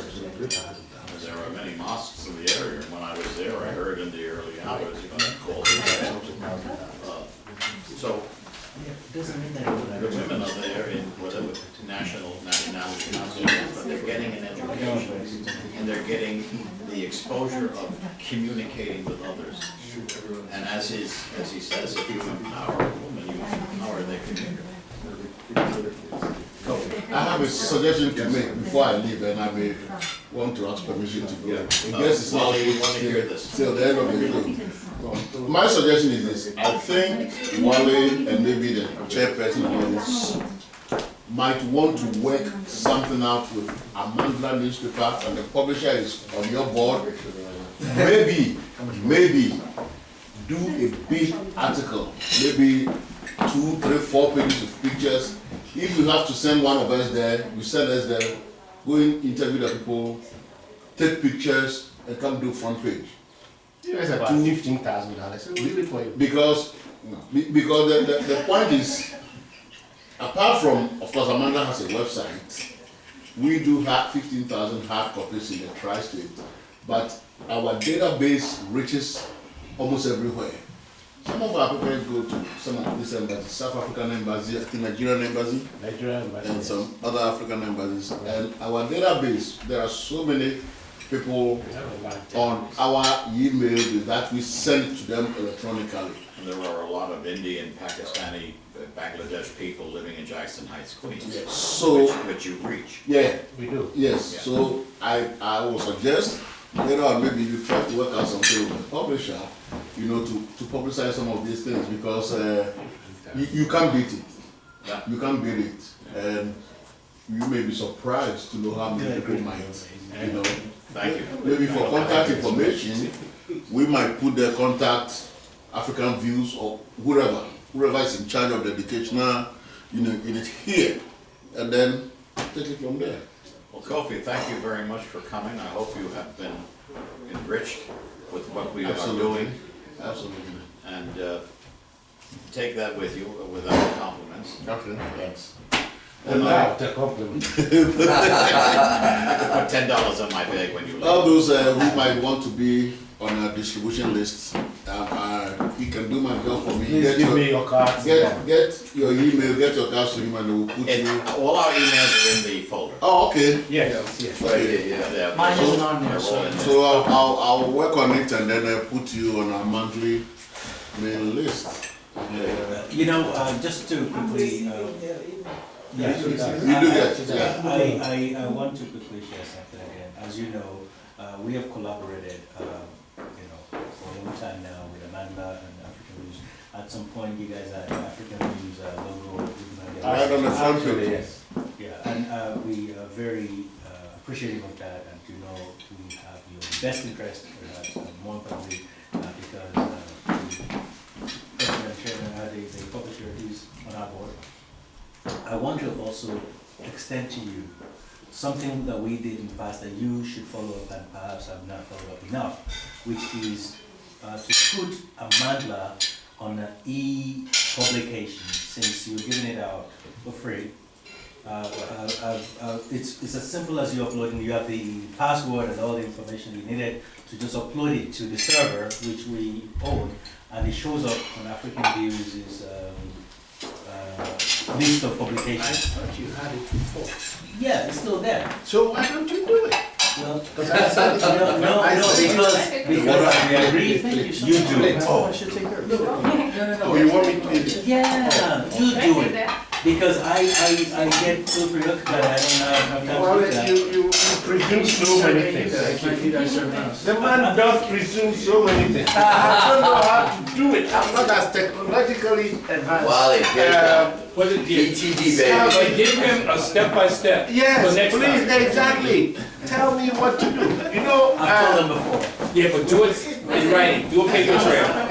So then every one of us will do it. So is that okay? That's a point in there. Provided, so that every one of us yes, will do it. please. So, ladies and gentlemen, When the problem Pleasure is, being all here. right, Thank you so much. Great and good luck I'm with taking your the project. Thank you. Maybe one of these days I'll come interview some of you. There you go. Sounds like a plan. And then we'll take it. Because it's on Check the way my out. window. Let's do that. What's the name of it? Just go to Amazon.com No, and I'm type picking up Kofi something from him. He's coming back. I'm coming back. Kofi and Good you. luck on that. You see that. Or Kofi might one day be a member of the board, so There you I go. advisory board. I like that recruitment. One day soon. One day Matter of soon. fact, let's think about him on the advisory board. I'm making the nomination. Wait, Kofi. Just before you go, you will be There is a nominated on the nomination advisory for board. Mr. Chairman. where's the Mr. Chairman. I need to thank her. Chairman. No, Yes. no, somebody's Bill, talking to you. Bill, I have a nomination. You have a nomination. Of Mr. Coffey for the advisory board. He's leading. Next time That's your I solution. That's it. Second day. would like to thank you so You know, much. there's dessert coming yet. Yes. I'll give Yeah, this we card said to you. coffee. I have a sweet tooth, so that's what I'm waiting for. He has to go. Let me see the face. Yeah, Mel, that was it, Mel, So Mel. much. You're welcome. Thank I you know, for he wants coming. a sugar high. He's not leaving, he's getting Do something. you have Yes, I had a question for No, you. I'm coming back. Oh, he's coming back. With respect to the school, Thank you for Yeah. coming. Thank you. We have other things, so I want to be quick. Okay? yeah, I just want, is there a well-defined relationship, is there a contractual relationship or some kind of agreement? Yes, there is. Don't worry about It's a it. formal agreement, Yeah, it's a formal agreement. right? Formal At some agreement. point, we can see that. Absolutely. And I can share that with the board as soon as we have it. We have it drafted, we just need to sign it. You need card. Which means that we need to get Dr. Koshik out, but we already have something in writing, which is. Yes, thank you. All right. Okay. Wally, the question, and it's a good one, what does the working board member do? Working. I don't know. The board, oh, well, you explained that a little earlier, Yeah. so you want to try it again? Carmelo, we'll get Carmelo's Oh, attention. okay. Are you afraid of? No, I don't know exactly what is it. I never hear that. Oh. Yeah, so I want to understand exactly my. Are there any fundraising needs? Yes, there are. You have your, as a woman. And, All right, so I have that's on so your much to share with agenda. you. That's on your agenda. Yeah, let me share with you. Okay, Say, good. for instance, we're having an education program. You have to And there should be some kind of committee structure for certain things. Yes, and Camilo mentioned that. So I think we'll address this. It's better to say that inside the working on. We got to recruit.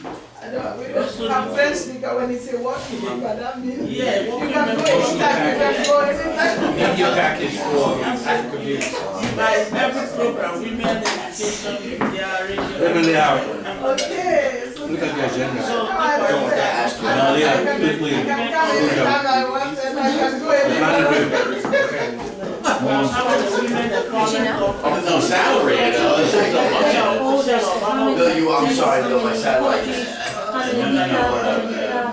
He was asking about working member of the To your board, topic. opposed to the executive branch. I'm sorry, we said that. The working member of the board, Yes. as See. opposed to the other one, which was just. To your topic. Advisory. Coffee.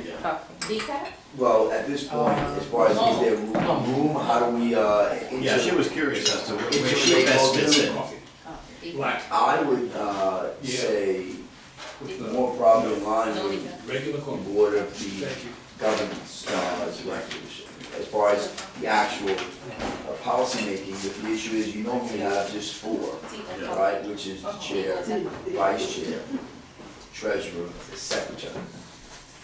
That's normally, and then a sergeant of arms, just to make sure that we stay on track with respect to the agenda and the timetable as a respect for everybody's most precious resource. So which is time. which one would you feel comfortable?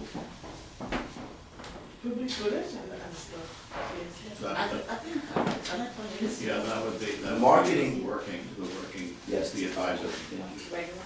Yes, I was please. thinking advisor. Just so you know. Yeah, the advisory fund, because that becomes public relations, Yeah. more of the marketing aspect, unless you wanna be Let me say something. directly engaged with the policy making and the setting of the goals and missions, which I think I understand on more of the public relations. Let me add something. Yeah, you're Yes, getting- yes, let me add something really They quickly. need you for that. Yes, but I also would recommend that we could, if she, of course with her consent, if she wants, that Vasily also be on the governing board, in the sense that it binds her a little bit of commitment, and I think she's able to take that, and I think, I would imagine she desires that, but we can confirm. Can I make a recommendation Certainly, then, certainly. in trying to capture the essence of having her engagement and what she wants to do, then that would be called the corresponding secretary. The corresponding secretary would be the person who's involved with the marketing of the organization, and in making sure that there's a dissemination of information with respect to the outside world and internally. So I don't know if that's something you may want to consider. That includes a lot of paper trail, and that would not be strong. Yes, I So think, that would be, that would not, excuse me, go ahead please. yeah, I think what I'm thinking in line with her working is like she is particularly involved with every program of AV. Take for instance, if it is a women conference, she is involved with the planning and the linkage to who is who we are looking for. If it is health conference or program or cultural anything, she is involved. And then her own cuts across all programs of AV. That's what I'm thinking as a working group. Tea and coffee, sir. Because of That's so cliche, Regina. That's really like I can help. honestly, physically, I offered. You it offered. doesn't have time. We should be serving them. I know. We should be serving them. Especially, Two people or three people combined. take your seat. So that's how The part of that African woman, It's such good now, food. again, That's what I she's on the African woman always. governance side of it, then it would have to be What you say, that that's- individual. Yeah, Very but well. she can Describe. connect to them. People just Yeah, confuse. Position. Everybody did that, you know. Or just on the advisory, I think advisory. Don't enjoy that too much. Huh? Catch up. I know. When you say, These days they are big, Fela told them. Yeah, that's right. oh, wait a minute, Corinne, was that jaded? Was that, oh, you just set us up. You just set me up, man. Oh, you just set me up. Oh, man. Hold on, what goes on here? Hold up. I don't want to hear it, you know. No, I need to help me out here, man. I just got set up. Well, Corinne just set me up, man. That's all I know. one of them would be, you have to go. There's no excuses. That's what I'm saying. You want to shovel to dig some more of the hole you're putting yourself in. See, no, I'm gonna be behind that. May I ask a question and probably do a contribution as well? I give myself a couple of minutes in the room here. We're talking about governing board members, right? Now, and we also have directors in the various areas of endeavor, including the media, that is the print media, which I am there, and I don't know if we have anything for electronic, that is AV, radio, and TV. But I would suggest that instead of making directors of these areas members of the governing board, we should rethink, because if you are a member of if you are actually directing a program at this moment, in fact, and I would accept all the responsibility of the lateness and the tradition of the AV magazine. If you are in that position, it's going to be very difficult for you to also be an effective governing board member. I think we have to select governing board members who do not have any special responsibility, direct responsibility toward the effective day-to-day running of the organization. Because in fact, the African Views organization is a hydra-headed organization. Yes. And so what we need here, and to tell you the truth, I'm looking at a big picture of an organization which might someday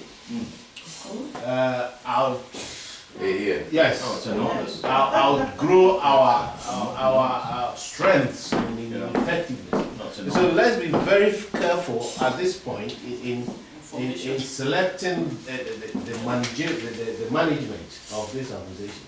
And I think it's a good idea that we have a governing board and an advisory board and a board of directors, so that effectively, if there's any problem, these three bodies can come together and throw out their advice.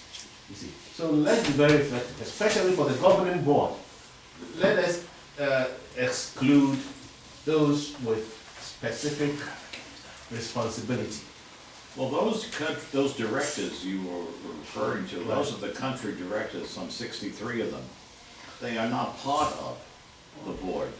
No, I'm referring to those directors who have such responsibilities as management of, in my case, for instance. Wally. As Let me help. okay. Maybe too struggling. We have something that I will share with you by this week or the next. You're going to see the whole spectrum of the AV framework.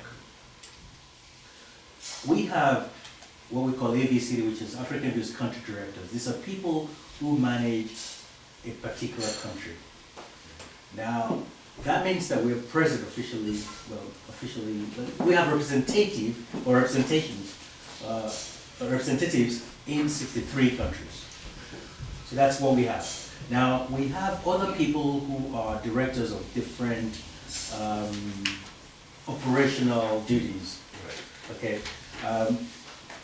Many of them, for instance, Tolly is the director of media strategies. And we say media strategies because he's not really the director of media or media strategies. That means he's able to bring certain, he's able to channel our media programs in different ways that, or coordinate it or improve it in many ways. Mostly it's outreach as well as participating in the programming aspect of things. His duty mostly is to host the youth program, which is something that you mentioned before, and I wanted to get back to that. We have a youth program which is bringing youth together around the world, and that's exactly what you were talking about. And these guys are talking about the world and earth. It's a fascinating program. We did the U.S. Fulbright program, but as a matter of fact, there comes a joke with that, because when we decided to do a Fulbright program, we got contacted by the state government saying, hey, you guys want to do a Fulbright program and you have a name of some guy who didn't graduate from Fulbright here. And I was like, what are you talking about? We're just some puny organization here. And they said, no, you can't do that. So we said, how come I didn't even know he didn't graduate. So we had to go back to the guy and say, you didn't graduate? He said, I didn't graduate. Okay, that means you cannot say you're a Fulbright scholar. Sure, Correct. In any way, out of that came about 20 Fulbright scholars from all over the world. gotcha. Amazing program. And we dragged this on with these people because they didn't want us to use any Fulbright name next to this guy. But when we produced all these Fulbright scholars, we shut them up. You know, to the point where it got really annoying. But the fact of the matter is, they're paying attention, and we're getting there. So that's a good thing. So this is the kind of strategy that I was talking about. I have, you didn't ask my question. I haven't gotten to the point yet. Okay. So what I'm trying to say is that we have a lot of positions that we have people already filling. So when you look at all the people that are in our organization, so to speak, officially, you may, for people who have the ID card, for instance, I have my ID card. Do you have the ID card? I do have it here. Well, please show it. Yes, we all have our ID card. We all have ID. If you don't have your ID, you'll have to leave. Did you get your ID card? You better take a picture of everybody. I did, I was gonna actually. We're proud card carrying members. Hey, look at that beautiful card. We're proud card carrying members. Let me see that face. Let me see So you that. better take a picture of everybody here. Happy house. Actually, You mean like take And it's the best one we've got. watching what we're gonna volunteers take as another well. I'll take you another picture. That's right. I like it though, it's really cool. Thank you. I did, I was gonna see you for the picture you used. Oliver, I wanted to show you a little bit of that. No, Ernest, graphically, what you're saying is something of a pyramid, where there Right, are exactly. there are levels going Yes. down, and Yeah. where are they? Exactly. Okay, That's no, what that, I think we need that kind of structure. We will have that structure, but I want us, this is the board, and I can only share with you ideas of what's in my head. You are the ones that are gonna have to make it work. And there are things that you're gonna say, look, that won't work, it's gonna be deferred. You have the power to do so. And if anything happens to me, this board should be the one to say, we know where this thing is going, Excuse me, and they're able to, you're able to install somebody else to do that. So I want us to really keep those important things in mind. One of the things that that I've struggled with is to avoid hierarchy in our organization. Because especially in the African context, we had that problem, if you remember it before, where Divine was fighting with Madam Mafo in Ghana, Divine from Cameroon saying, I brought you into this organization, I'm your senior. And that's not getting things done for us. And they have that problem, you see. When we have them building people up in their country, No, trying it was to... coffee. Some coffee. I'll have to see if anything. So the idea is to, well, yeah, but again, we have a structure that I will share with you, and I would like you to help us perfect it. But I would like us to be very wary about creating hierarchy, because I don't think it's important. But if I may, Ernest, if you don't mind. Okay. See, and I immediately was scripting this, just so it's clear to everybody. When you say hierarchy though, and going back to what Bill said, from a pyramid standpoint, the board members normally, as officers, Wally, are the representation of the why of every organization. Purpose, vision, mission, correct? So, and just to put this in perspective, basically, so for us, the board of directors becomes the what of the pyramid in the strategy form, right? That's the what. That's right. That's what Wally's talking about. And then the how, right? Because everything is based on the why, what, and how. And the how becomes the execution, which is part of that getting things done entails the advisory committee. Yeah. Am I correct? Yeah. And just so that everyone follows along the process, what our performances will be, plus the expectations, will equal the outcomes for success. And that's what I believe that we have talked a lot about, and I want to make sure I capture this No, more. that's I'm a visual learner, so I want to capture individual. Perfect, that's matter of fact, we. So that's what That's what you're exactly and what you're saying. Yeah. Yeah. But now, I'm gonna confiscate that. What I would try, excuse me, sir. So what I'm trying to say, see, we don't have to wait for you to Senate something Okay, before, because we are here. okay. And if anything, we have to discuss it Besides that. and for you to get the idea and send it to us. And if there anything we have to say about what you send us, then we will send it out to you. Agree? So let's do the discussion here. I mean, there's no point you having to tell us what you think should be the case, since we have the board here. I agree. Okay. And I think that's probably what I Carlos think just what- described. So I'm gonna fill that out with what we have. So the board, and that's really the structure, the board really is the governing board, and that is the pyramid. The board is, That's the and the top, that's the operation big is one. there. That's how I and there saw it. we I have saw this. May I have that schematic? One of the things I want to interject is that we don't want That's to, 250. we don't want to per hour. confuse the fact that there's an administrative and manager responsibility Exactly. underneath the board. Exactly. And they are the ones who are gonna do the executive, taking care of business, Operations. operations, That is the organizing operation. things. But the board is making sure there's oversight and direction. Right, and Mel, to that, and if you see in the middle of it, what I'm saying is, in the middle is the ED. The ED is the operations, right? That's why, you know, without, if all of us, all encompassing, are moving, driving, being that force to what that why is, then you know what, we're gonna be very successful in capturing what That's Ernest an was saying. excellent presentation. Yes, I hope that, see, this is in addition to the already existing administrative setup, right? So the way Is that we what solve we are this doing is- here? What the question was, yeah, 3 parts. It is really identifying it. Now, Identifying, Identifying and structuring, yes. officers of creating officially Officially created. an administrative setup. chair, Yes. vice chair, So we know what we have and the, and what we're missing and what we might need. secretary. Exactly. If you could please Right? pass this around quickly, So- browse for it and then, And again, browse it first and On then. the policy base, This is are the, we gonna have they That's ensure the top that. of duties and that's correct. functions Yeah, at the of pinnacle these of it, they various ensure that the statute law Yes. and levels of direction, administration? strategic yes, need we will, to we put will it have, organization. we will have that, and if you have a description that you want to share, feel free. No, I'm asking these questions so that I will know how to shape Everything my that they create on views policy and has to align with the mission to carry out the mission, right? So then we are here as board of directors.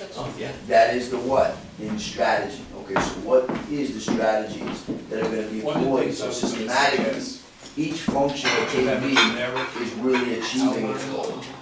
And then the how is on the execution, which could be the advisory committee, which says like, for instance, Bylaws, yeah. from a marketing standpoint, public relations, this is what I would like to see happen, so that we execute the goal, objective, You know what? that everyone is already put in It's a very place. complicated story. And that's where the how comes into play of execution. If people have a better understanding of what Well, it that's a is great that question. the board does.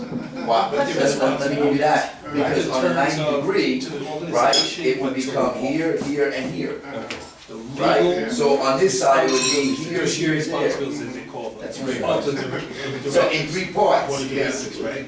Yes, I like that, that's great. So that you understand it better, who has that, who then becomes responsible you for have that angle of what has to happen. If you could spell out And just it a would little bit be- more, so that this is a contractual relationship. I hear you. That the That is board my has strength, with the man. organization. You know, I thought about that. I thought about that, and I have a template for that. This is just really for what we did today. Yeah, no. You know, but I do have something for that. And it's good that you mentioned it. I can send it out to the chairman, let him review it, and let him send it to everybody. Yeah, because the idea of this is that you need some kind of process by which that people are, I just told you we're gonna confiscate it. we're setting up certain benchmarks in terms of the He can do this in his sleep. I'll probably have to visit it Well, he's again. done it so many times. Yeah. You can tell, this guy's a veteran at this. Yeah. So that's why we have lawyers on the wall. Done your story, okay? And they have to do the job. Our learned friends. Just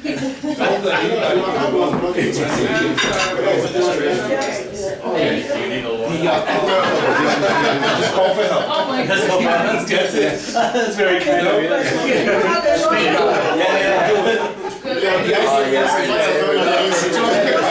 Responsibility that's contractual, so that there's certain guidelines and benchmark by which people are in good standing. Okay. And if you have to, for whatever reason, people fall into default, they don't no longer active. Okay. There's a process for removal, and that's all spelled out in the contract relationship. Right. And, you know, everybody knows it's transparent in every Okay. respect. Okay, so let's try to proceed a little bit more faster here, so we can get all this through today. Chairman, he needs everybody to call order again. Yes, Call to order. Thank you. Your Honor. You're nice. Okay. You're nice giver. Real quick, another really. Do you want to say something? No, I was gonna say, are we deferring then to Oliver? We're gonna appoint him as Sergeant of Arms. There you go. There, you gotta keep order. Bill's too busy. He's deferring to you. Go ahead, Wallace. Does that require that he has parliamentary requirements? He's the, Robert's is that rules. Rob's rules? Robert's rules, yes indeed. Okay, so then we gotta write that in. Mel, do you want to ride home or not?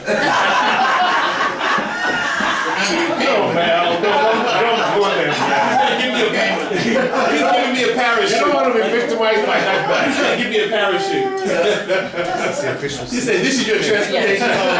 This is your parachute. That's right. Please. I'm abandoning you. Okay, well, you have the floor, Wallace. Thank you. So, real quickly, I've just talked about the Elena Kwashit College, and we will enjoy that.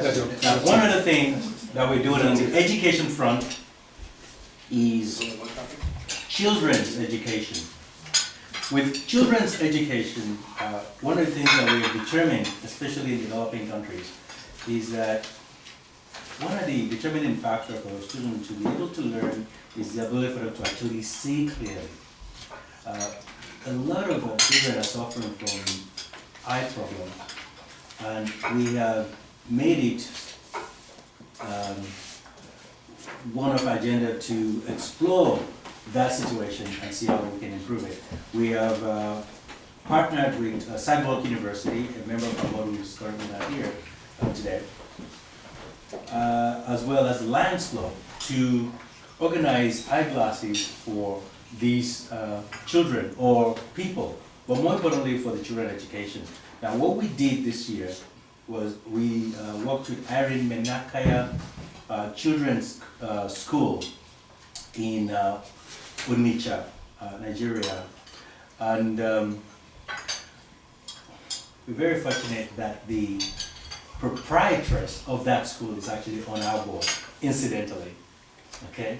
And that is, of course, Dr. Okika. We'll get to that in a minute, where she'll explain a little bit more to us. But I want to tell you just what we are doing, and I want you guys to be really impressed.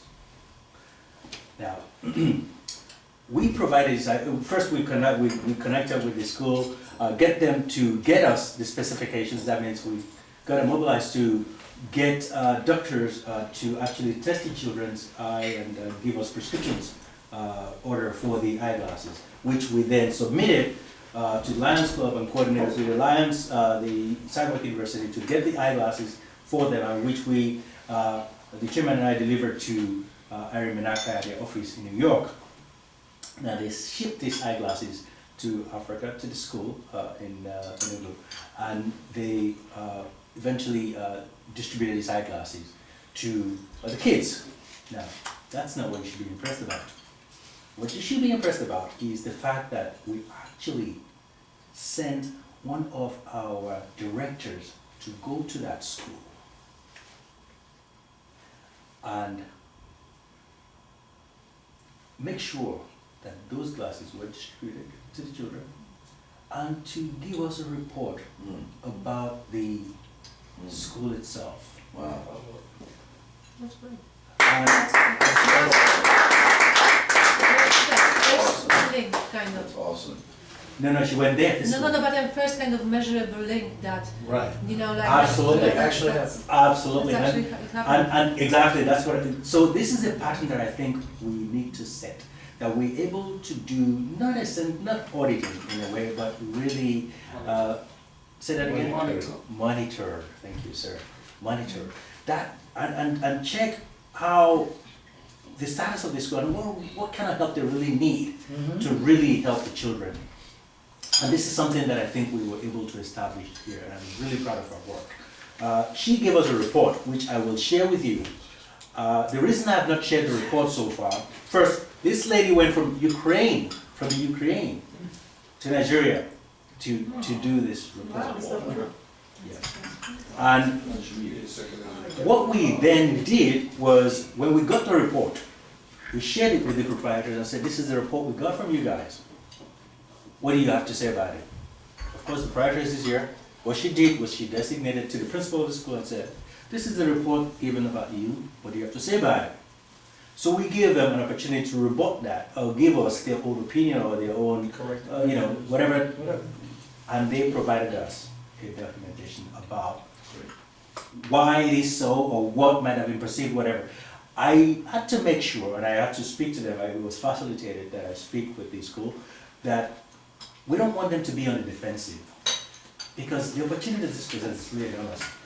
I think that we should adopt this school. And having spoken to Andy Howell today, he also raised the same sentiment that we adopt the school. What's the name of the the age? What does that mean? The name of the school is Irene Menakaya Children's School. She will talk about it in a minute. What's the grade level, the age level? She will talk about all of that in a minute. Let me just give you the background information here. So, what we wanted to establish is to make sure, we don't want the school to be on defensive. We want to make sure that, first, it is a school. It's a functional school. And we looked at all, from the report, which I will share with you eventually, is that it was really done nicely, that we see the pros and the cons. And there are good things to the pros, okay?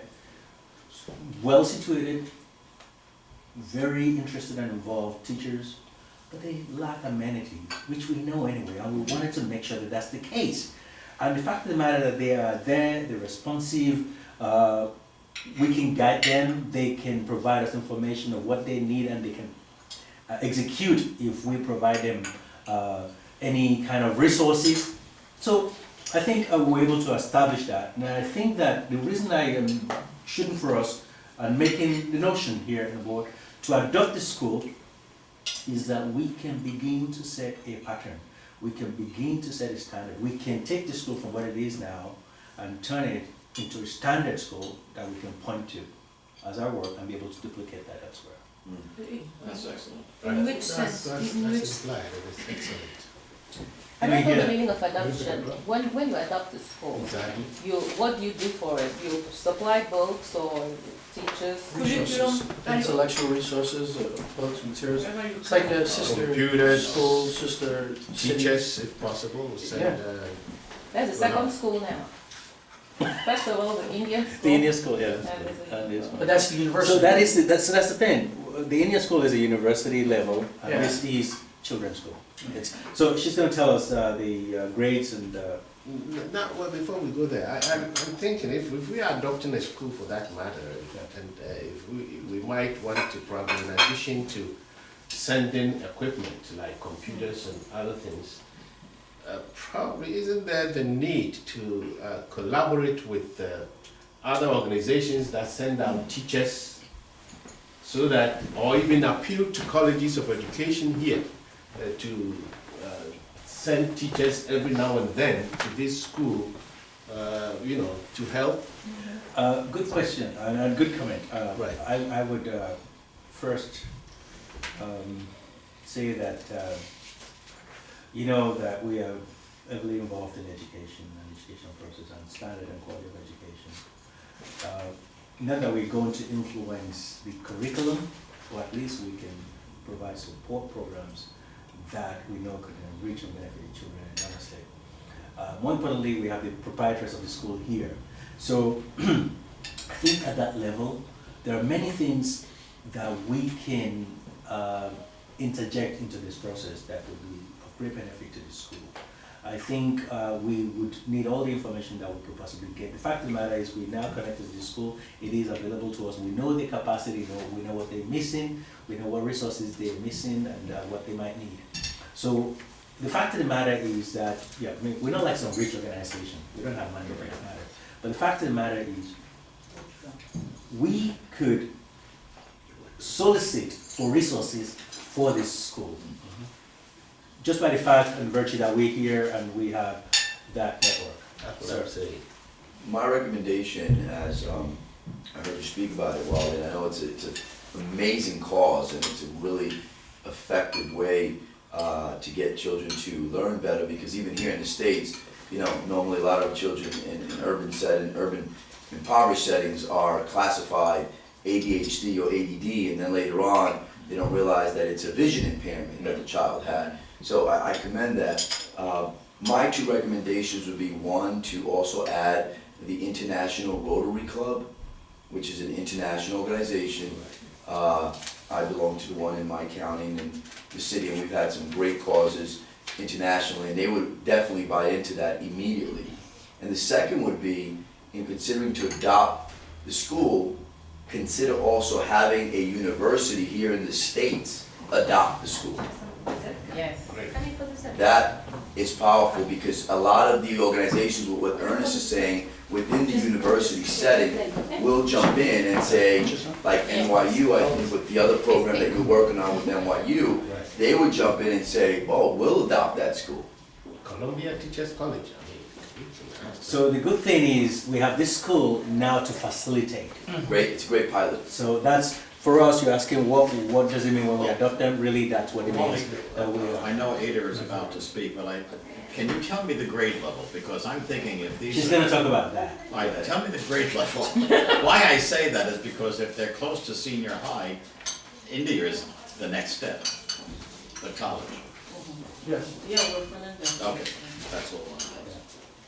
Yeah, thank you, Wendy, for the, well, just a brief about the school. The school was founded by my late parents in 1979. Actually, both of them were in England, and they went to University College London. My mom was a teacher. She taught in London School, and they were there for 7 years. My dad was a lawyer, and when they came back to Nigeria, they had this vision of starting a school for the less privileged children of Africa, who could, the school would be able to provide these children with the opportunity of quality education, so that these children would be like their fellow children overseas. That was the mission of starting that school. And incidentally, that school was the very first privately established school in the state in 1979. Which state was that? The then old Anambra State. It was the very first privately established school. Okay. So, and in 1999, when both of them passed on, I took over the school. And we tried to make the school worthy in line with their mission they left behind. The school is presently managed by 7 of us who are their kids. In 2001, we had an education from Australia that visited the school, and he was the one that built the structure, the academic structure of the school to what it is today. If you look at our curriculum, it's quite different from the curriculum of other private schools, because he insisted that there should be a limit to classroom education of the kids at that level. And we try to build our curriculum in the school in that advance. So the school provides education for children from 6 months to 12 years. We have the daycare, we have the pre-K, and then we have the grade. I don't know what you guys call grade 6 here, but it's like from primary 1 to 6, that's the last. Junior high school. Or grammar school. No, primary school. Primary school. So it's like from daycare, to primary school. And what age is that actually? And that's 6 months to 12 years. 12 years. Okay. So, and actually the children have been doing very well because we have produced a lot of them in various fields in all these years. But at the school, we at the old school had its own problems. And when I actually came over to the United States, I was involved with some of the schools. And I felt like, you know, demolishing the entire school in Nigeria and then building it up to what I saw here. There's really a big difference, you know, in what we are doing there. In terms of the teachers, the kind of teachers we have, they need to be empowered, you know, to give these children the actual thing they need. How? Yes. One of the things I observe here is, in Nigeria, we put a lot of strength and energy in reading. But here is with ease. I don't know whether I get what it is. I do. Here is with ease. You don't need too much energy, you know? But in Nigeria, and that's the same thing with teaching. Teachers also have that kind of, and because of the high energy they put into the teaching profession, they don't do 70% of what they are supposed to do. This is the problem between even in the public school, where they pay very well, and even the private school. It's like that. So what we try to do, what I introduced in the school was skill training for teachers. At times I put in teachers, you know, professionals to go there and train the teachers. But then even when you train them, because of inadequacy in their qualification or the way they had their career, they still don't understand what you're trying to tell. So this is one of the deficiencies we have on the part of the teachers. May I ask a question, please, if you like? Yes. Are the teachers recruited from the schools of education, colleges of education in the country? Sure. Some of them are graduate teachers. Okay. So they're licensed. Yeah, they're Licensed licensed. teachers. And Yeah, we got good review about the teachers. They are well qualified, very interested. And you'll see the review. I mean, I'm circulating it. I don't expect you to read it right now. I just browsed through the pictures. It's very bad quality because my ink ran out. But I will send it to you by email so you get a copy of that. I just wanted to quickly establish that, and it's something that we could deliberate on right now or defer. It's up to you. So basically, the angle of the teacher, they need to continue be retrained with the modern trend of education. At least to break that bond that they must put all their power into teaching. And you know, if you start school by 8 a.m. and you start with all the power you have, definitely by 9 a.m. you are done. That's just the simple mathematics.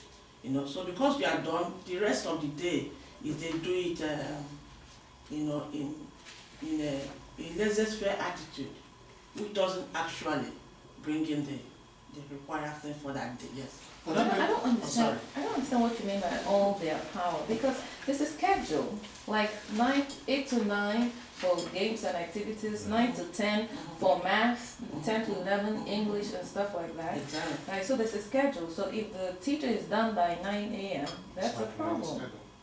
So exactly, that's the point I'm trying to make you understand, because if you start a class, assuming you start, like, we don't have 35 minutes for each lesson. So that early morning time they're in the class, the teachers have all the strength and energy. Oh. You get what I'm saying? Because they can stand, they can move around, you know, but after that little morning section, they are tired. Quick question. I mean, my question is in line with what Regina asked too, which is because I'm thinking, and of course, I went to school there. I went to school in Nigeria, and I work with them, so I know what I'm talking about. Yeah, but I'm thinking, because if you have a schedule, usually, I mean, unless things change now, but when we went to school there, you have a schedule, you have break periods. We have morning break, then we have the afternoon break, then we have the other break before we go. So you have like the first hour is like mathematics, second one is English. I agree. So if that is the outline, every teacher knows that that's the project for the day, and he comes in the morning, teaches maths, goes over to English, and so on and so forth. So I'm trying to understand why would they want to put in his or her first all energy in the first hour when he knows he is stretched for the rest of the day on the program, on the schedule. Remember I started by saying that there are a big gap between education here, learning here, and right there. Here, people, or even the children and teachers, do everything with ease. In Nigeria, we do all the power we have, all the energy we have. This is us. Now, in that morning time, they have all the strength to do those things you want them to do. Okay, they have all, they can supervise, they can monitor, they can help, they can do everything at the same time. But once their immune system is weak, they can't continue the rest of the day. But they have to finish all those tests. I don't know. Are they ill? That's the question. I was gonna ask about diet. There's no energy. Yeah, they have have a a problem with energy. And the food. That is the there's problem, no because energy. they will teach the remaining subjects for the day, but not us. Okay, What happened in the morning? Is it a question of indiscipline or What's lack of happening about administrative? this? let's not stretch this too much. Let's not stretch this too No, it's much. not indiscipline. I want to give a city out and No, I was asking No, this is very important. the teachers have other things to do without teaching. Shouldn't Right. count. They don't I'm have sorry? other things to do. So why they are not focused on teaching? all right. Um, Okay, no need, okay, one of the things that I mentioned before is for the school not to be defensive. And I don't want you to be defensive. But I'm not. I know you're explaining. And sometimes explanation could become defensive without you being aware of it. So what I'm trying to say is, the school is not perfect, and that's good enough for us to know. We have, to some extent, a report of things that are not perfect at the school and the potential of the school. I think we should spend some time to explore that and find ways to really improve that school. All of the things that we're talking about here are things that we may need to improve. All that you trying to explain why teachers are energized in the morning and later, now, that's really, it's not your responsibility, to be honest with you, sir. Yeah, I have a question. Do we have to go through a procedure of talking to the government about that, whether we have the permission to go and speak to the school? Is it something that we consider? Whether we should talk to the government or the Ministry of Education or whatever that body is there? I wouldn't recommend that. In the state, the government has to know, It's a private school. they have to know. Oh, it's a private there's school. no power Oh, it's a of private school, okay. It's a private school. Okay, No. that's different. I thought it was just a... Private school, Okay, private all right. school. If we A are, government school, and that's even far cry, far cry from Okay. the public schools. You know, this is a private school that's actually good. It's across from this. Okay, yeah, so it's really good. I mean, compared to many schools, I would imagine, right? And it's a great school compared to many public schools that Of are. course, of course. Of course, if we are adopting the school, yeah. then we have to make sure that we do everything right. And so we have to know from the horse's own mouth the deficiencies which our adoption will seek to correct. Am I wrong? Absolutely. Is it a report? Excuse me, I would- Yes. excuse me. Yeah, Chris. I think, sir, Ernest, I think looking at the report, and when we all have the opportunity to review the report, Right. it's better than focusing on one of the symptoms of a bigger problem. Okay. Because what we're doing is we'll be trying to deal with the symptoms and not getting to the root causes. And when you read the report, which I just was handed a portion of it, it starts to contextualize maybe some of the other aspects. Okay. And it could be a matter of just strategizing on time. It could be a very simple solution when we look at the overall picture instead of just the part, you know, the symptom. Okay. You I know, would suggest if it was possible that we could just table this, Yes, so that Yes. all folks can look. be on the same page, no pun intended. If you have a committee that would work with ADA, in Right. order to present a formal presentation after circulating a document or two, whereby you can actually give us a better sense of the kind of partnership that we're creating, because I think it's very important. It's always nice to be able to look at networking opportunities, because if you've got people who think like you in terms of how this school is working, they're gonna probably wanna use this as a pilot for other stuff happening in Nigeria. not only Nigeria, but elsewhere as well. That's the other point, that's exactly the That's other the point I goal. wanted to make. That's our goal, that's our goal. People To from set this Guinea in this standard. room, people from Mali in this room, you know, people from Ghana. You want to be able to say, well, all right, we are really sure about this particular model, and we've looked at it from every different standpoint, and you've got a really good opportunity. We can talk to a lot of educators on a lot of levels, not only back home, but right here. Absolutely, and I'm also thinking how fortunate those kids really are, because we have programs for them that, again, we can just incorporate them in some of our programs where we can connect them to some of the events that we do here, and we'll give them that opportunity for exchange programs. I think we have good stuff for them. But again, I just want us to really understand that we have this opportunity here, and again, I brought up the notion of adopting the school. If Ada has nothing against it, and you're here as a proprietress, But I think then we his can raise the. suggestion of tabling this issue until we have more information is valid. Is that the process that we want to take, or That's- because I believe once we do that, we would have already adopted the school because we already started spending time on it. So are we gonna now look at it or say I think no? why that's important is that because you see, like, what I'm asking, I'm actually more lost than questioning what she's saying. I'm trying to understand her explanation, but like you rightly pointed out, when we look at this, we'll see a bigger picture and then we can understand what she's That's saying. why we. Yeah, at this point, I don't think there's an objection to what Right. Anita is saying. I think this is to understand what she's saying, then we can know that that's a problem that we now want to address, and then we know how to address it. Yes. So it's important we get informed first on the whole report. So you have to send out this Ada, report. you mentioned that the first hour is the most intensive and crucial. And you're talking about babies at 6 months old to 12 years. How long will they stay in that school? I mean, at 10 o'clock, do they go home? 4:30 p.m. They- 7:30 to 4:30. Oh, wow, 7:30 to 4:30. 7:30 to 4:30? Yeah, but the programs are different, yeah. Yeah, of course. It could be varied, Yeah, it's not. very, after 1 Yeah. o'clock, Some after schools school are- program. Some Yeah. schools are earlier, something. And they have breaks But and they- stuff. And in the elementary stage, in that elementary stage, the teacher teaches 5 different subjects, not a teacher teaches one subject and switches. No, for the policy of a primary education in Nigeria, teacher to a class. Exactly, so they teach all the subjects, Exactly. which is why Yeah, that's what I ameliorating. was trying to explain. Exactly. Yeah. No. And you probably have that on both, but you probably have that on both sides. You probably have the teacher who has less energy, and sometimes you'll have the students who have less energy for a variety of reasons. I know in the schools that Carmelo and I grew up in. Or a curriculum that is not well spaced out. Well, but a very basic thing is, we weren't eating. We weren't eating, we were hungry. You know, So after the first hour, That's what you would we do. were, I experienced it personally, Carmelo can talk about it. Yeah, I actually That's what have she a was. very good close friend that she works in Africa now. She's from Ghana, and she supplies books to Ghana, and she wants also help the situation. So she actually spent a few months there studying the situation, and she said that the major problem was that the kids were hungry.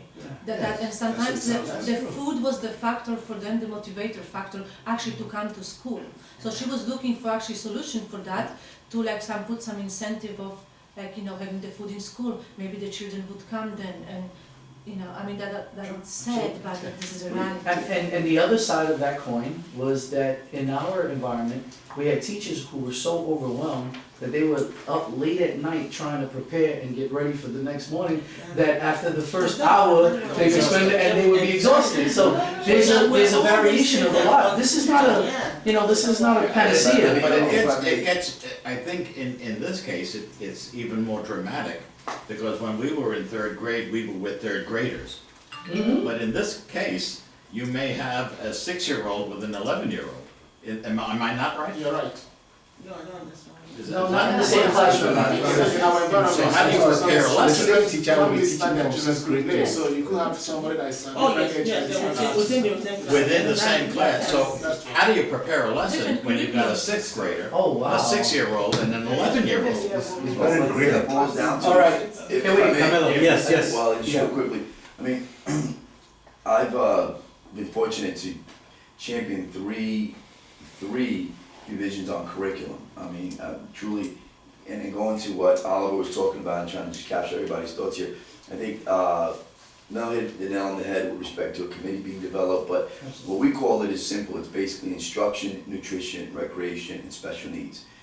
Those 4 elements, quite frankly, within the classroom management That's right. of what the curriculum calls for is truly what your model is. And I think that we can explore that. What I'm excited about is the interest in everybody wanting to help from what I'm listening on the deficiencies that may exist. And like Oliver said, everyone seems very interested in the adoption of that school, but we want to also be able to definitely explore how to help you in the school. And I think that's awesome. I really believe that's All these awesome. things you said is what we do. But we need to get more fine-tuned. You know? Correct. That's what I'm saying. I can hear that. I Room can hear for that. improvement, okay, okay. I can hear that. That's great. That's what it's about. There's just a huge room for improvement. I don't want us to spend too much time on it. I think you perfectly laid it out, that we all are interested in helping out here. And to me, that is the process of adoption. But if everybody says, let's look at this, and we can always announce the adoption from it later, once we have looked at it. Yeah, I think we should all. So I will send out a report to you. I'll send out a report from our associate. I'll send out the report from the school itself, and the pictures and everything, and it tells the story that we want to see. So we know where things are. But more importantly is that the notion of being able to look at this situation and be able to duplicate it as well, because we want to be able to do it in as many places as possible. We want to also be able to point to it that this is our work. So I think it's a good thing that that is available. With that, I'll move to the next. Shall I? Okay. Sure. Thank you. All right, let's move to the next chapter. Going to quickly talk about our magazine, the African News magazine. Is Right. almost due out. The magazine is being managed out of Ethiopia. It's going to probably be published out of there. We want to do an e-print as well as a paper print. The idea of the paper print is, again, to provide some opportunities for our country directors, that if we give them the opportunity to print in their localities, that they're able to distribute, bless you, be able to distribute and earn money from that as well, so raise money with it, and again, do outreach and send, put our stamp there somewhere, and be able to also share the information that we so desire to share about. So the fact that this is coming out of Ethiopia, I'm very pleased with, because first we have really good people in that country that are working with us. We also have people in Eritrea, and they're very cool young people. One of the things that we have realized is that we have to register African Views in that country for almost everything that we're trying to do to actually work officially. To register there is not too difficult, but it's going to cost us some money. And so far, what I see on the tab is about $350 without being able to do it. But anyway, that's something that we have to consider. It will not affect $300. Yeah, for each country. No, this is just for Ethiopia. Ethiopia. It could vary in other countries. So this is, but this is not going to interfere with the design of the magazine, because they're just producing and collating content. Once they finish the content, they're going to ship that to Austria. Austria are going to design it, and we're going to then disseminate the prints to country directors who are in position to actually print it. We may find, I think that we should think about this when we're ready. Being the fact that my model has always been to give the country directors opportunities to invest in this, that they print it in their localities, go out in their localities and get ads, local ads for the magazine, so they can actually insert local ads. In that way, we tailor the magazine to the specific country. So they get local ads, and with the local ads, they print the magazines in their country and they sell it there, that sort of thing. That's the idea, but again, that's something that I think we should talk about. I just wanted to quickly give you the information about. You're sitting next to your consultant. I know. Because there's several different tricks that you can play with respect to your online presence versus your printed. He's the manager in that, so yeah. So I'm in charge. I'm sure. Yeah. So I just wanted to quickly mention that. Let's quickly run through this. And I also wanted to mention our DVD programs. As you have known, we've done so many programs. I tell you, this little video camera there is filled with stuff that needs to come out. And I've knocked on your door a few times, and you've told me the terms that we need to get these guys, and they usually ask for money. Those are the editors, the DVD, the video editors. The video editors? Yeah, all of those people. We have the content, we've recorded it. We just need to be able to work around. But some of the things that we have are very good for promotions, that we could use ourselves to promote all the activities. But more importantly, I think some of the things we have is also good to raise money, especially for people that have participated in some programs that we've captured. So I see the market out there for that. I have put together some machines for video editing and DVD duplications to whatever extent. However, we have the capacity to produce maybe to 100, whatever the case may be. I thought we'll have that in place, and hopefully we can start to use it now. So Can that's what I I did. interject one thing? Certainly. I'm sure that you all are familiar with putting out media kits. Right. So that there's a certain amount of data that you can capture that's audited by some kind of independent auditor that gives you a sense of the kind of reach that you have in terms of demographics, the breakdown in terms of gender, the type of income level, all that stuff that people need to be able to say, this is the right fit for me to advertise with you, either on your online presence as well as in your printed version. Yes. Oh, okay, I am actually not familiar with that. Well, he'll tell you. Well, I just want everyone to he knows all about it. the nature of that magazine does not really, it will be country specific in this case. So what probably I'll have to require them to do in their various countries is to develop or advise them to develop a media kit that would be specific to their various countries. That works. Because if it's in the United States, I can easily do that. Sure. But over there, I don't know the number of people who are educated Sure, to right. read which language and stuff. You know, so they'll have to know those things. But it's a good point you raised, and we'll have to communicate that with them, and so that they can obtain the advertising they need. It's very important because most of these companies worth advertising happen to be foreigners anyway. That's right. And they are the companies that might require or demand media kit. I see. As Yes. a rate sheet and everything. Yes. How do you want me to follow up with you on that? I would, You have Tekeste's information. Do you want me to prompt you, or you want to take that up by yourself? Prompting will be fine, but I'm going to take it tonight. In fact, I'll go home and send you a letter, an email to that effect for dissemination to the country people who are doing the various emails, Okay. the publications. Okay. Yeah. Real quickly, I'm going to quickly continue here. For people who want the dessert, there is dessert. No more. I still see each other. It's not calories No, too. it's not there. What are you doing? I finished it. You mean? All right. I am going to skip the research programs because it's really apparent. It's one of our strengths. Yeah. We're really good at it. We have student chapters that's developing. We have volunteer programs, as you know. We have internship programs, and then we have workshops that we're working Can I on. ask one question? Certainly, sir. One of the key things that I've been a very strong advocate of, don't give it away for free. When you go on the website of some of these think tanks, I'm talking about from the International Crisis Group to Center of Strategic and International Studies, they have certain amount of things that they will give away for free. But it's embedded within the process of certain media analysis, certain country analysis, certain kinds of sector analysis, $500, $100, $1,000 for a report, okay?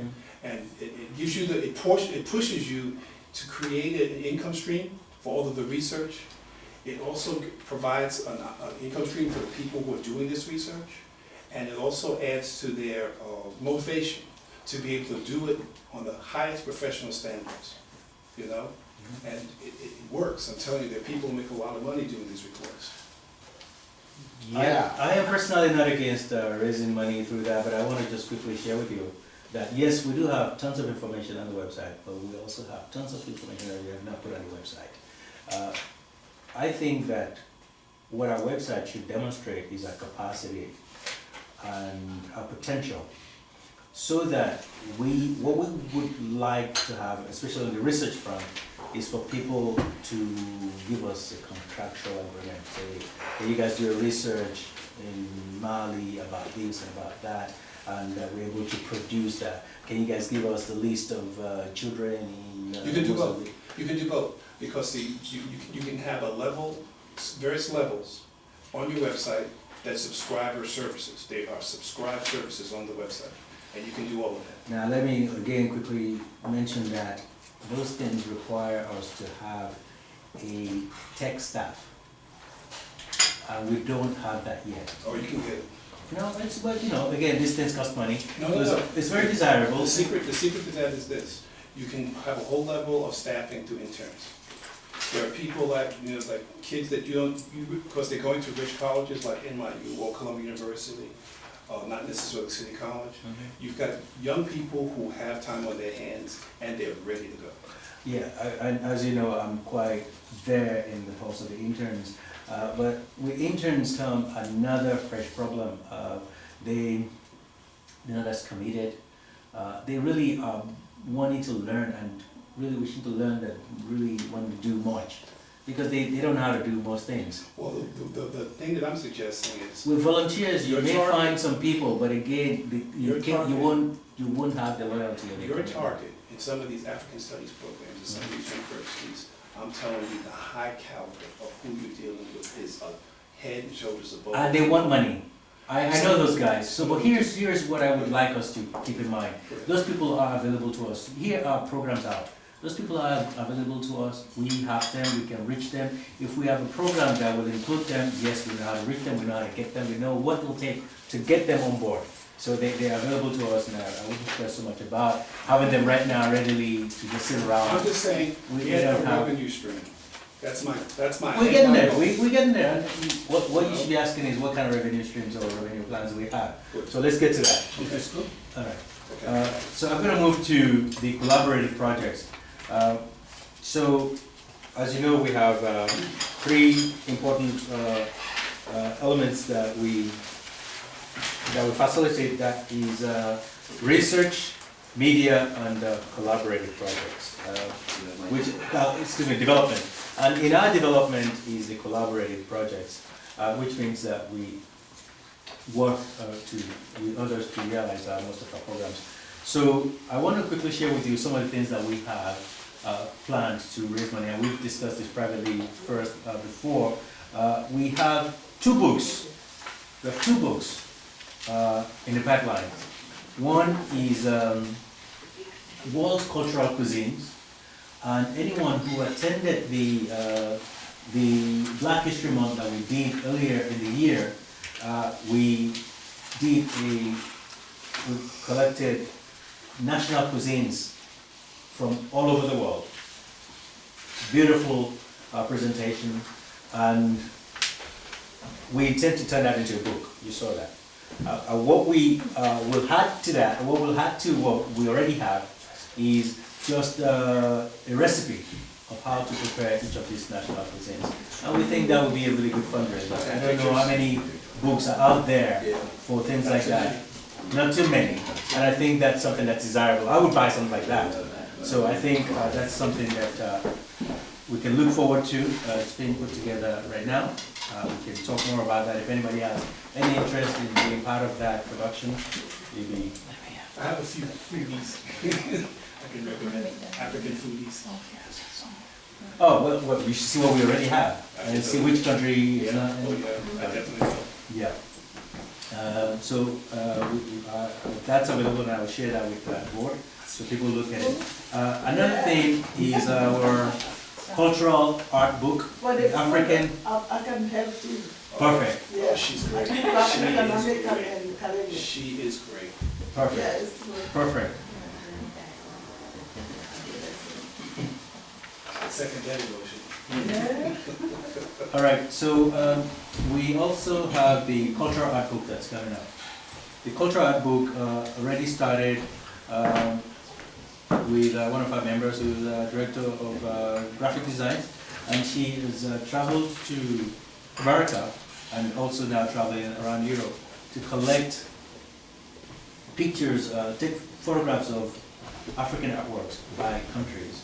And what we're going to do is to produce another an art book that we could distribute there. That's remember we tried to do that in the store, it was too tight, and we were able to do it before she traveled back. So she had gone to different studios, and we took a lot of pictures. This is contemporary art, right? Contemporary art. Well, actually, what we're doing is cultural arts, and we're merging contemporary with cultural arts. With the traditional art. With traditional. It's really cool. As a matter of fact, you have to be on that. And because that is your field, and I wanted to actually Contemporary African art? Both contemporary and traditional.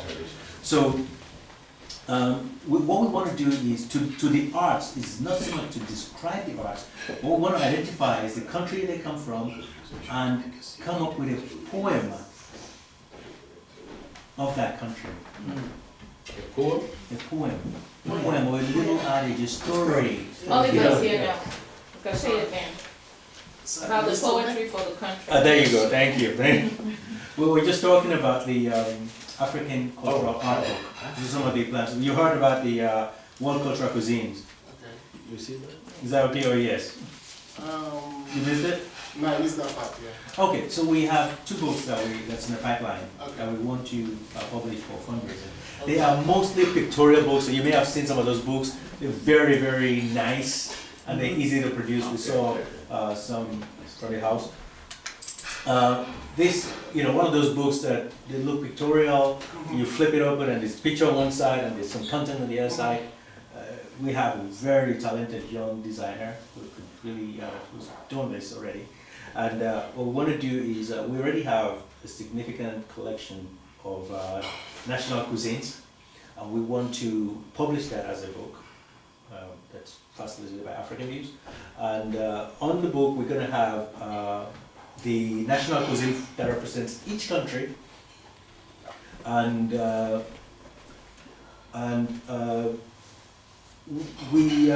so each country, and then we put the recipe to it. So the country, the name of the country, the food itself, the picture of the food, and the recipe of the food. And we think that's something to raise money with. I mean, if you have that and you're able to sell it for $20, I think that's something that we could raise money with. So if you have an event or take the people, I would buy something like that. So I would imagine that a lot of people might be interested in buying things like that. The fact of the matter, you want to eat Colombian today, you just flip it open and that's Colombian national. I mean, some restaurants might even adopt it. Yeah, actually, I last time when I was in Nigeria, I went to a big law firm and they had something like that. But it's not just the cuisine, they had like the culture, like they have the Alumbukin Festival, and they'll have a little bit of the story about Imo, about Anambra, and the book was selling for about 300, very, very expensive. Wow. Yes, very expensive, but it was just in line with what you're saying. Do you have a copy of that book? No, it was in a law firm, I was reading it while I was. He's ordering. He's Yeah, they have like a picture, and then they have a little story. Exactly, that sort of thing, yeah. And then they talk about the Google Festival, the Calabar Days, this one in Kano, this one in the Union Festival in Igbo land, but with stories, pictures and stories. Exactly. So it was very expensive, the price they had on it. And what you just said takes us back to the next thing that we're talking about, which is the African Cultural Art Book. The African Cultural Art Book is supposed to do something in that regard. Now, we have a partner whose name is Patrick Gorham. Patrick Gorham is an American, African-American that travels to Africa. He works in all over Africa. He used to be a veteran, military veteran, and his assignment was to infiltrate indigenous cultures. Big stuff. Now, he's quit the military and he's doing this on his own.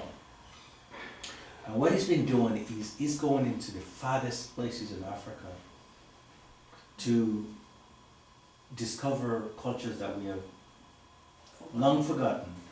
Or never knew.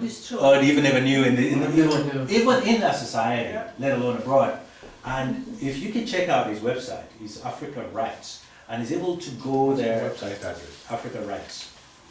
WRITES.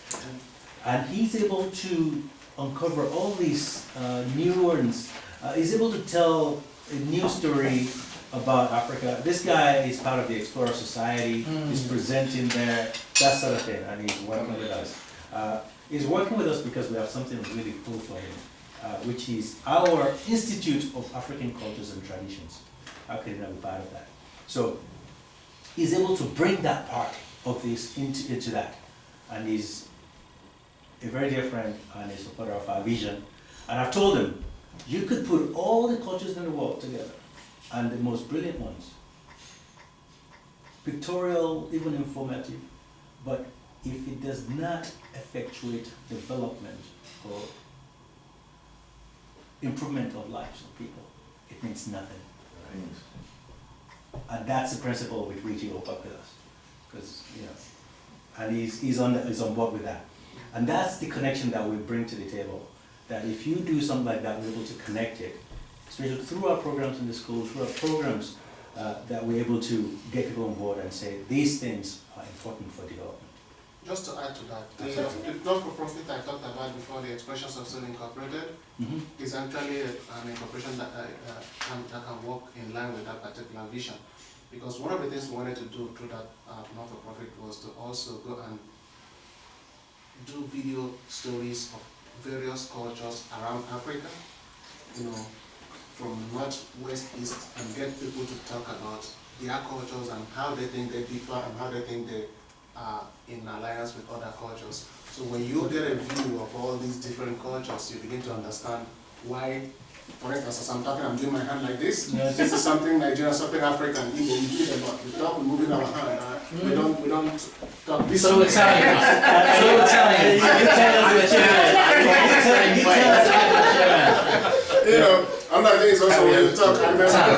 I was in a class where they were teaching us investigation, detective, and the detective was said that when you are trying to interrogate somebody and you are looking at the person, and the person is not looking at you, then the person is guilty. It's a bad Yes, and that's just the opposite of what the person is. Because when you're talking to a kid and the kid is guilty, He's looking at you. are you still looking at me? Are you still looking at me?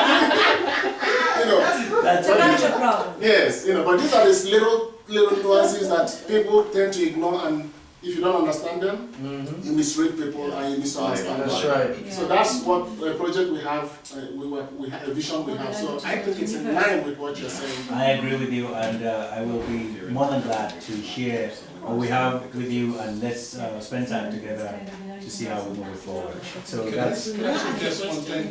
Sure. One of the things I'd like to do is, I really like the idea of structure, because you can create timelines, deadlines, divided responsibilities, so that you can kind of monitor these things. Because on an administrative level, when you're talking about just being able to have administrator, the top administrator, operational administrator, and then you've got certain committees that will report to him so they can report to the board. I'd like to be able to see something whereby if you have all of these cultural events, because I think your cultural portfolio is going to be really big. If you're talking about the kind of things you're talking about, and you can interface with writers, you can interface with academics and what have you, and if you have a committee of just like 3 or 4 people, you know, who can kind of deploy along with Patrick, you know, to be able to be a support organization for the kind of things that he needs, it can go very, very well, and you'll be doing something truly historic.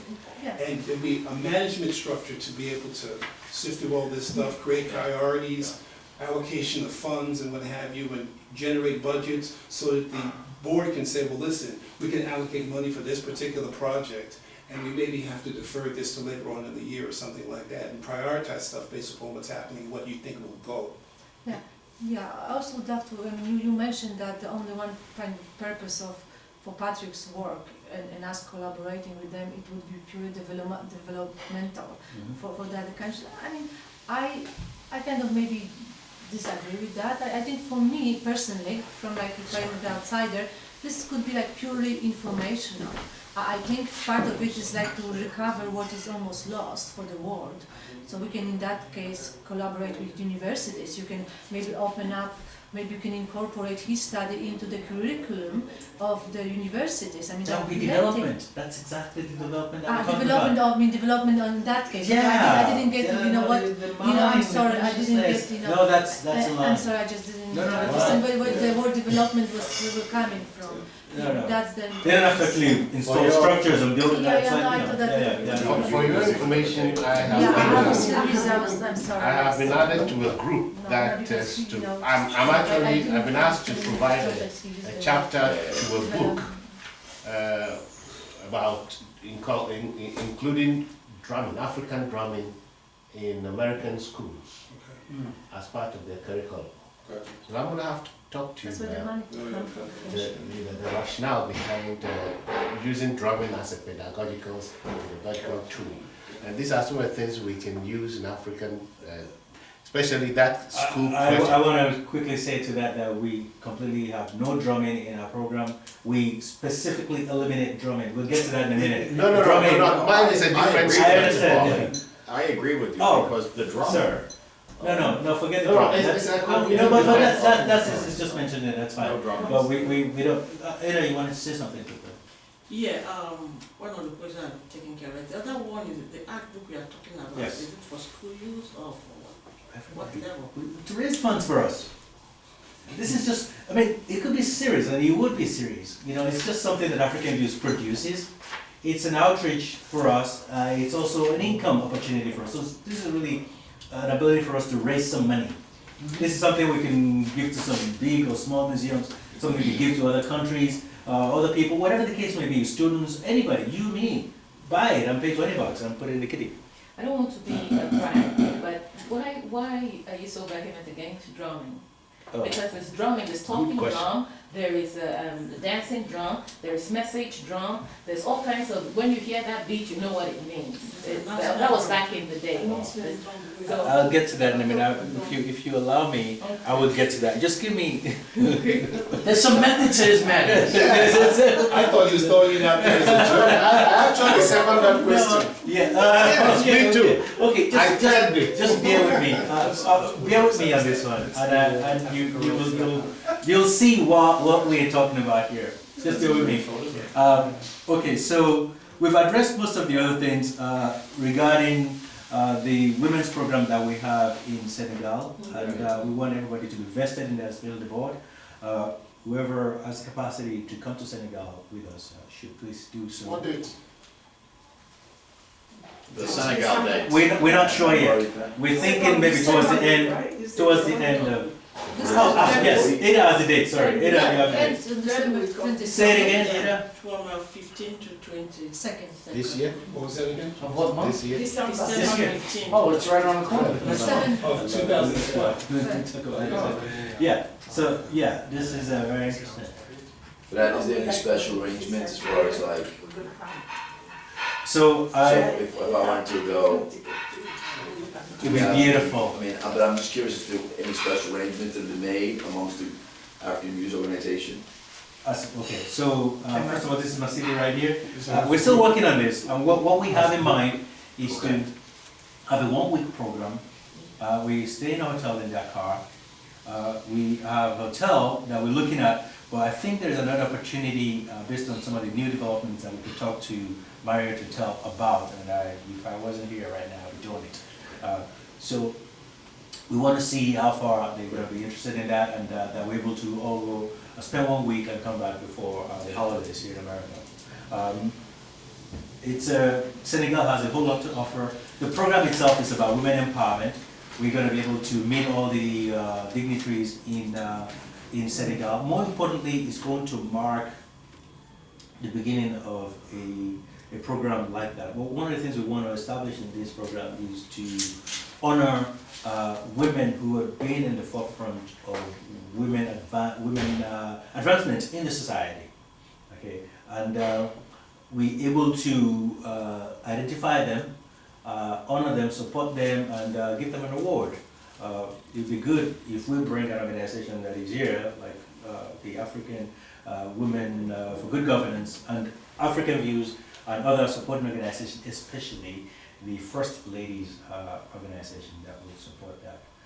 And of course the African Center for Cultures, all of those things that we bring our strength together and be able to facilitate that kind of program and make it annual. So if we do it in Senegal, we will be honoring women who have been advancing, who have been forefront of women growth and women empowerment in Senegal.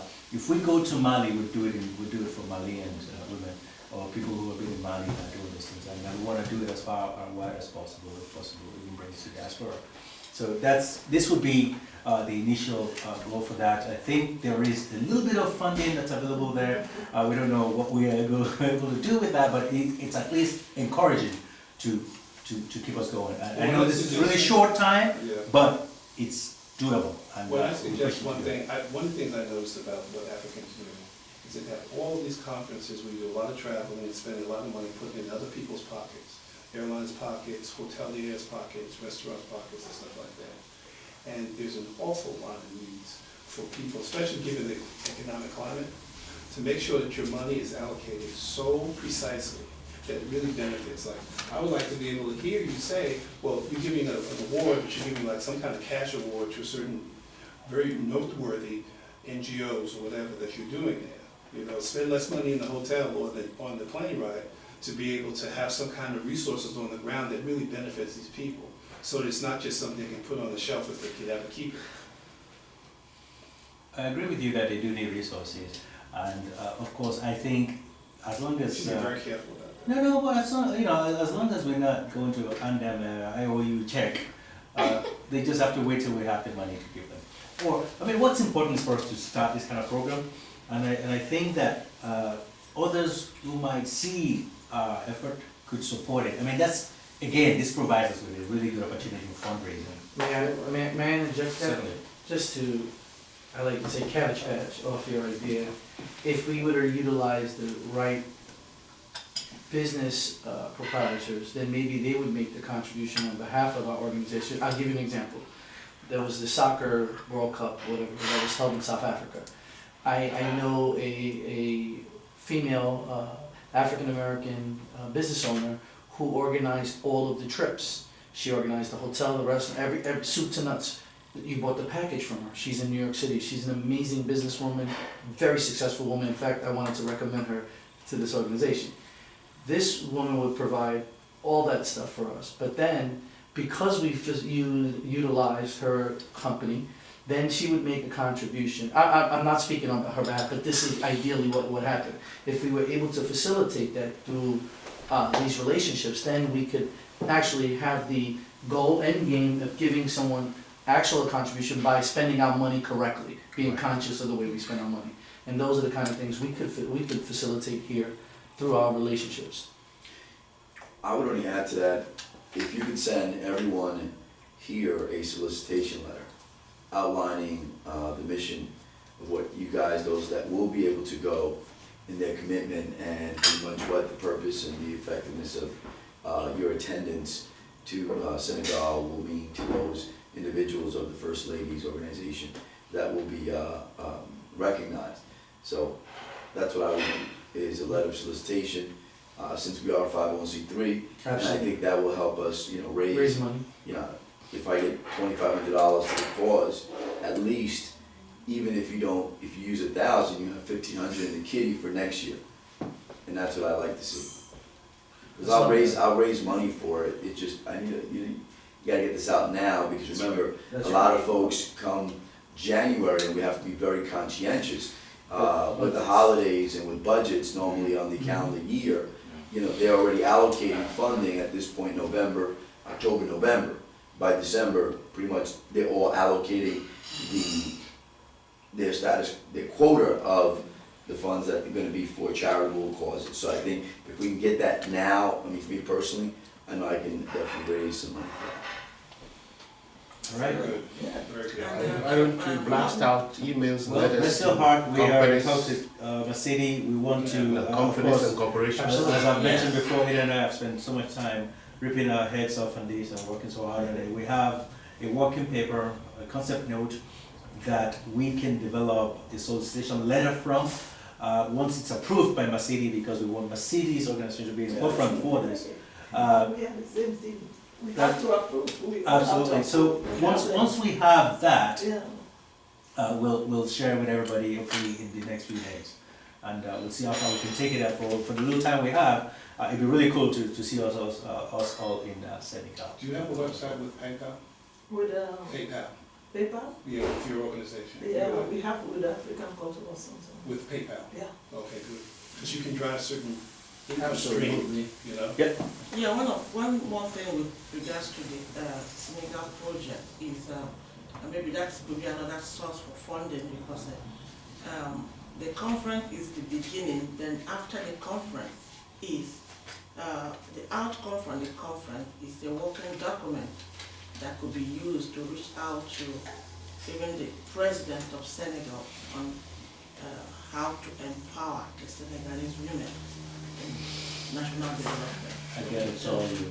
Ada has a significant plan for this concept.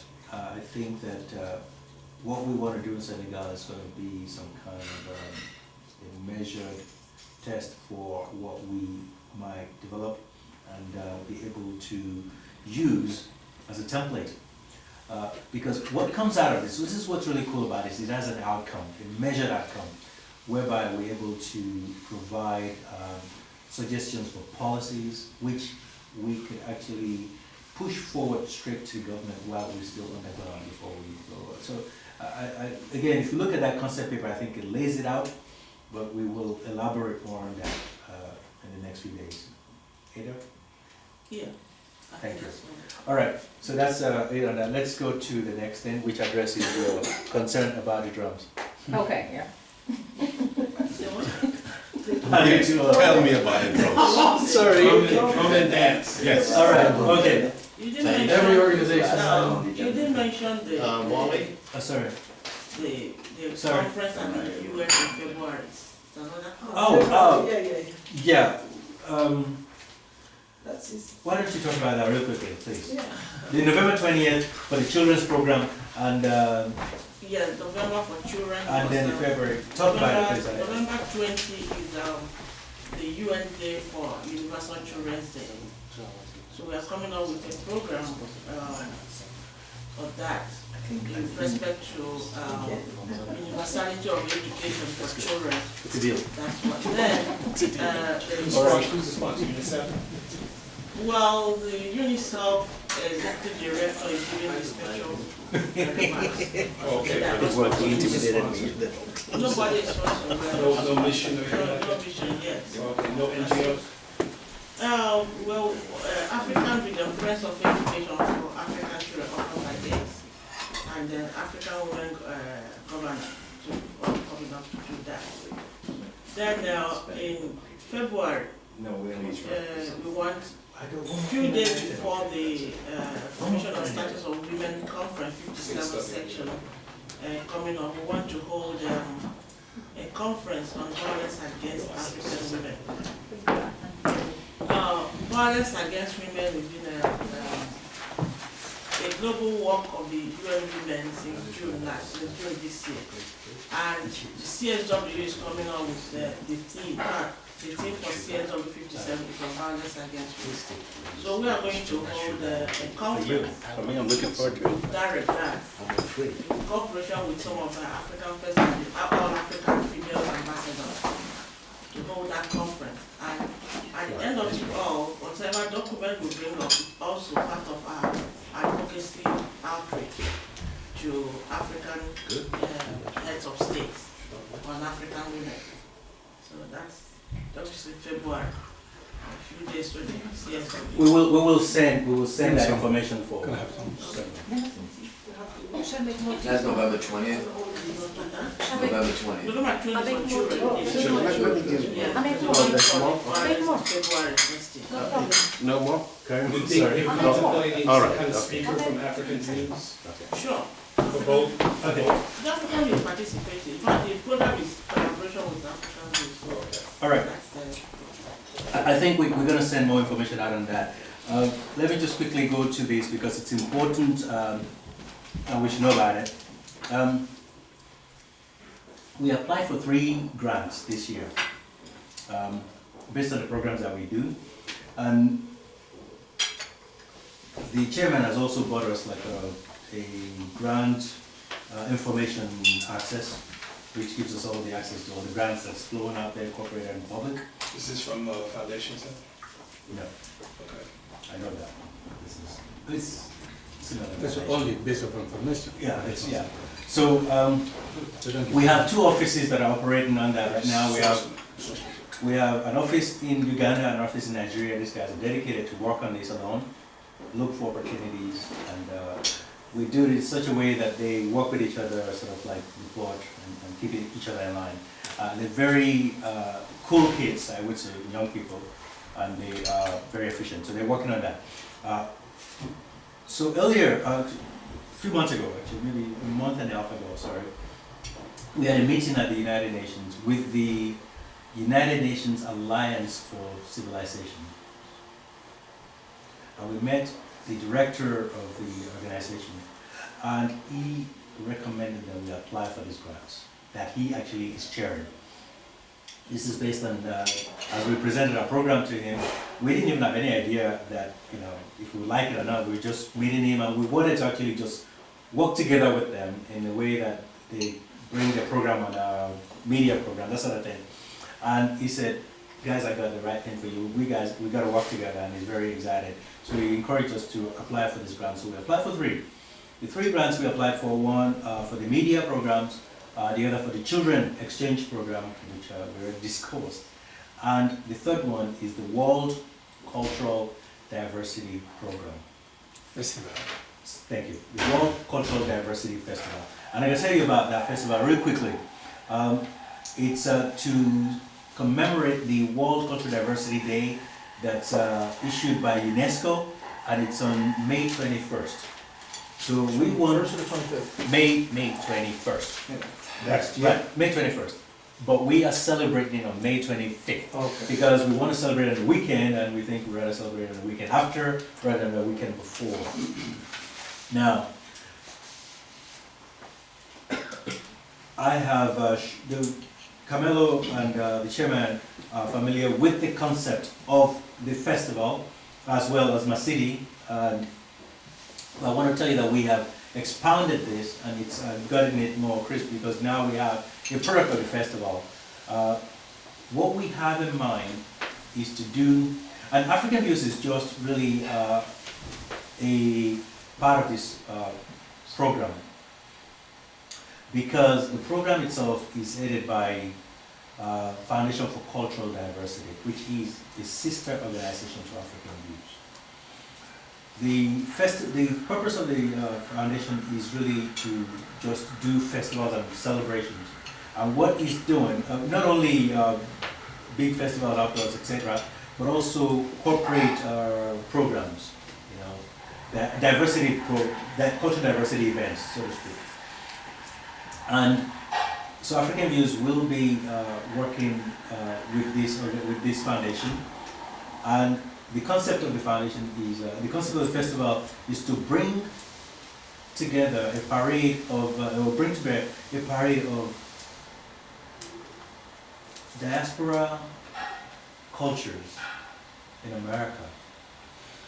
A presentation of different cultures that is in America. We are looking at a parade exhibiting various African countries, various Latin countries, various European countries, various Asian countries, on a parade march that goes into a festival.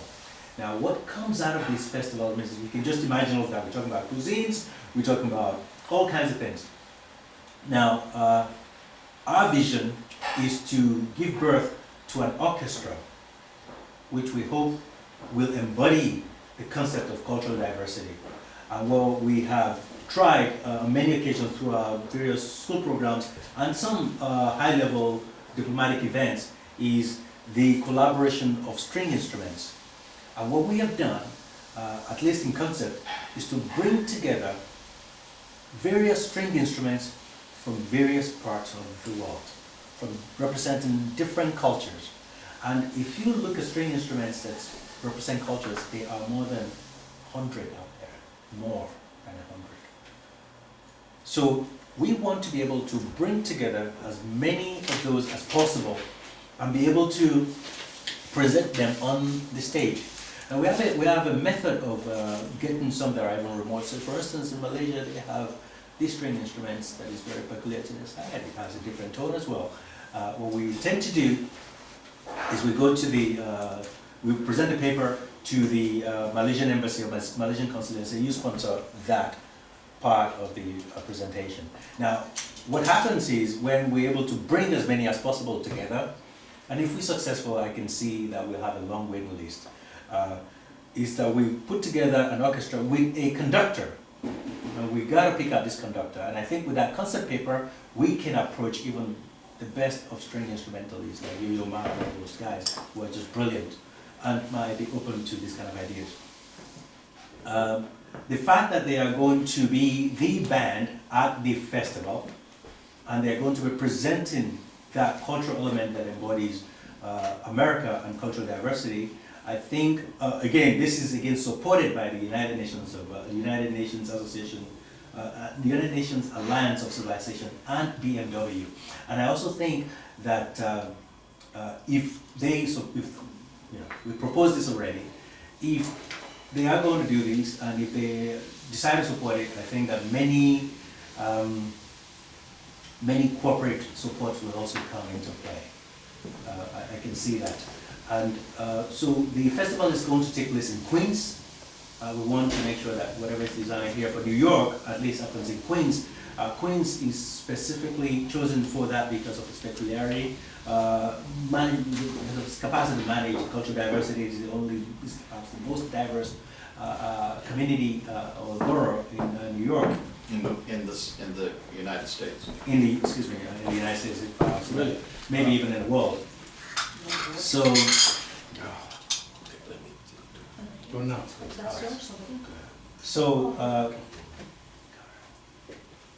so that's why we want to focus on string instruments. We want to be identified as something that's revolutionary, rather than the drums. The reason I try to avoid drums is because it's such a cliche. Whenever they talk African, everybody wants to do the drums. I said, okay. Okay. No, that's true. I gotta tell you, we already have that kind of problem here, where we do this children's program at school. Yeah. And one of the schools that we do it at is in Brooklyn. And they usually get this guy, this is a Jewish guy, very nice Jewish guy, who has been in Africa. And he loves his drums. He's a drum circle guy. So he gets this gig. And he comes in with his drums and he wants to display his drums to the kids. And that distorts our work, really. No, what distorts the work? Because what we're trying to avoid is the cliche, The stereotype. the stereotype, you know. So we want to open them to other opportunities. And so what we're doing, you should, before you say anything, you should see what we are doing with string instruments. When we were there, when we brought the string instruments to the classroom for the kids, when they saw this capacity of African instrument with other capacity in power, they have a different notion of what Africa is, and they embrace it. And I think that is remarkable, and I would like us to really pursue that. I think, while I guess some of you know my background is history, black studies. Right. I agree to an extent, because the stereotype in and of itself isn't what's wrong, it's the connotation we place on the stereotype, which is what's wrong, right? Because the drum has influenced from Morse code to, the world over. However, I do think that it is a break with tradition, and I find it to be a profound break, to focus on the string, because it does allow for us to be in a space with other cultures in other parts of the world that's inviting to show the influence, not just on the drum level, but on the string level that most people don't get. Because I will tell you that even growing up as a kid, it was until I traveled to Africa myself that I didn't, the drum, the rhythm, that's all we are. You get exposed to that. I think that's a great thing to highlight, because it's more inviting for the other cultures, which can't relate to the drum. Wally, I'm going to suggest that we stop soon, because it's getting late. And we don't have, Anushka doesn't have enough rooms for us to spend the night. I think I called him a few. Second. I second that. Let me just put something on drums, please. Go ahead. In line with what you said, the historical perspective, and practically, it would be impossible to talk about African culture without drums. Yes. Because African drums transcends every aspect of Africa, Yes. almost African culture. Now I understand that there's some stereotype, which may make us play it down and seek for other opportunities, but not to strike it out. Because drums, when you're talking about dance, you're talking about interpretation, like Regina said, talking about talking drums, initiative drums, Drum poetry. ceremonial drums. Yes. So drums comes in rhythm. And that may be the reason why you always see drums. So some people grab drums as a way of expressing Africa, because drums transcends every aspect of African culture. But what I understand your concern, I agree with you. But what I'm saying is that We can have it at the back of our mind that, okay, everybody's doing drums. Let's look for other alternatives to drums. But not to exclude drums, because you can't even, you can't. I don't think If he's you want to saying. like that culture, you can't exclude Wait, drums. I don't think that's what he's saying. I didn't think your purpose Right. was You to got it, I mean- exclude drums, but he wanted to focus on the string in order to create this orchestra that is gonna be inclusive of all these other cultures. I thought it was for that No, program but alone. even if you Which look at are a wrong. string instrument, it's not really African. What? String instrument is mainly focused. I mean, it's more used in Islamic African nations. I mean, look at Nigeria, for instance. If you look at people who play the string in the Kora and other things, they are in the north. In the south, in all these places, in the in West Africa, for instance, we don't play much string, do we? Actually, most of the African culture that was transferred overseas during the slave trade was transferred through drums. Exactly, it's drums that we play most. It's not It strings. depends on the context. Exactly. So strings Wait, I are think this is a mostly good, very- good cultural discussion for another night. Exactly. Because it's getting late. That should be on the radio show. Right. Yes.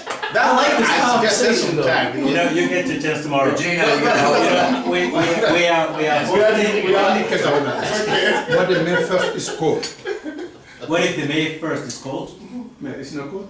May 25th. It's outside, right? May 25th. Yeah, outside. It's No, not. no, no. May No. 25th. Actually, okay. No, you're good with It weather. should be more. You're good with Let me tell you something. It's all right. On May 25th, we're gonna have many performances. Exactly. I am sure there's gonna be tons of them with drums and bongos, whatever it is they're gonna play. But the orchestra itself is a string orchestra. Okay. And That's- it's only a few Africans there. I They're thought gonna that was have the focus. Chinese, Japanese, Yeah. you know, European, we're gonna have everybody. different. It's going to embody the concept of cultural diversity. This That's is all. what I would suggest. Let's close. Let's close. Don't exclude the drum. Let's part of the You conversation. can't exclude the drum. Exactly. I can't exclude what I'm doing now. I have no idea what drums are. Leave that to the composer. So what are the other parts? What are the other parts of the agenda you're gonna go? That's pretty much it, except for the credit union. The African Diaspora Credit Union is something that we've been This is the working last on. item. The African Diaspora Federal Credit Union is something we've been working on for a long time. One of the things that we've learned in our research for why things are the way they are is the fact that we did not have, in many of the African civilization process or development processes, that credit union was missing. And I don't mean credit union on a very small scale where people just put a few cons together and with different little communities. I mean on a larger scale where we have a banking system that is socially responsible to the development of the community. And that's something that we have been working on for a long time in collaboration with other organizations. It's very slow, it's very difficult to work with African people in this regard because we have very differing opinions and oftentimes personality conflicts. But this is something that we've spent so much time on and so much energy. I do not want us to put it to waste because it's a fantastic idea. And I would like us to explore the possibility of doing that. The concept of credit union, especially the federal credit union, is the fact that we can have association in far and wide as possible. And I think with African Youth and other organizations, we have the foundation for that. This is something that I think is going to be of great importance. And I think that especially when we travel to other places, for instance, this conference that we're going to do in Senegal, that we explore the idea of the credit union over there, and we explore the idea of credit union in many other places that we go to, so that we can be able to empower them in their communities. And I really hope that we're able to establish that. With that, is my report completed. Motion to adjourn. I second your motion. Adjourn the I want to give, let's give a round of applause to our host for the excellent food. Excellent food.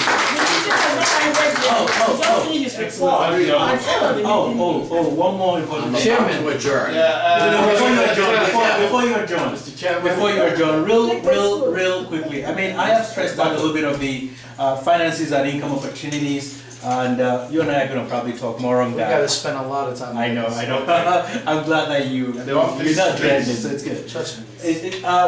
We need, okay, I actually wanted to make a case for the need for office space, because I mean, I could work with a lot of interns, but they don't want to come to my house, and I really don't want them to come to my house.